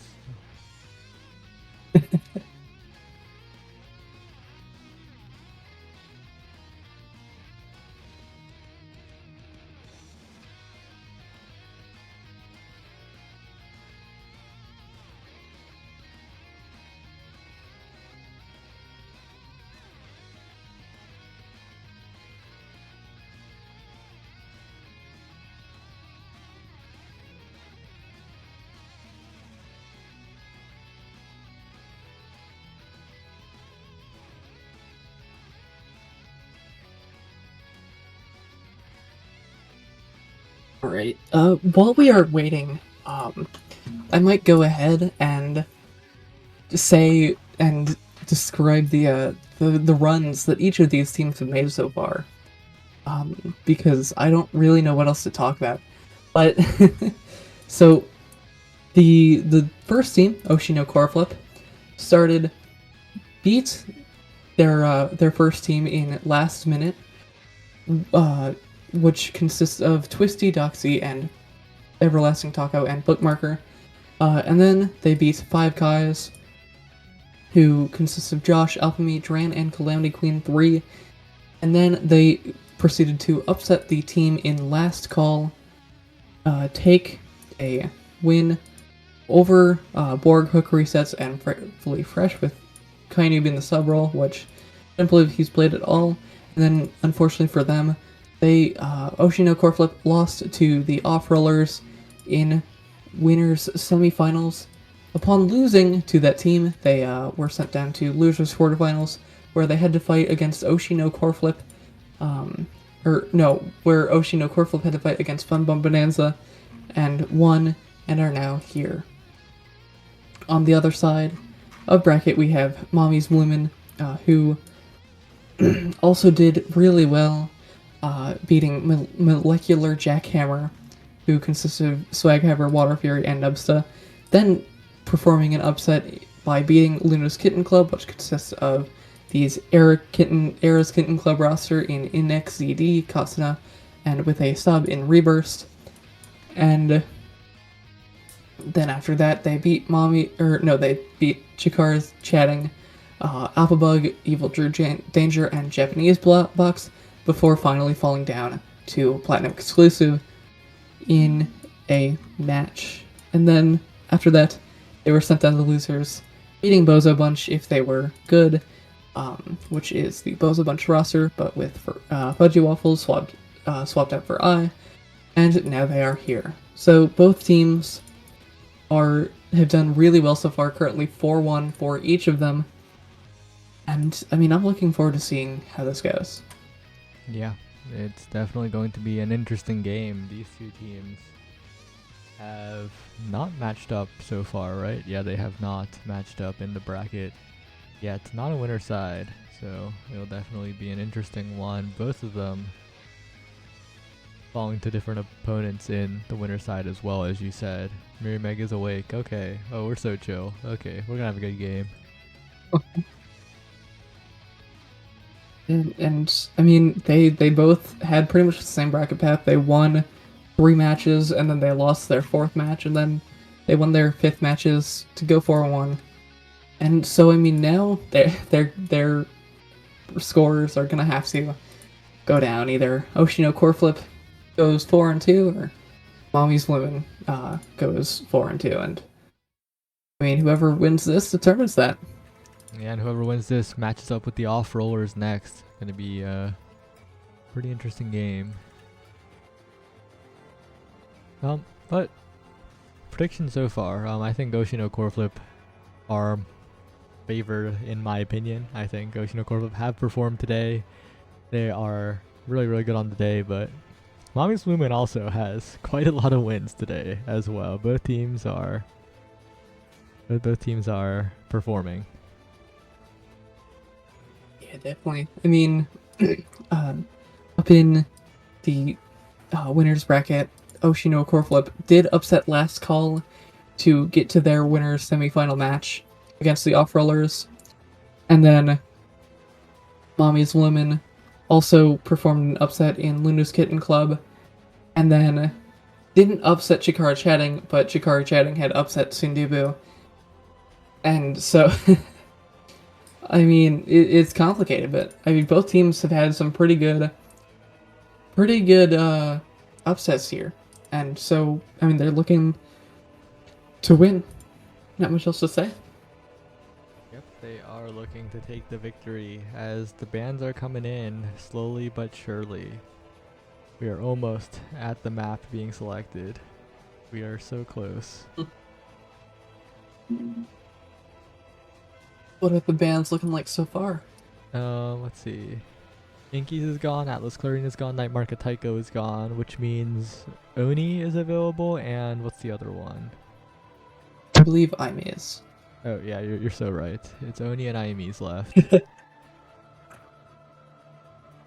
So, I mean, so we're either going to see a really kill-heavy game, or Miri Meg is going to pull out the Kazan for Oni Village, and it's going to be another really kill-heavy game. Oh, so, it's Oni Village. I mean, it's Oni Village, alright. Get your prediction. So, I mean, I'd imagine that we're going to see a pretty similar comp from the side of Oshino Core Flip to what we saw previously in, I believe that was Estelle, Kazan, and Atlas. From this side, of course, it was based on bans. I'd assume that if Merchant wanted to, or didn't get their Vice banned out, they might go Vice here. Yeah, definitely a possibility, but it's still definitely possible that they don't opt for the Vice. There's a pretty decent chance that is what occurs. We'll have to see. We'll be loading in shortly. Everyone's in the lobby.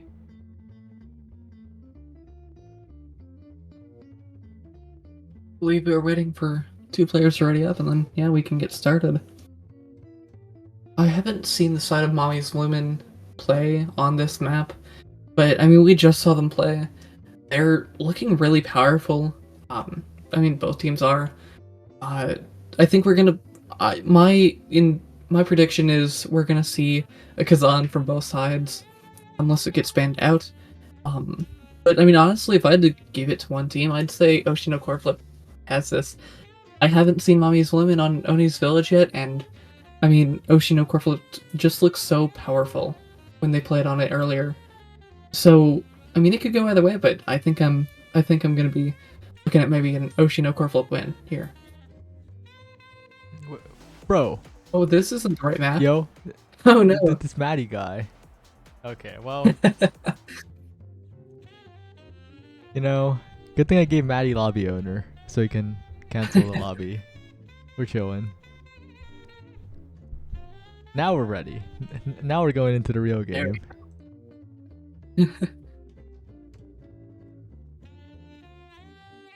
There we go. It looks like we're going to actually get started now. Instead of Otten City, we're going to be on Oni Village. And, I mean, this should be an interesting match. It definitely should. We'll have to see the device hover, but that's just the default hover from these people. And oh, an Octavia hover. Maybe tempted by Castellas or Chrono on the starters. Yeah, I mean, it could also be maybe a Super Surge start, considering the Ivy and Vice hovers. I know that Super Surge is a really good move, but at the same time, we're going to see a Stealth high bands. So I'm thinking maybe Rapid Fire. Or Prime Time. I don't think it's that extreme. I think no, okay, it's Cast Chrono start. It has to be. It's Chrono. It has to be one of them, right? They are going all one of them is one of them is Cast or Chrono. I mean, I'd have to imagine. Alright, let's see what it is. Oh, it is Cast Specialized Training for this match. This should be interesting. Oh my gosh. Yeah, definitely should be very interesting as the Octavias are out in full force. Mirror Fiery. It's a complete mirror match. There's not much else to say. But Bloom is maintaining this flow state. Mirror is sending it away, but Bloom has that primary at the ready to keep it going. But all the barriers taken by Oshino Coreflip. They are the ones to open the net first. And if Merchant can keep it away from Fiery, this could be no. Okay, well, Fiery gets the core. All barriers are open. Something I'd like to point out is that this is a perfect mirror match, and that everybody has the exact same awakenings, trainings, all of it, same characters, all of it. Everything is the same. So it is purely a game of skill, or in this case, with this roster in Kazan, Octavia, and Mako, it's going to be just based on who can kind of control the core more. And in this case, for this first point, it's going to be Oshino Coreflip with Mirror Meg. Going to be able to hook it up, send it straight upwards for them to get that strike and put the first goal in. Yeah, it's interesting, right? Because Bloom is doing a lot better at maintaining the flow state than Kachikoma is. Kachikoma is getting hit a lot more. Bloom is actually elucidating the special that comes out from Kachikoma a lot, but there, Bloom unable to catch the core, unable to maintain the flow state. And now it's getting a little bit sketchy for both sides, actually. Fiery staggered. Fiery looking very, very low. Mirror going for a KO attempt here, but Fiery doing very, very well in terms of zoning away. Mirror responds on the other side. Doesn't get KO'd, barely. Kachikoma trying to maintain the flow state here. Has to be so careful as their forward has been KO'd. Kachikoma now looking for the core, but can't find it. And this time, Mommy's Lumen looking like they're in full control. Kachikoma taking so much damage. The orb stolen away by Merchant. Slight miscommunication there, but can Miriam clutch it out? I mean, I'd have to imagine that, I mean, both of these teams are well practiced in, I mean, all of their characters that they're playing. But it definitely feels like Kachikoma wasn't really prepared for this Octavia, and isn't quite able to keep the flow state up. But I mean, when your Kazan is providing so much damage with so much pressure, you might not need that, as Bloom is going to be taken out by Mirror Meg with that hook. And I mean, now it's open nets for both sides, I've noticed that so far the nets don't really seem to be staying open. Mirrormeg going to pass it down, use the special, get the redirect, get the pass to themselves, and going to put that in. Yeah, Mirrormeg looking very, very well practiced on the Kazan. Getting a barrier early as well is the side of Yoshino core flip as they once again look to push forward. Kachikoma looking to maintain the flow state. This time a Fiery zoning it away so well, forcing the primary usage to maintain and Bloom on the other side of the flow state has already run out. Kachikoma sending it forward, trying to get it past Maddie, but this time might be the end of flow state. No, still maintains it, taking a lot of chip damage, but still dancing back. One pass, maybe Kachikoma, the flow state continues. And Merchant now looking to defend against Fiery will get it away with the ensnare drums. The flow state finally ends and a new one begins, but the one with the KO is actually Merchant with the Mako. Yeah, and I mean, now it's a power play for the side of Oshino core flip, but at the same time, right now, Mommy's Lumen, they're just looking to keep it away from Bloom and make them drop the flow state, and that they will, as Bloom's flow state is both gone and their health is looking super low. Bloom with a pass back to the goalie. Maddie is there, able to keep it away. Fiery going to take control of the core, put it right past Merchant secondary, and going to put it in. And now they're looking back to take this set.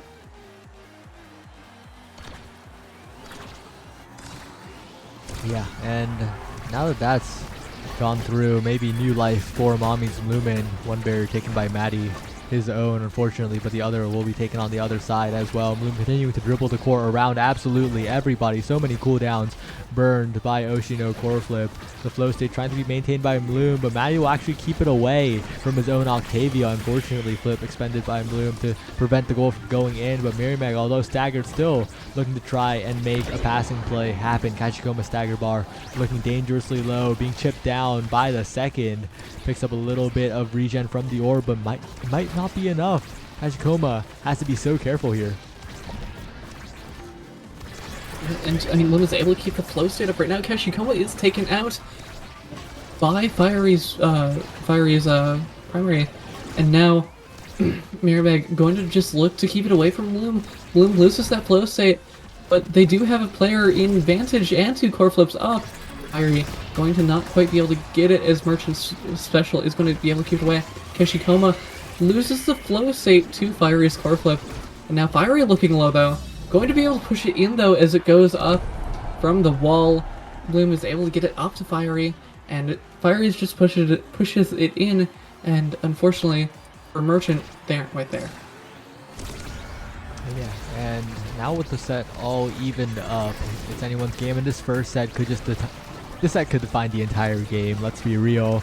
All of these characters, it's a mirror matchup, plus these characters scale to the moon. Some of the hardest scaling characters in the game. And when it's a mirror, that is amplified so much, and it's Fiery the one to clutch out that goal. And it is Mommy's Lumen with the first pick in this draft. And I mean, as you said before, the characters have so much scaling potential. And it looks like we might see Fiery taking Demolitionist here, I'd imagine. And then... No, prime time is we're Biss. Gonna get a Prime time is Biss.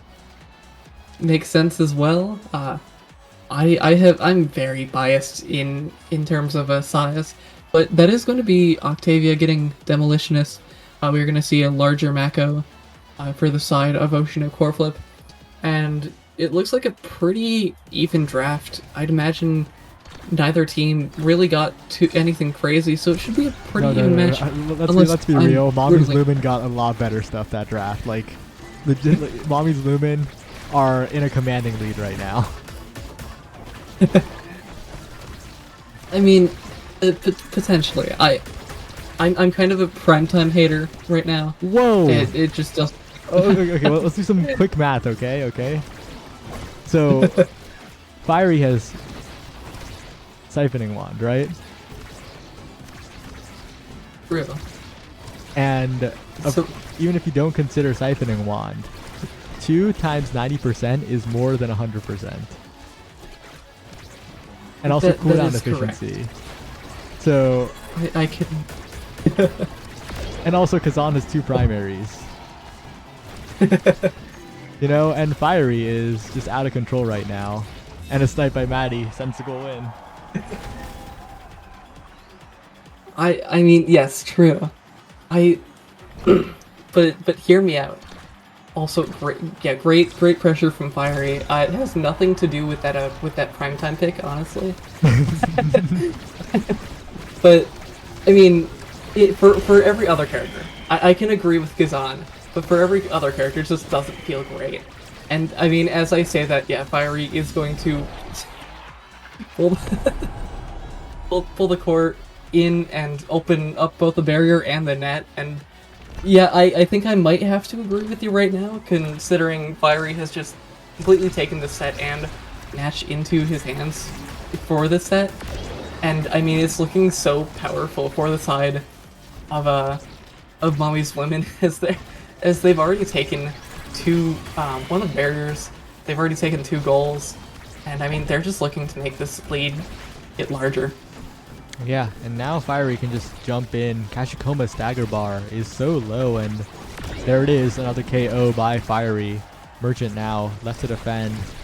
There's a lot of disruption by Mirimeg, which is good. Mirimeg in a 1v1 with Maddie, but a missed strike will end that opportunity for now, and Bloom burning so many cooldowns from Merchant. Merchant forced to burn so many abilities, but it is actually Kashikoma off the respawn, rushing in, getting the goal. Yeah, Kashikoma was able to just kind of push it past that secondary from Maddie. And, I mean, Mako secondary will do most things for you. Like, it can wash the dishes, it can do the laundry, but, I mean, it can't save those when they're placed so well, so nicely from Kashikoma. And it's just going to go in. It's just, I mean, nice, simple goal, and they're looking to maybe not make this as far of a set win as I was thinking. Because now, I mean, the goal is open for the side of Mommy's Women, so not that bad looking, as Mirimeg is also going to be able to push that in with the primary hook combo. Yeah, it's kind of crazy how we're going to 0.5 again and again. And again, we are here, one barrier down in the favor of Mommy's Lumen, continuing to bounce the core around as Mirimeg has a lot of meter available, has the entire flip available, defended away by Maddie for a moment, and defended away fully by Maddie. That barrier not taken with the flip. Basically a goal line defense there, as Kashikoma is the one taking so much chip damage now. Good passing coming out, Maddie being disrupted by Kashikoma, but Bloom will send Kashikoma the other way. Great elusive to keep himself alive for now, but Mommy's Lumen are just continuing to advance forward. And I mean, Kashikoma able to keep the flow state up for now.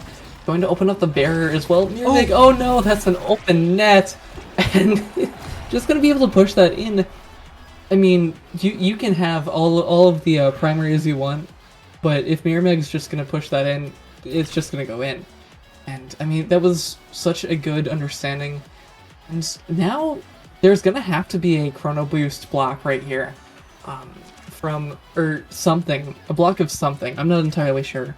But, I mean, this draft, last draft, was supposed to be the draft that, like, changes the game, but I think this draft might really change the game, because there are so many crazy awakenings getting dropped off here. Yeah, did they drop Chrono down? They let Chrono be taken by Kashikoma, saying we want the 1-2 punch, we want the damage, specialized 1-2 punch Kazan. They're confident in their ability to KO Kashikoma before that cast the last Chrono Boost becomes a problem. And maybe they're wrong. I mean, Lim on the other hand did also get Quick Strike, but I mean, who am I kidding? The Quick Strike is not nearly as good as Chrono Boost on the character we call Octavia. And oh my gosh, Mirimeg has gotten that strike to special combo so many times in, I think, both this match and previous matches. I mean, oh my Ashikoma and Mirimeg are working so well together right now. Yeah, they absolutely are, and if they can keep this up, it could be their win here, but can't count Bloom and Fiery out. But as I say that, Great saves from Merchant continue to keep this barrier up, and Maddie on the other side is now staring down at Kashikoma with Castellas and Chrono Boost, but Kashikoma finally will have the flow state run out. That stagger not looking too good. Fiery elusives these ensnared drums coming out from Merchant, and this damage war could become so dangerous if Fiery can get this KO. But I mean, Kashikoma using that flow state to just run away from Fiery right now, it might have been a good idea. Is now it's more pressure. Mirabeg uses the core flip. Oh my gosh, it's saved by Bloom and Maddie working together, and then Merchant loses that barrier. It's an open net for the side of Ocean core flip right here, and Bloom and Maddie are working really well together. Bloom backpassing it, which is at such a close range, is such a crazy idea, but it has worked. I think the three times that it's happened. And now Fiery, oh my gosh, great redirect, gonna push it right past Merchant. And I mean, now it's 1-1 and 1-1. This is a really close match. Yeah, it's really going the distance here, as Fiery is a menace, don't forget it. And if the side of Ocean core flip isn't fully aware, they will be getting KO'd. But right now, the barrier's traded evenly on both sides. The game's slowing down a little bit as the flow states aren't activated at the moment. Kashikoma starting to go through the barrier, taking Kashikoma, maintaining the flow state. Maddie has to be so careful near the edge here, but the game slows down yet again. Fiery hitting Kashikoma a little bit, but a great elusive will keep the Octavia alive, and a great angle by Mirimeg sends it past even the Mako secondary. Yeah, I mean, great passes. Kashikoma with some amazing survivability was able to just stay alive, use that, keep that flow state alive, up and running, and they were able to just take that goal because of it. Mirimeg is going to be working right now, or the entire side of Ocean core flip going to be working to take out Bloom and not lose their own life. But as I'm saying that, both of the Octavias go down to the Kazan and Mako duo, and now Mirimeg's just going to be looking to get it past Maddie. The goalies both have core flips, so there's not really any potential for a goal or for a barrier to be opened here. Yeah, and Mirimeg now interrupting the flip from Maddie, not letting a passing play come through, but Fiery this time trying to get past the Mako secondary, but that ability is so easy to defend with. Merchant continuing to lock down the offense of Oshi, no core flip. They are continuing to send the core forward, continuing to enable it as Merchant holds it down, but Mirimeg with the flip. One opportunity, no, stuffed away by Fiery and Bloom, who are still pushing forward. This point has gone on until overtime, and yet again the passing plays continue. Bloom dodging away from Mirimeg, trying to make something happen here. The flip used all the way on the defensive end, stalling the core, halting the core for a moment as everyone wonders what's going on, but no, it's just Bloom trolling a little bit as Mirimeg opportunity gets it past a little bit, but no, Maddie still defends the barrier. Yeah, and I mean, Bloom used that core flip in order to like waste the flow state of Kashikama, and I mean, when you're almost staggered and you can't really do anything, it's so powerful to just wait, sit, and say, hey, you lose your flow state now. And now Kashikama and Bloom both have their flow states up, just kind of fighting for it right now. And I mean, this is Octavia's best plan. Oh, unfortunately, Kashikama is going to lose it. Bloom still has the flow state up, and now Maddie and Bloom are just going to work together, try and keep this flow state up, try and open up these barriers. I mean, sometimes it looks like you're just playing the match to keep the flow state up, and that's what's happening right now. Bloom is keeping the flow state up, but is also working with Fiery, trying to dismantle this Mako defense from Merchant, and it's not working. Oh my gosh! And as I'm saying that, Mirimeg just going to use that special, show up out of nowhere and push it in. Oh my gosh. Mommy's Lumen were getting a little too predictable at the top side and immediately punished by Mirimeg on that last interaction. Merchant, of course, shout out. That guy held for what seemed like eternity against the infinite flow state Octavia. Wow, and Maddie kind of caught not flipping there. You see the meter in the background. That guy had flip. Well, actually, Fiery and Maddie both had flip. Or they had 3 core flips, according to someone in the chat. I remember seeing multiple core flips up, multiple of those blue bars. But it doesn't matter now. You lost your chance to use the core flip there. And now it's a new set, it's a new point. You have the chance to maybe bring this game back into your hands, and that's what they're looking to do with this new set. Yeah, and oh, Bloom not caught by Ensnare Drums, but Mirimeg will get the KO regardless, trying to get a passing play together with Kachikoma, defended away by Maddie still, but Fiery now rushing inwards and won't get anything there. Mirimeg with the pull and the strike not there in time. And Bloom respawns, the open primary comes through, the defense from Merchant pressing the Mako buttons, and the barrier will still be held by Oshino Core Flip. And Bloom's going to lose that flow state right there. As Kashikoma, keeps the flow state alive, is able to keep this pressure up for a little bit longer. Forces Maddie to use the core flip. Kashikoma, though, is going to continue the flow state. Misses the core. Going to keep it up, though. Uses the core flip. Sends it over to Merchant, working in tandem with Mirimeg, going to open up the net. Mirimeg takes out Bloom, and that's an open net and a goal. First goal of the set for Oshino Core Flip. They're looking really powerful. They're looking to just take this game home here and now. Yeah, Mirimeg, of course, going for Maddie instead of the core. The core's trajectory already headed into the goal. And now you're kind of sweating if you're Mommy's Lumen. This Oshino Core Flip team is performing, but as I say that, the Ensnare Drums hit Kashikoma 3 million times, and Kashikoma is found off the map. So, as Fiery goes down, I really thought that barrier would be taken there, but Merchant so patient on the defense, so good at holding down that barrier, but with no stagger bar left, is not long for this world. And I mean, Merchant doing a great job. I mean, if I was in the net, I don't think I would have been able to keep that goal away. And Merchant working against Fiery. Fiery finally manages to take Merchant out, but now it's a Kashikama with flow state up. Now it's Octavia with flow state up. That's an open net for the side of Mommy's Blooming. Great hook from Mirimeg, going to keep the core away from the barrier. Unfortunately, they're going to keep it up for much longer, as Merchant, though, or as Mirimeg, though, is just going to be able to push it in past Maddie.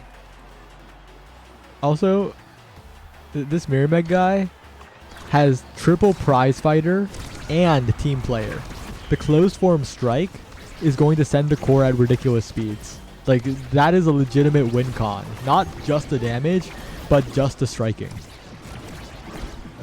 I mean, yeah, at some point, if you have this damage, if you can just, like, it's so much core control, but also so much pressure with damage.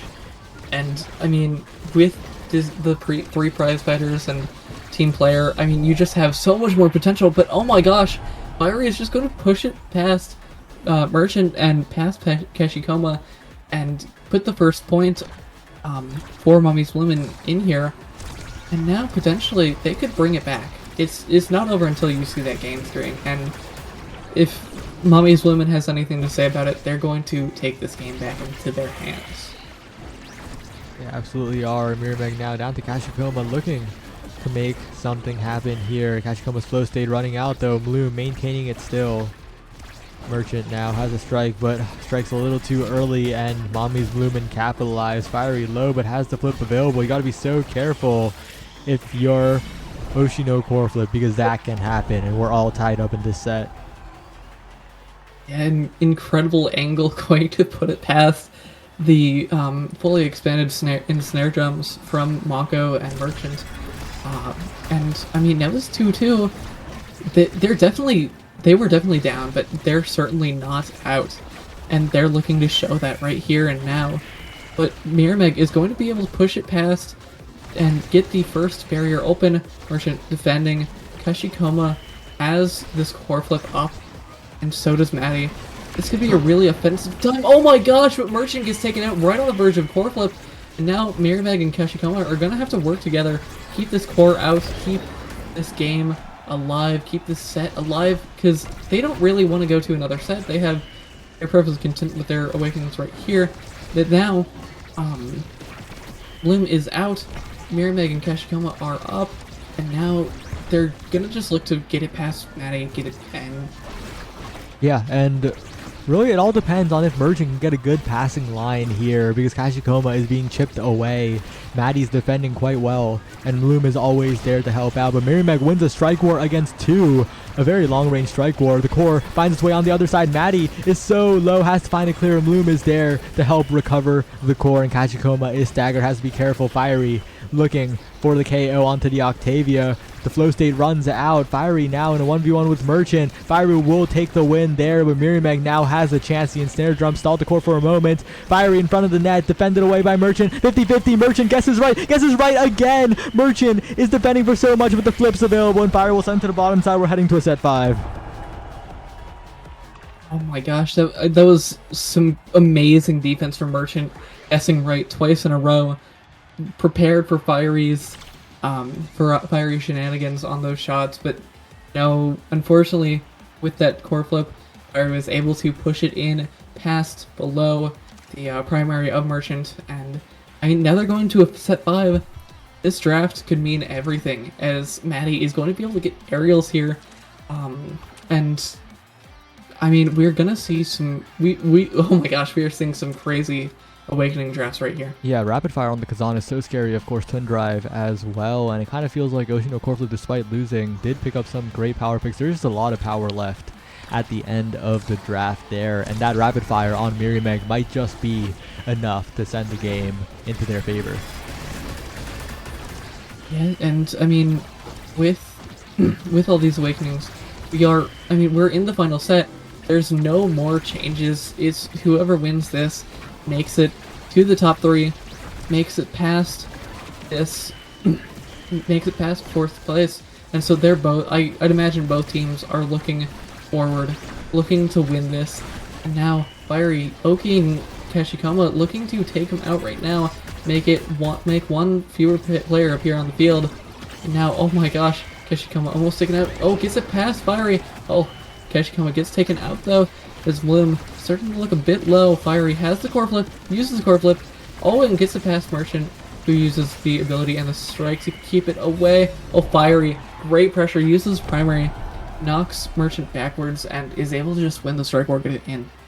A valiant effort by Merchant, but Mommy's Lumen played that so well, so patiently.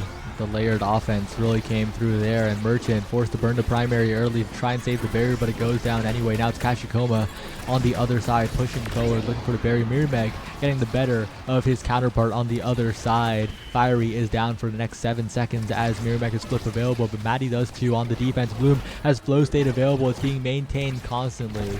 Gotta be so careful if you're a Merchant and Kashikoma right now, because Bloom is winning so many strike wars. Mirimeg is so low at the moment. Both Kazans missed their open primaries as Mirimeg tries desperately to regen, and the barrier goes down on the other side. Now Kashikoma with the flow state, trying to find some offense here, trying to score while Mirimeg is KO'd, but no, just a KO will be found. Then Ensnare drums will make it so difficult for Merchant, and the barrier will go down. Will they make it happen? The primary not in time. Merchant, the strike is not good, and Mommy's Lumen, despite it looking so good for Oshino Corflip, Mommy's Lumen are in the driver's seat.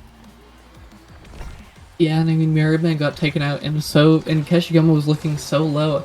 There's just so much damage coming out from Fiery and Mommy's Lumen, and I mean, now Oshino Corflip has a bit of a mountain to go up as they take the first barrier, but Kashikoma is looking really low.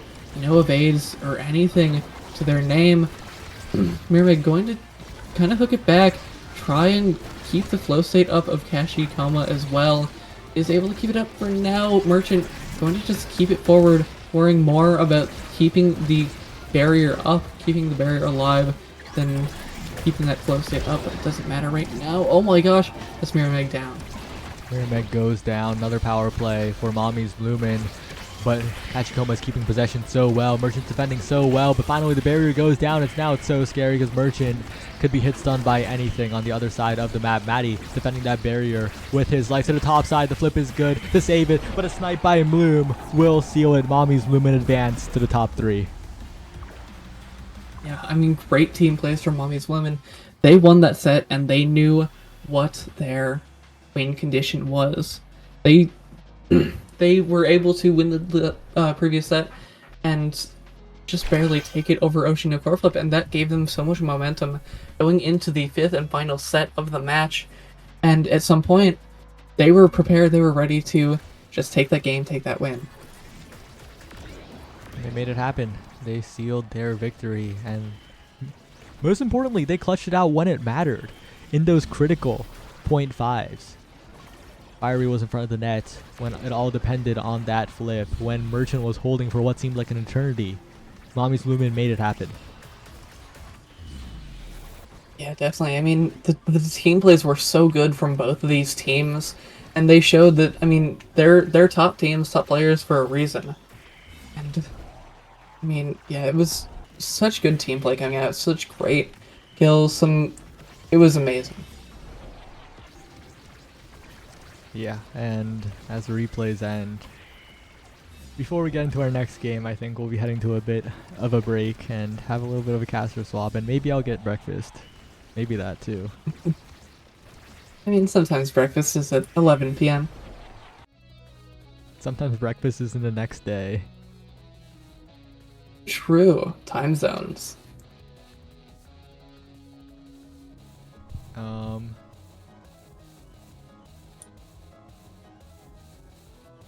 Yeah, but we're going to head to a short break. We'll be right back with our top 3. It's going to be a banger.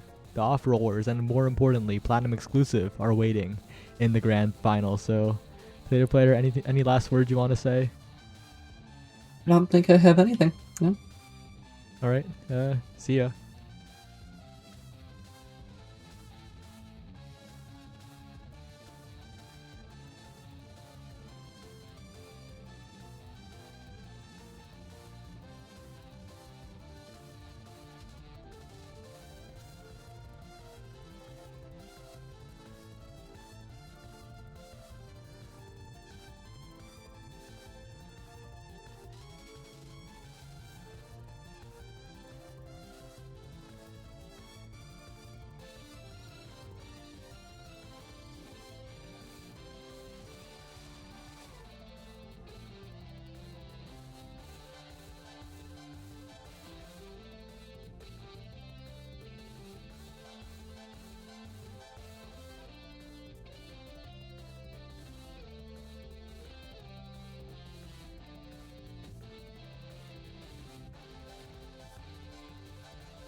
Hello, everybody. We're back. Late Night Lobsters for Losers Finals. We're in the top 3. How are you doing, Kakupo? I am doing well. Played a little bit earlier, didn't get too far, but you know what? Participating is its own reward, right? And I've gotten to watch a lot of really good games. I've gotten to watch this run by Mommy's Lumen all the way to Losers Finals from the 11 seed, I think, today. And that's been really impressive. Yeah, and speaking of impressive, the team that's sitting in Grands right now, we could talk about them later, though. Yeah, there's some things to say about Platinum Exclusive, but right now, I think we gotta talk about the off-rollers and Mommy's Lumen on Oni Village. Oh no. Oh no. I just saw the switch over to Octavia. Oh, okay. The Mako ban appears to be coming through. There's that at least. Yeah, the no Mako in this particular game, and no Juno from Vaughn as well, but he'll be just happy with the eject button, Kai. How much Juno has Vaughn been playing today? I've seen him on stream a couple of times, and I feel like I've only been seeing the Juno, but maybe I'm wrong.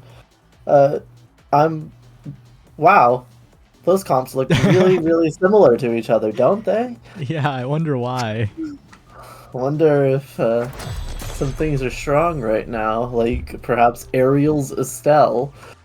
Ariel's on both Estelle's, both Kai's, eject buttons. Everybody's matching here. So you know what? It's all skill and, you know, future drafts. And that's a great teleport forward from Bloom to get the first barrier of the game. I mean, if any midfielders are watching this, this alone should tell you that mag souls are fake. These Estelles are taking slick kicks for a reason. If you're a midfielder, stop taking magnetized souls today. I'm guilty of this. I've been guilty. Mag souls are so bad, and just don't take them. The slick kicks just let you follow up. It's so much better. Fiery manages to get that barrier down off of Vaughn, and you know, Oni Village. So we'll have to wait and see. But actually, there it is. It looked like I guess Bloom hit it upwards, and Gumi was too focused on Bloom to hit the core. And there's the white flag, as always. Yeah, not very happy with that play. It's getting a little goofy with it. But it's still early on. The Awakening drafts are still to come, and we'll have to see how this game progresses. Maddie, unfortunately, not getting that strike there means the barrier goes down, but here's the old saying we say about Oni Village. One barrier is a little fake, the second one's what really matters, and Gumi's pushing forward for that second barrier as Bloom is incredibly low. Bloom is in some... Well, trouble seems a little bit late for this point in time. Great burst from Gumi after getting that kill. Gets the second barrier away from Mommy's Bloom, and Maddie not able to defend it, and the off-rollers can't actually get that goal in. Maddie with a great Giga Blast actually gets that last barrier for the off-rollers, and suddenly it could be 2-0. It's very close, but you know what? It's Oni Village, so you never really want to say anything until it's actually happened, right? Gumi gets it off the rebound. Maddie can't quite get the clear, and it's 1-1. Yeah, great coverage by Gumi, just waiting until Maddie had no way out. Just struck it patiently, and, well, that's a goal for the off-rollers. But what a kickoff by Vaughn, by the way. Perfectly angled to force a cooldown out from Bloom, and Joking could just follow up. Really, really well played, round start. And that kickoff just led to so much offense. Oh my. Oh no. I think Bloom was able to get a touch on it, but not out of the goal. 2-1 very quickly here from the off-rollers, and it's starting to look like an uphill battle, but Oni Village. One barrier is gone from each side. Doesn't matter until the second one drops, and that can be quite difficult, especially with two very skilled Kai players trying to save these barriers. Unfortunately, the Joker manages to get it past Maddie, and Fiery gets it right past Vaughn in return. Pays for it with his life, but that's a price that you're willing to pay if Bloom is just going to beat Vaughn 1v1 like that and tie up the first series.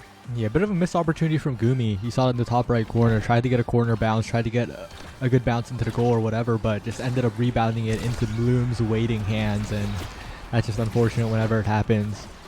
Now, though, the Joker loves that bottom side. Like, the core floats to the bottom side so much, Joker just blinks there, gets a barrier for free, and on the other side, it is Gumi following up, trying to get a strike as well. Vaughn will just settle with one barrier going down. We'll save the other for now, pushing forward, trying to kick a something. But from Gumi, the zoomer reactions are perfect, and Bloom, unfortunately, not there in time. Yeah, that was a pretty close point. Lots of core flips used there in the last point of the set. And it seemed like Bloom held his just a little bit too long. Maybe a little bit earlier could have gotten that out, but whatever. It doesn't matter. It's in the past, and in the present is Gumi getting twin drive. Oh my. Yeah. The core Which control is, of the damage, it is so good. Yeah, it's so good, and it immediately forces Bloom to take prime time. Otherwise, they'd get twin drive prime time over on the off rollers and make it quite difficult. Joker looking for sparks, and so is Fiery, it looks like.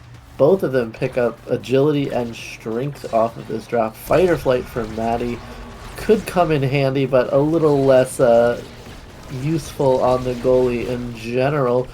I was looking at where the core was, and I looked back at the other half of the field, and Bloom was at no health, and Bloom is gone. What happened there, Zaya?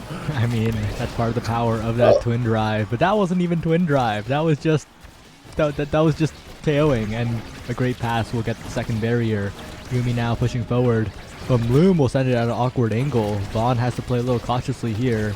The main speed awakening that Vaughn has is that knife's edge, so has to be very cautious when in the middle of the field. Ejects back and will continue to put the pressure on, but defended away by Bloom is the core. Fiery looking for a hook play, but Vaughn is there with the barrage, and yet again and again it's defended.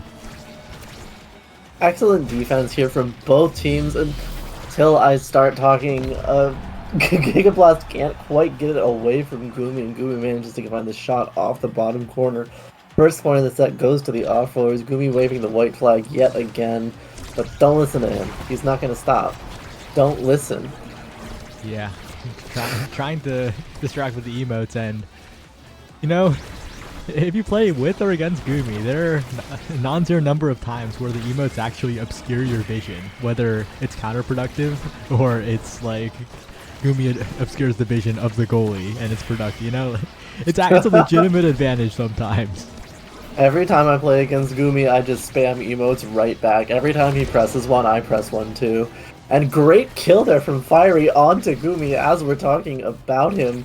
Bloom manages to get the bottom barrier, I think. And there we go. Fiery and Bloom combined to push it past Vaughn. Mommy's Bloomin' not out of this one by a long shot. Plenty of game left to play on Oni Village. That could be really, really mean plenty of game left to play. So. Yep. And as it happens, as the passes come through, Gumi trying to get core control, but Bloom with the great saves.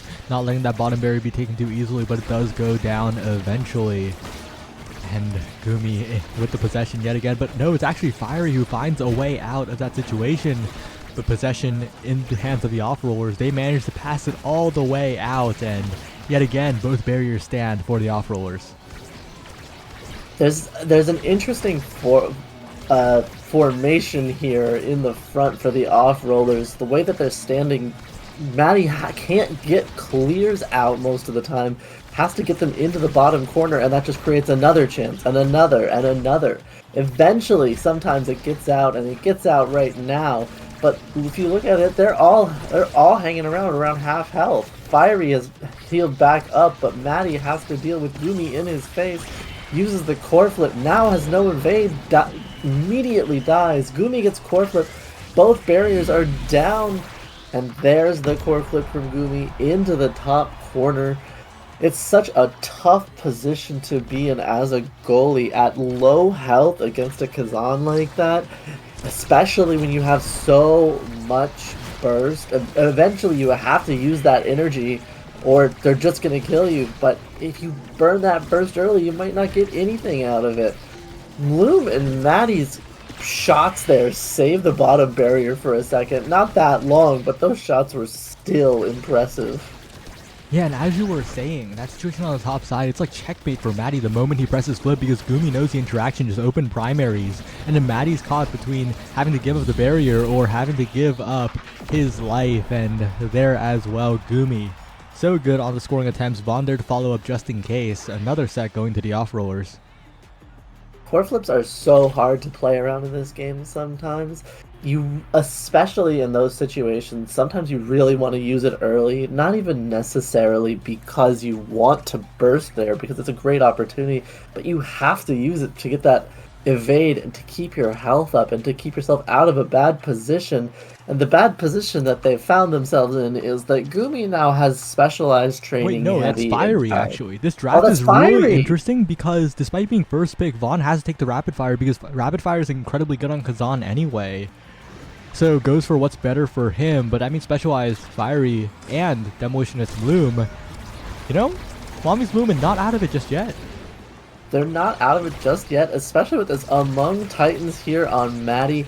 Maddie has been winning strike wars, and I hear a lot of discussion about among Titans and whether it's a good thing for people to pick, and I think that you got to just change your playstyle for an Awakening this good for your team. And there's so much pressure here for Mommy's Bloom, and both barriers down, but Fiery's health is down too. Fiery is getting harassed by Gumi, and they can't quite get that goal in. Gumi with an amazing angle. Maddie have no chance to save it. Bloom with a good pass to Fiery, trying desperately to get this one in and get this game, get a lead in one of these sets. Fiery can't quite get it out though. Bloom can't get it past the Joker, and it's so hard for both of these teams. They're both playing so well. Core flip from Bloom gets blocked, but that core flip from Gumi does not. It does not matter that the Joker vanished, because Gumi is here with a core flip and a 1 goal. What a snipe by Gumi, sending it directly through the uprights. Bloom and Maddie there to try and defend, but both of them couldn't reach it in time, and it is Fiery who is out of the map. Gumi now looking for another KO, looking for damage onto Bloom, looking for the barriers as well, but Bloom blinks to the other side, gets a barrier on the other side, and the core slowly bounces Vaughn there in time, but you gotta be so careful. Gumi is continuing to put chip damage down on Bloom, and if Vaughn and Joker can defend for long enough, Bloom is not long for this world. It's so hard to play against Gumi Kazan, apparently. He's not a brawler player, but you could fool me with this game.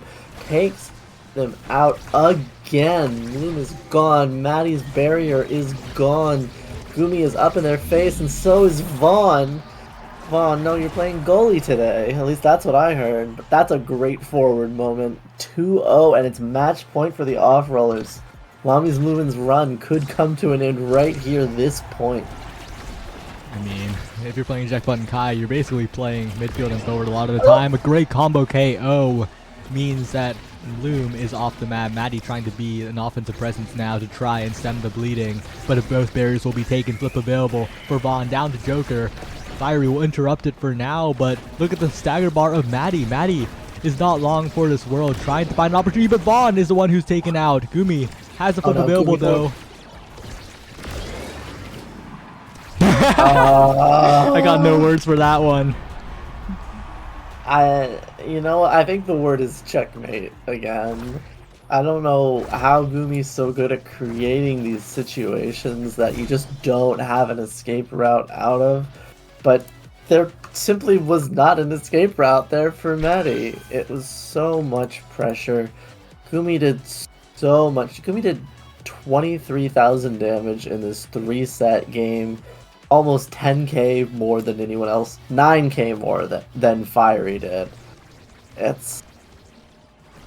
You could save it as much as you want, but if you're pouring on the damage and the KOs like that, and Joker's adding 4 of his own, it's so hard to deal with it. Yeah, it really speaks to how finite the Kazan character makes the game. even if Maddie is performing like he was, eventually your health bar will run out, eventually your cooldowns, eventually your meter will run out, and Gumi will be able to put you in that checkmate situation, as we're going to see on the replays very shortly. Yeah, that's a really rough one.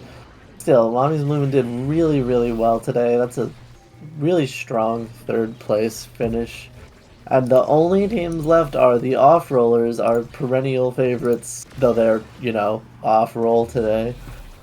And the winner of the winners bracket, Platinum Exclusive, who went on an absolute tear through winners. They managed to... Where did they go? They beat Seraphim Crimson, Bozo Bunch if they were good, Bun Bun Bonanza, Mommy's Bloomin', and the Off-Rollers to get all the way here to Grand Finals, and the Off-Rollers are back for revenge, as usual. Yep. It'll be an interesting one. Platinum Exclusive triumphed in a very, very, very close game. And it will be interesting to see if they can do it again. They have 2 chances here to beat the off-rollers, but even though Platinum Exclusive won their last meeting, you still have to favor the off-rollers in this matchup.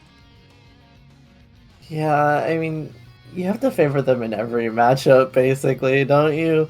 Like, they're up there for a reason. They are such a strong team, and the amount of players that I wouldn't favor them against is quite low, even while they're going off-roll like this. If I remember correctly, something in winners finals just started scaling really hard for Platinum Exclusive, and they were able to take the win. But I could be completely mistaken because I was watching and not casting. So Sorry, you're gonna have to repeat that. I was looking at something else. no, you're fine. You're fine. I said I think I recall Platinum Exclusive getting something that scaled them really, really well in that winners finals, but maybe I'm wrong. Maybe this was a different game entirely. Drew got like 3 million size awakenings. He did. Drew did get like 3 million size awakenings. That was that giant Kazan umbrella, right? Yep, and he Yeah. piloted it very, very well, you know? Yeah, he really made the difference when it mattered. Yeah, I saw those size awakenings. I saw the game start to change, and then I went back into the kitchen to keep cooking. So I missed the end of it, but I saw the scaling happen. I came back, I saw Platinum Exclusive one, and I said, oh, how'd that happen? The off-rollers just had a bad one, but no, just drew all that size. It's really hard for them to deal with. I wonder if we'll go back to the same map that we were on earlier. I kind of doubt it, because I'm pretty sure that was like...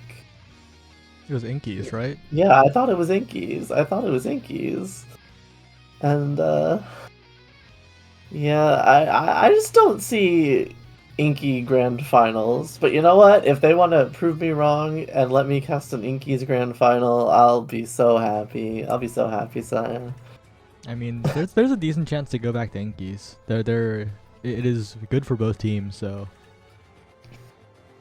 Oni Atlas banned from Platinum Exclusive. Those are the first 2 bans.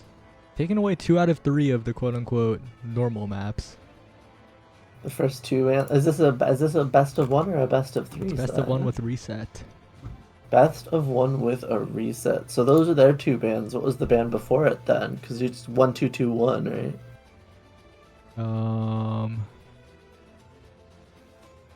Tycho's gone.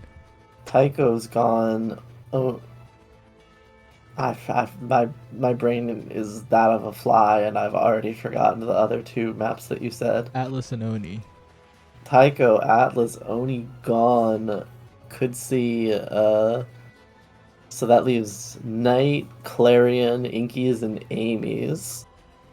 Clarion and Inkies are gone. Gumi explicitly said Clarion and PLX Splash Zone ban. So it's Night Market or Amy's app.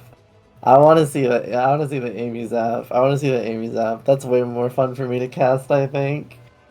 Even if I'm just saying, "Oh wow, they killed that guy" over and over again. Wait, okay, so I think we're going to app. Oh? Oh, I hope so. I hope they're listening to me. Oh, goodness. You know, it looks like we're going to the app. And, app is one of those maps that it can just sort of get out of control with just a couple of awakenings scaling, especially with the Julie, with the Rasmus, with X, with anything that can fill, just anything that can kill on Amy's app is so oppressive. There's so many angles. I will Are say you ready though, for? Yeah. Platinum exclusive generally doesn't play the Rasmus, I feel like, so it'll be interesting to see if they ban it. I'm sure they can play it, but I think they prefer not to. Maybe I'm not sure from what I've seen. That's interesting. There's a few teams around that just don't play Rasmus, don't really like having it around on their team. It doesn't really fill the team's goals, and you know, I can respect that, but they are also the ones who chose to go to the app here, right? Over Night Market. I can't believe I'm forgetting these maps so quickly, Saya. My brain is going. But are you ready, Saya? Are you ready for the Knife's Edge Amy's apps? The Knife's Edge part? Are you ready? If Knife's Edge start happens, it'll be crazy. I'm speaking it into existence. Give me the Knife's Edge start. Give me a ridiculous amount of power for everyone, especially around the Amy's app hole. I want to see it. I want to see players go fishing, and ooh, we are loading in. Okay, well, this is our grand finals. Reminder that this is a best of one with bracket reset. If the off rollers win here, Platinum exclusive, just need to win one out of the 2 games. They will take away the Mako, but I'm pretty sure Pineapple doesn't really want to play the Mako anyway. Ooh, the Octavia is banned. So what was the awakening? Was it cast or chrono? It's one of these things. I mean, they might just be taking away from Joker regardless, but it's probably a Caster Chrono start like you're saying. Ooh, Luna immediately locked in. Rasmus on both teams. They do have a Rasmus. Drakkar is an interesting choice. That's a signature Drakkar from Cows. The Pummeler's Drakkar on Imy's app. We saw it a lot today. But it is. what I'm interested in is what gear Vaughn is taking. Vaughn has powerhouse pauldrons. Okay. The only reason why I was interested is because there's like a 1% chance he goes strike shot because of long hook. Long hook, baby. And that 1% did not happen, so which is probably what should have been expected. Gumi put Drew in the hole. Yeah. Immediately. That's kind of what Juliet does. That is what Juliet do on this map. They have Rasmus and Juliet over there on the off rollers. Built different, and Stagger Swagger were the starts, and Drew with his secondary manages to push it past Vaughn for the first goal. Yeah, just maneuvers around in the Xenocloak, gets in position. Yeah. Great play from Cows to set that pass up, get it to Drew. By Drew went into the hole in the exact same angle from, I think, the exact same thing that Gumi did. And you know what? It's hard. It happens to everybody. Everybody but Gumi, apparently. Cows assisting on the defense is now pushing forward. Drew wins a strike war, forces the flip out of Vaughn. Platinum exclusive is doing so well in terms of burning resources from the off rollers. The core comes right back. As long as they're careful around Gumi, I think Platinum exclusive have this in the bag. Ooh, as long as they're careful around Gumi, I think they've got a good chance, though I wouldn't necessarily say in the bag. Oh my goodness, this Luna ult can't quite get anything cleared out. Cows tries to help out, it's a pineapple, but Gumi able to push it in, and I heard a death on the other side, and Vaughn walked up. So I guess Vaughn killed Drew? Yeah, Rasmus was killed on the other side, and only one walked out unscathed, and Gumi did it again. This time it Pi- was Pineapple. Pineapple was fallen. Well, Gumi knows exactly the range he can get you into that hole from, but Cows knows exactly where to aim that core flip. So you know what? Despite all these kills that we're pointing out from Gumi and from Vaughn, it's still 2-1 Platinum exclusive here in this first set. Yeah, but Oh, the KOs are firmly in the favor of the off-rollers. Even more firmly in the favor of the off-rollers. Unless it's a Pineapple can pull off a KO combo onto the Joker right now. The core is sent away for a moment. But the barrier will be taken. The flip will be used. It's a Pineapple, though, with the defense. Wait a second. They're kind of holding on here. yeah, that was a great clear from Pineapple. Waited, ended up losing the barrier, but that's okay. That was a little less good. That hook pulls it into the perfect position off the hole to get Gumi a core flip, a goal in the bottom side, and even up this first set. Yeah, that's a little rough, but, you know, Platinum exclusive still has another chance. They're still just 1 point away. And this time, they're the ones who get a KO. Is traded away on the other side. Drew falls as well, but still a big opportunity if Cows can maneuver it forward. But Gumi just buys so much space, gets the barrier, and the off-rollers playing it slow. But it's a Pineapple on the other side, forcing the flip out from Vaughn. And Vaughn with the patience. That could have been really bad for the off-rollers. That rocket was so good from Pineapple. I really thought for a second that it was going to be able to beat anything that Vaughn had to offer. It wasn't quite there, and Gumi able to dribble it off the corner, get that dash punch, secure the first set for the off-rollers. And Vaughn did the Rasmus thing again to the other Rasmus. Oh no, what's he going to get rewarded with? There's a lot of pretty good awakenings Knife's here. Edge. Yeah, Knife's Edge is right there, and it did go first. We see the rapid fire coming out for Cows and the Deadeye for It's a Pineapple, but that prize fighter for Gumi is gonna do so much work. If he just gets one, he's just gonna start getting more and more and more kills here. Drew with a spark of resilience. Will that slow? Will that like decrease the pullback on this hook? Because that seems to be the problem Drew is having. Yeah, it really won't help in that aspect because it just knocked back KOs. But Gumi is low. If they can secure this KO, if they can even up the power play, that can make a big difference, especially if... Gumi and Vaughn switched. yeah, well, if they just rotate like that, it's just so hard to play. And that guy just respawned, didn't he? He did. He did just respawn. And now he's dead. See, I was gonna say that if they rotate like that, they're no longer the off-rollers, so... You're so right. But, I think they can deal with me making fun of them a little bit if they, you know, just reset in grands like usual. Some dribbling here from Platinum exclusive, pushing it forward. Cows does, in fact, get that barrier down, but Gumi and Joker get one back on the other side quite quickly. Vaughn is a little bit too far forward, and I believe it was a little bit of a hook there from Drew that slowed Vaughn down, stunned him so he couldn't burst it or strike it at all and just let it float past, so Cows gets the goal. Yeah, just really, really well executed by Platinum exclusive, but there's a lot of goals they still need to get, especially when these barriers are being taken so efficiently by the off-rollers, and Joker defends from all the way across the map. Now, though... Oh, Gumi just gets the core again. Oh, this is so doomed, but it's a Pineapple with a great defensive dash. We'll hold it for now, but the core is just being danced around Drew. Drew needs to position in a way that Joker can't get those, because if Joker does, Gumi will get the passes and the goals. Yeah, the Joker has been doing excellent at just feeding this over to Gumi, and I just noticed Joker and Gumi switch there. Actually, have they been doing that all along, or is that new? No, they've been doing that all along, because Gumi's been doing that all along. Yeah, 6 times KO streak.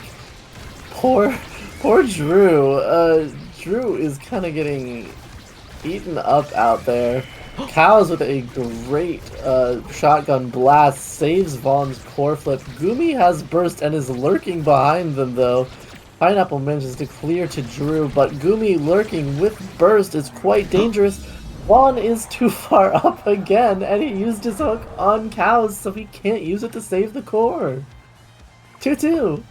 Another 2-2 situation, and this time with a little bit more hope for Platinum Exclusive, a little bit more wind in their sails, maybe, as long as they don't get Juliet KO. They gotta watch out. Gumi is lurking for a dash, punch, flip, tries for the punch flip, but a great elusive by Cows will not let that happen. Elusive doesn't let that happen, but I'm noticing Gumi and Vaughn are both level 6 here. Everyone else in the game is level 4. Eventually the scaling will catch back up, but if Gumi keeps doing that, it will not. 3 prize fighter stacks online for Gumi right now, and they just need 1 barrier and 1 goal to get here. But Vaughn tries to fight with Pineapple at midfield, can't win that fight, loses his barrier, and suddenly we're in a last touch situation, but Gumi is so good at just dribbling it off the corner there, getting the dash punch, and Pineapple can't do anything about that realistically. Well, that's a 1-2 punch for the Juliet. Oh no. Oh no. Oh no. I think, unfortunately, at this point, the game has spiraled a little too much out of the control of Platinum Exclusive. There's no, like, game-saving away thing to get. A missile prop for Vaughn means that his area of threat for that hook is so much larger. I'm interested. I'm looking here. I see Pineapple take the team player over that missile prop. I'm a little surprised to see it, but maybe just leaving it up for Cows, who does eventually get aerials. The Monumentalist for Drew makes those more dangerous as well, and wow, immediately. That's still Deadeye Luna, and that ult did quite a bit. Platinum Exclusive following up, getting the barrier, getting the quick goal. 6 seconds gone from the clock in that point, so... Yeah, really well played, and of course team player always a good goalie pickup, right? It's what you pick up when you think nothing can save it except yourself, and Pineapple with that additional core speed could definitely get out of a lot of situations that he couldn't before, but right now there's too many bodies on the other side of the field. Pineapple almost dies mid-flight, but we'll hold on for now. It's that corner. Gumi is lurking on the corners of Amy's app like Appa Bug. He really knows this Juliet. He knows the exact angle because he's had to defend it over and over again. And there's 2 kills, 1 for each side. I believe Drew grabbed one with his Monumentalist hook. Gumi gets the other. Vaughn immediately follows up, kills Cows. Gumi does not let Pineapple clear. It's match point and a 10 times KO streak for Gumi, who now has pummelers, built different, 3-stack prize fighter, 1-2 punch. In the words of the Omega Strikers community, that build looks a little weak, and... That guy's dead again. Yep. And Gumi has flipped too. 1 pass is all it takes here. And there it is. He didn't wave the white flag this time, Saya. I'm a little disappointed. But you know what? I'm pretty sure... you know what? This is what I expected. I expected a reset. At the very least. The off-rollers are just so good. Even off-roll. Gumi with a very well-deserved MVP. Did so much damage. Gumi with 11 KOs in that game, and Vaughn had 6. Platinum Exclusive had 2 combined. Yeah, it's just a little tough when it gets to that point. And also, one thing that Gumi does really well compared to a lot of brawlers is he hugs the corner. Like, he commits when he hugs the corner. A lot of brawlers space a little away from the corner when they do that, which makes it really easy for goalies to just clear around them into the corner. But Gumi like dips into the corner to prevent that and scoops up the core. So that's just one thing that I think, despite being an off-roll player, Gumi is doing incredibly well. Yeah, Gumi's doing really well. I'm really not surprised to see him doing that well. It's Gumi. I'm watching these replays on the broadcast here, Saya, and I've seen 3 times already Gumi just getting it in off the corner. Dash punch, punch, dash punch. It you can't do anything when Gumi is positioned genuinely too well to defend. And that's really what happened there. Platinum Exclusive ended up just getting a little rolled there, but you know what? That can happen with Snowbally Awakenings, and I'm pretty sure that a prize fighter would be one of the most Snowbally Awakenings in the game.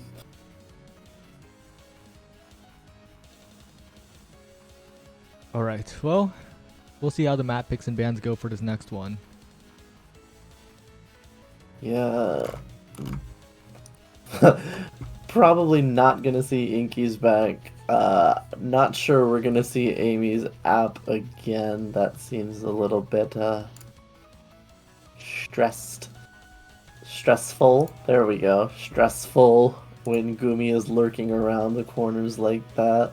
But really, no map is safe from these guys, and no map is safe from Platinum Exclusive either. They made it here for a reason. They've had quite a run today. Maybe all that time resting, kind of throws them off. Sometimes you just need to keep warm, and maybe they just weren't warm, Saya. Maybe they just weren't warm. Yeah, we'll have to see. They definitely didn't look bad that game. They had plenty of good moments. They had plenty of what we loved from them in their victories in the past. So I wouldn't be unhappy if they went back to Imy's app. I wouldn't be that unhappy either. I would kind of... I don't know. To me, Drew just did not look comfortable in that game. And maybe he just didn't look comfortable because Gumi was killing him every 30 seconds. But I don't know if that's the map. I don't know if that's the matchup. I don't know if it's playing Rasmus. I'm hopeful that that won't happen here again. I truly believe that Platinum Exclusive are still the same team that won in winners finals, and they can take this last game here, Saya. Yeah, and the map picks and bans will take a hot minute, so we're just gonna podcast a little. I'm actually gonna eat breakfast, so I'll let you podcast a little. What do you want to talk about? Oh, I have to podcast a little bit? Let's talk about that Arizona LAN. I'm super interested. I hope we end up seeing people come out for this tournament February 24th and 25th in Tempe, Arizona. We have that cool little rewards shop complete with a few really nice posters. The party t-shirt. Don't you want a Party Rockers shirt? Don't you want that logo plastered across your chest? Well, I don't know how to get to the start, GG, but I'm sure it's linked somewhere if you're watching this in Coscord. You can find it. You can get there, and you too can get the Party Rockers logo on a shirt. It will certainly have people asking questions, and I think that's one of the best things that you can do is just make people ask questions consistently. Gosh. I'm excited for the next time something happens at the guild house as well. I wasn't actually looking at going to From the Ashes, but then I looked up plane tickets and it was 2 digits instead of 3, and I thought maybe, there's a chance. At a price like that, I can go to Arizona. It's not that bad in Arizona, right? Yeah, I've just been throwing up pictures of the stuff you're talking about. Mm-hmm. I see it. I keep the stream running on my other monitor muted so that I have like a little instant replay. That's why after all the points, I just turn left and I'm like, okay, what exactly happened there? And I'm able to nail it down. Oh. Platinum Exclusive decided not to go back to Imy's app and went to Night Market. Night Market. That's scary because the Off-Rollers members they're very, very good on that map. Yeah, but what if Gumi doesn't get to play They can play anything. They can play anything, and I think I'd still immediately think the off-rollers just had something cooking. That's just the kind of players that they are. But you know what? Platinum exclusive can cook too. They can find these little angles. They can find a way, and I really hope that we see a really good game here for the last game of Late Night Lobsters number 4. Shout outs to all 35 teams for playing today. Especially the teams that ended up going out in the first round. I'm not going to name and shame, but I really appreciate it. Even if you go 0-2, you still played, you still competed, and there is honor in competition. Right? Right, Saya? Yeah. I And mean, here... if you participated, that means you're better than all the people who didn't. Yeah. Exactly. Don't fact check me on that. No, that's it. Fact check. It's correct. That's the fact. Anyway, we're here on Night Market. Vice changes the Mako to the... Joker changes the Mako to Vice. I wonder what we're going to see banned here on both sides. I wonder what we're going to see for these starting awakenings. We didn't get it. There's the Mako ban. There's the Octavia ban. This time, I think they just didn't want to deal with it. But you know what? Last time they banned it too, and it was Dagger Swagger built different, I think. Vaughn on the Finny. Vaughn. They're going Every triple time- damage. Oh no. Every time I play these guys, every time I play the off-rollers side, they ban my Finny. I don't even get to play it against No. them. That's tragic. And now they're playing. Now Vaughn's playing it. Come on.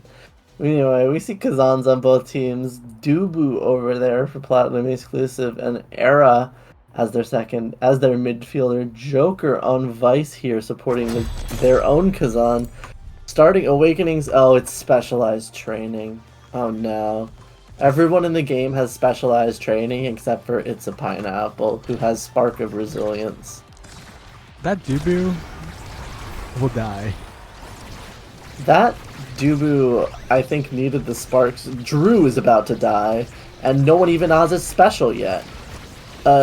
Also, doesn't specialized training hurt Era's ult most of the time? Yeah, it kind of does. It makes it not combo in a lot of situations, unless you have like enough of the awakenings where it kind of like loops back around to just being good. But Yeah. you're kind of gambling on getting like all of the NATO stuff for Era if you're picking like that. There's specific scenarios where it's really good. Like there, it just chewed through Joker's health. Absolutely. And the first barrier is actually down on this side of the off-rollers. Immediately followed, as I say that, by the side of the Platinum exclusive. But there's just so much damage. Cows goes into the corner, runs out, and immediately is greeted with a blast from the guitar. Drew is at 0 health. Managing to avoid them all. It's a Pineapple rolls forward, trying to be a little proactive, but maybe not the correct moment. Offwards get it around, and Drew is really in a spot here.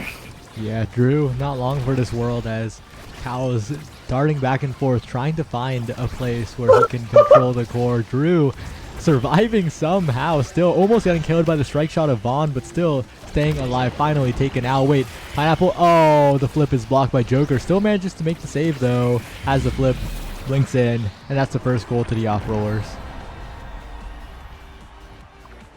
Forward carded Drew into the Finny ult, but it didn't hit him far enough, so when Vaughn exploded the Finny ult, it just knocked him back the way he came.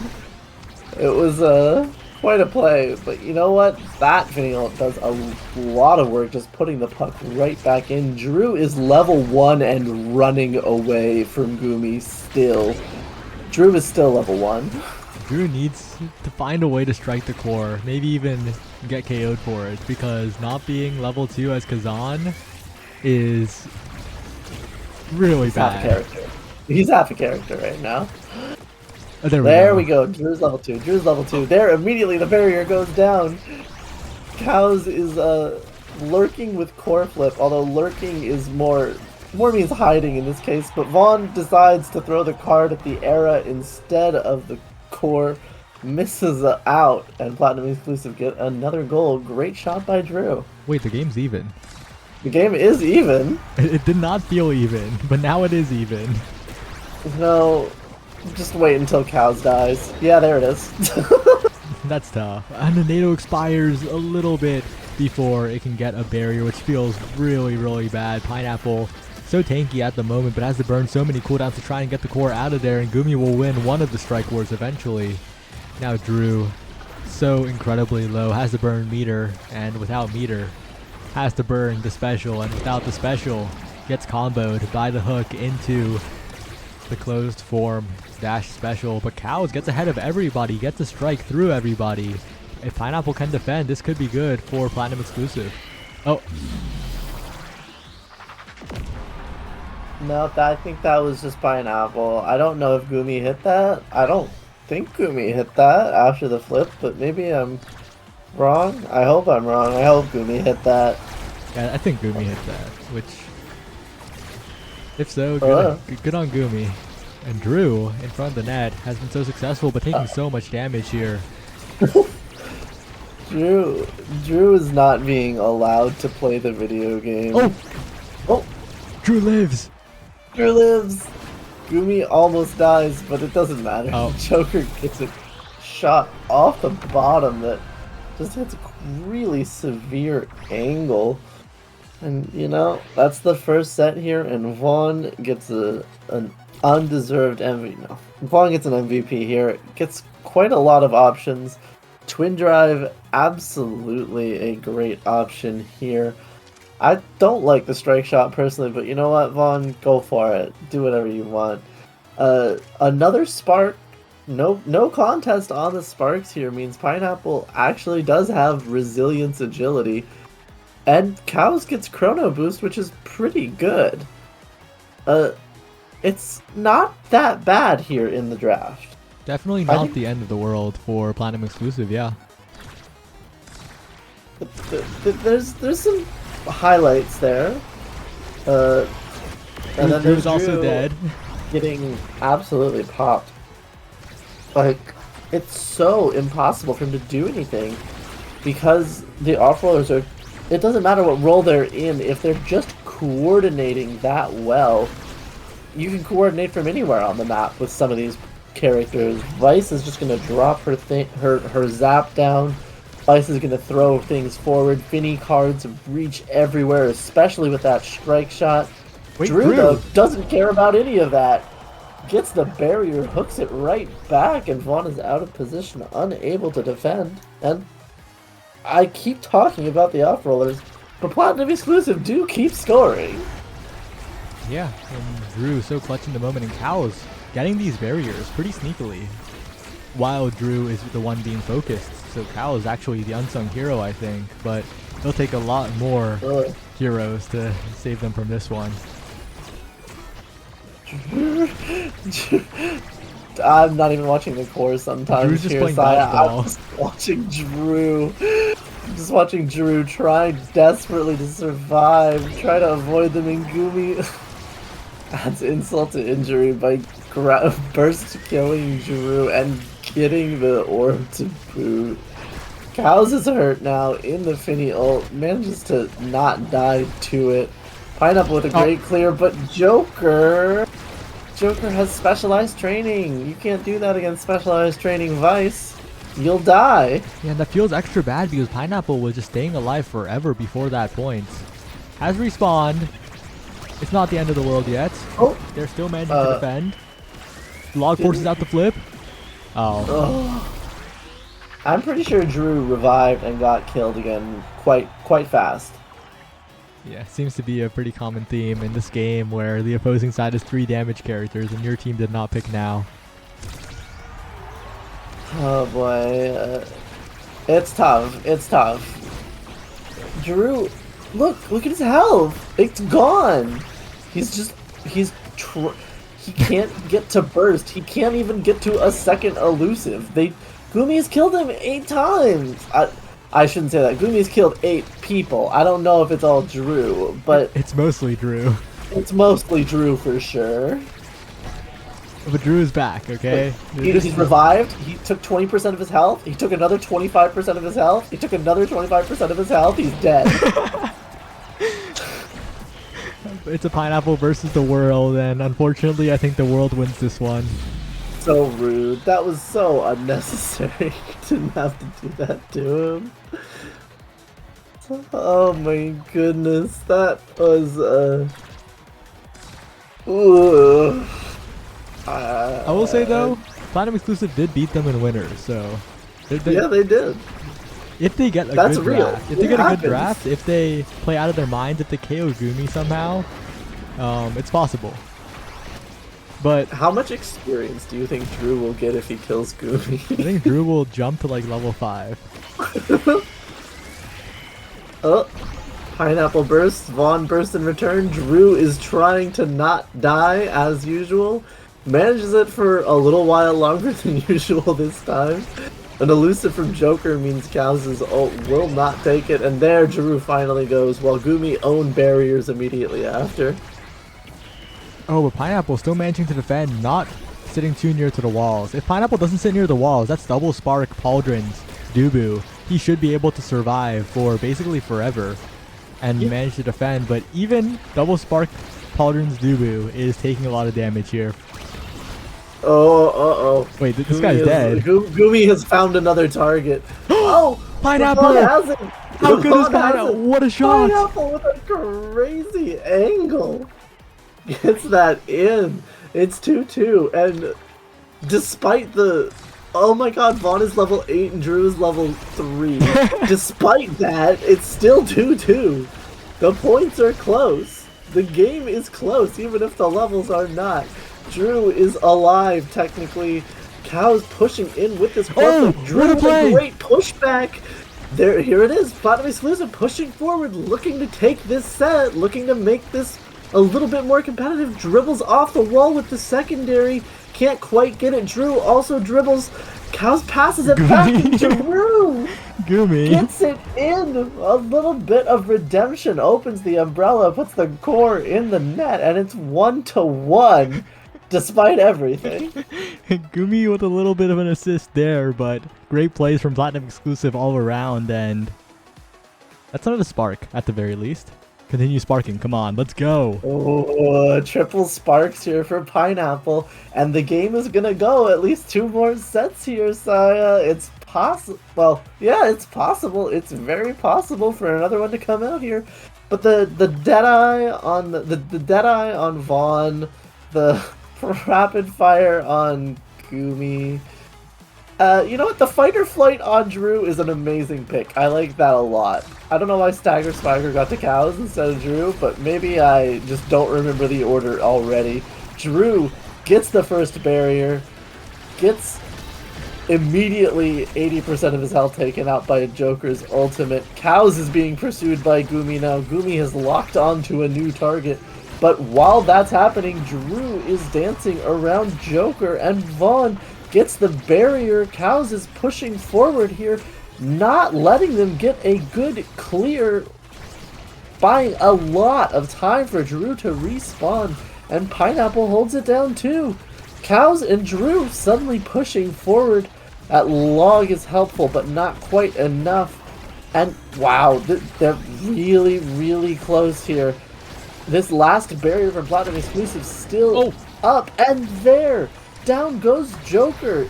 They're up. That's a power play here for Platinum Exclusive. Drew's health vanished.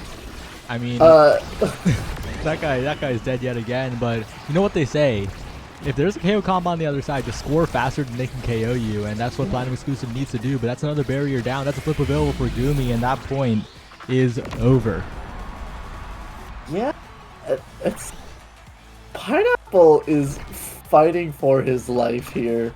Not to say the rest of Platinum Exclusive aren't, but it feels like Gumi is picking other targets than the Dubu. Cows is at no health already. and then burns elusive. Oh, And goes down pretty quickly. They can't quite control that one, the off-rollers. A great burst from Pineapple and a really good angle too. Manages to get the first barrier from the off-rollers. And again, despite everything, points are close here. yeah, the barriers are still being taken. That Tofu Fortress is very, very good. If they can get an offensive play going. Cows almost gets the barrier, with Vaughn will save those. Pineapple, the roll was a little too proactive. And that Vice special will mean Cows is dead. Joker gets the follow-up. And this set, firmly in the control of the off-rollers. Yeah, this one is, it's looking a little rough here. Vaughn is, in fact, level Omega. Drew is up to level 6 now. The level gap is tapering off. It can't get bigger because the off-rollers are starting to get near the cap. And you know what? That's really good news for Platinum Exclusive. Much better news than that roll was. Much better news than Drew vanishing off the side. You know what? Joker burned his flip to on Cows for damage, it looked like. Cows gone. But, oh my goodness. Yeah. That's...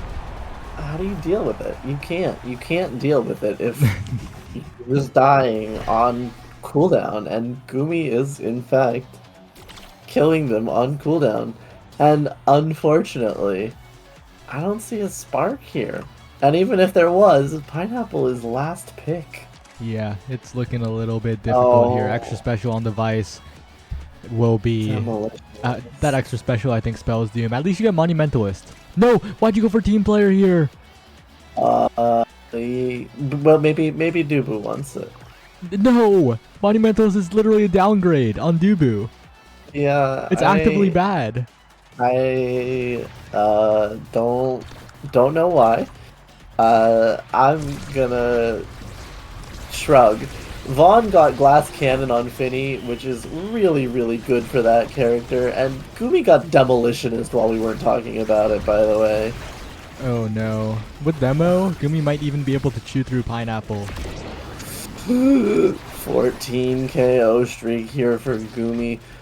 I believe earlier I saw someone saying, I think Fudgy said Gumi might just be the best Kazan, and I don't think I could argue with that right now. Gumi is putting so much pressure down.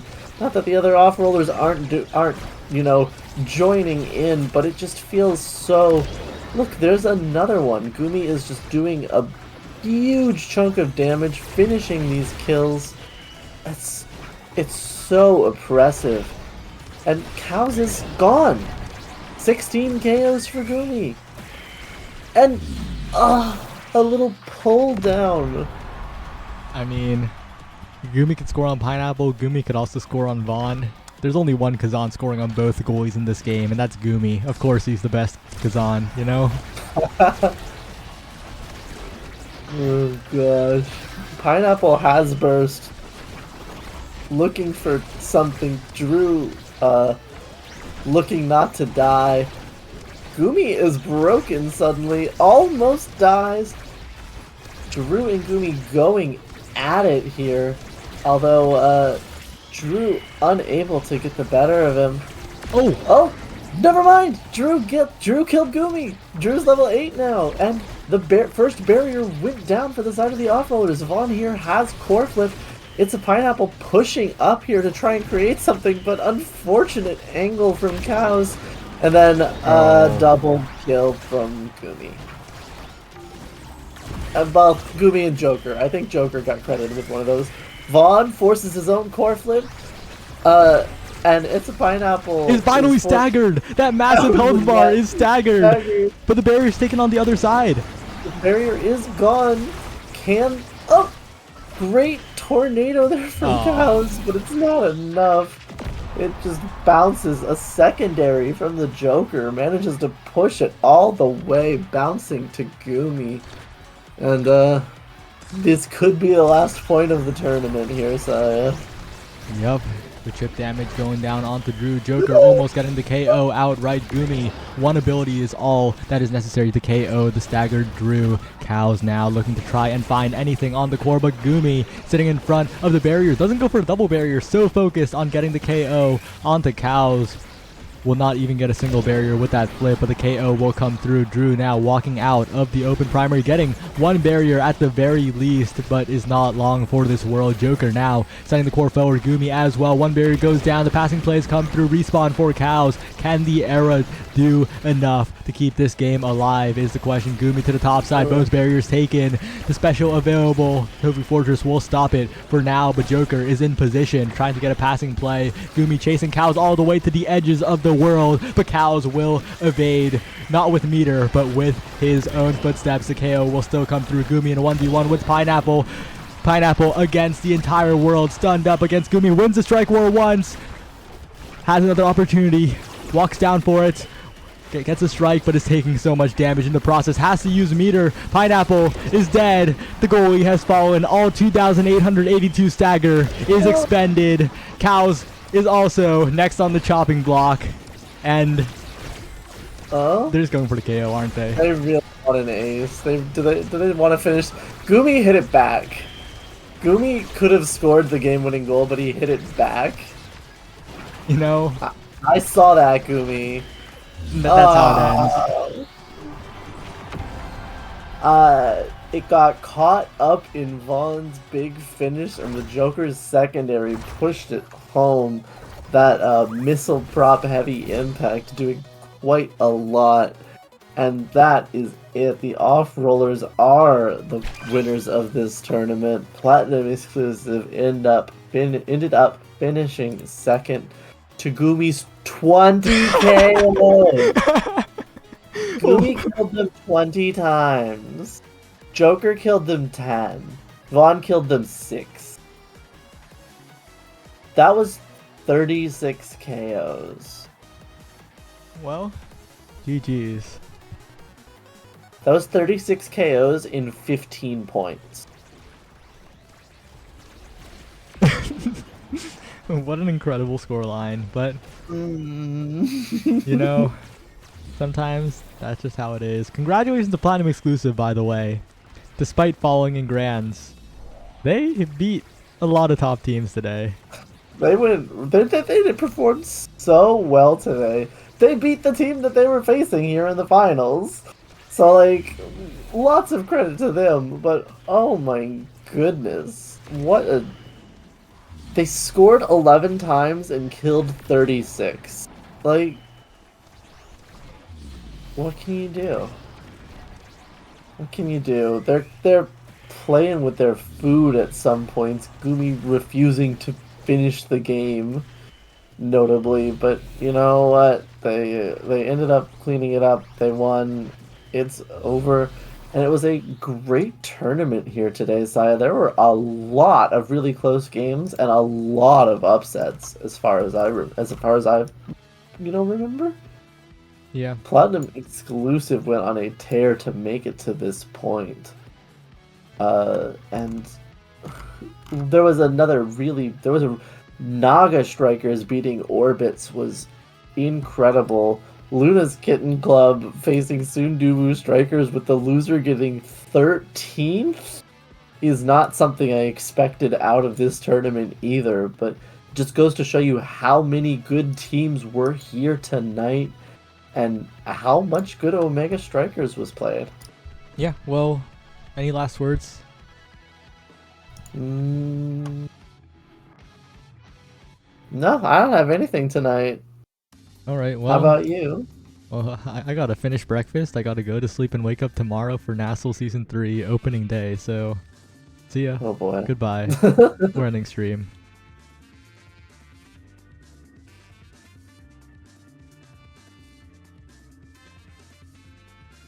Oh wait, no, we have to announce a tournament. We have to announce two tournaments.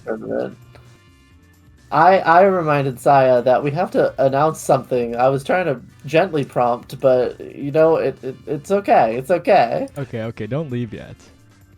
Don't leave yet. Don't leave yet. There's two things I need to announce, which I am getting prepared right now. Okay. I'll talk while you're preparing. Wow, I really can't wait to see what these announcements are. I have absolutely no idea what they are, Saya. I'm so excited. You've got me on the edge of my seat here. The knife's edge of my... No, that's horrible. Ah, but it got you to laugh, so you know what? It's worth it. All right.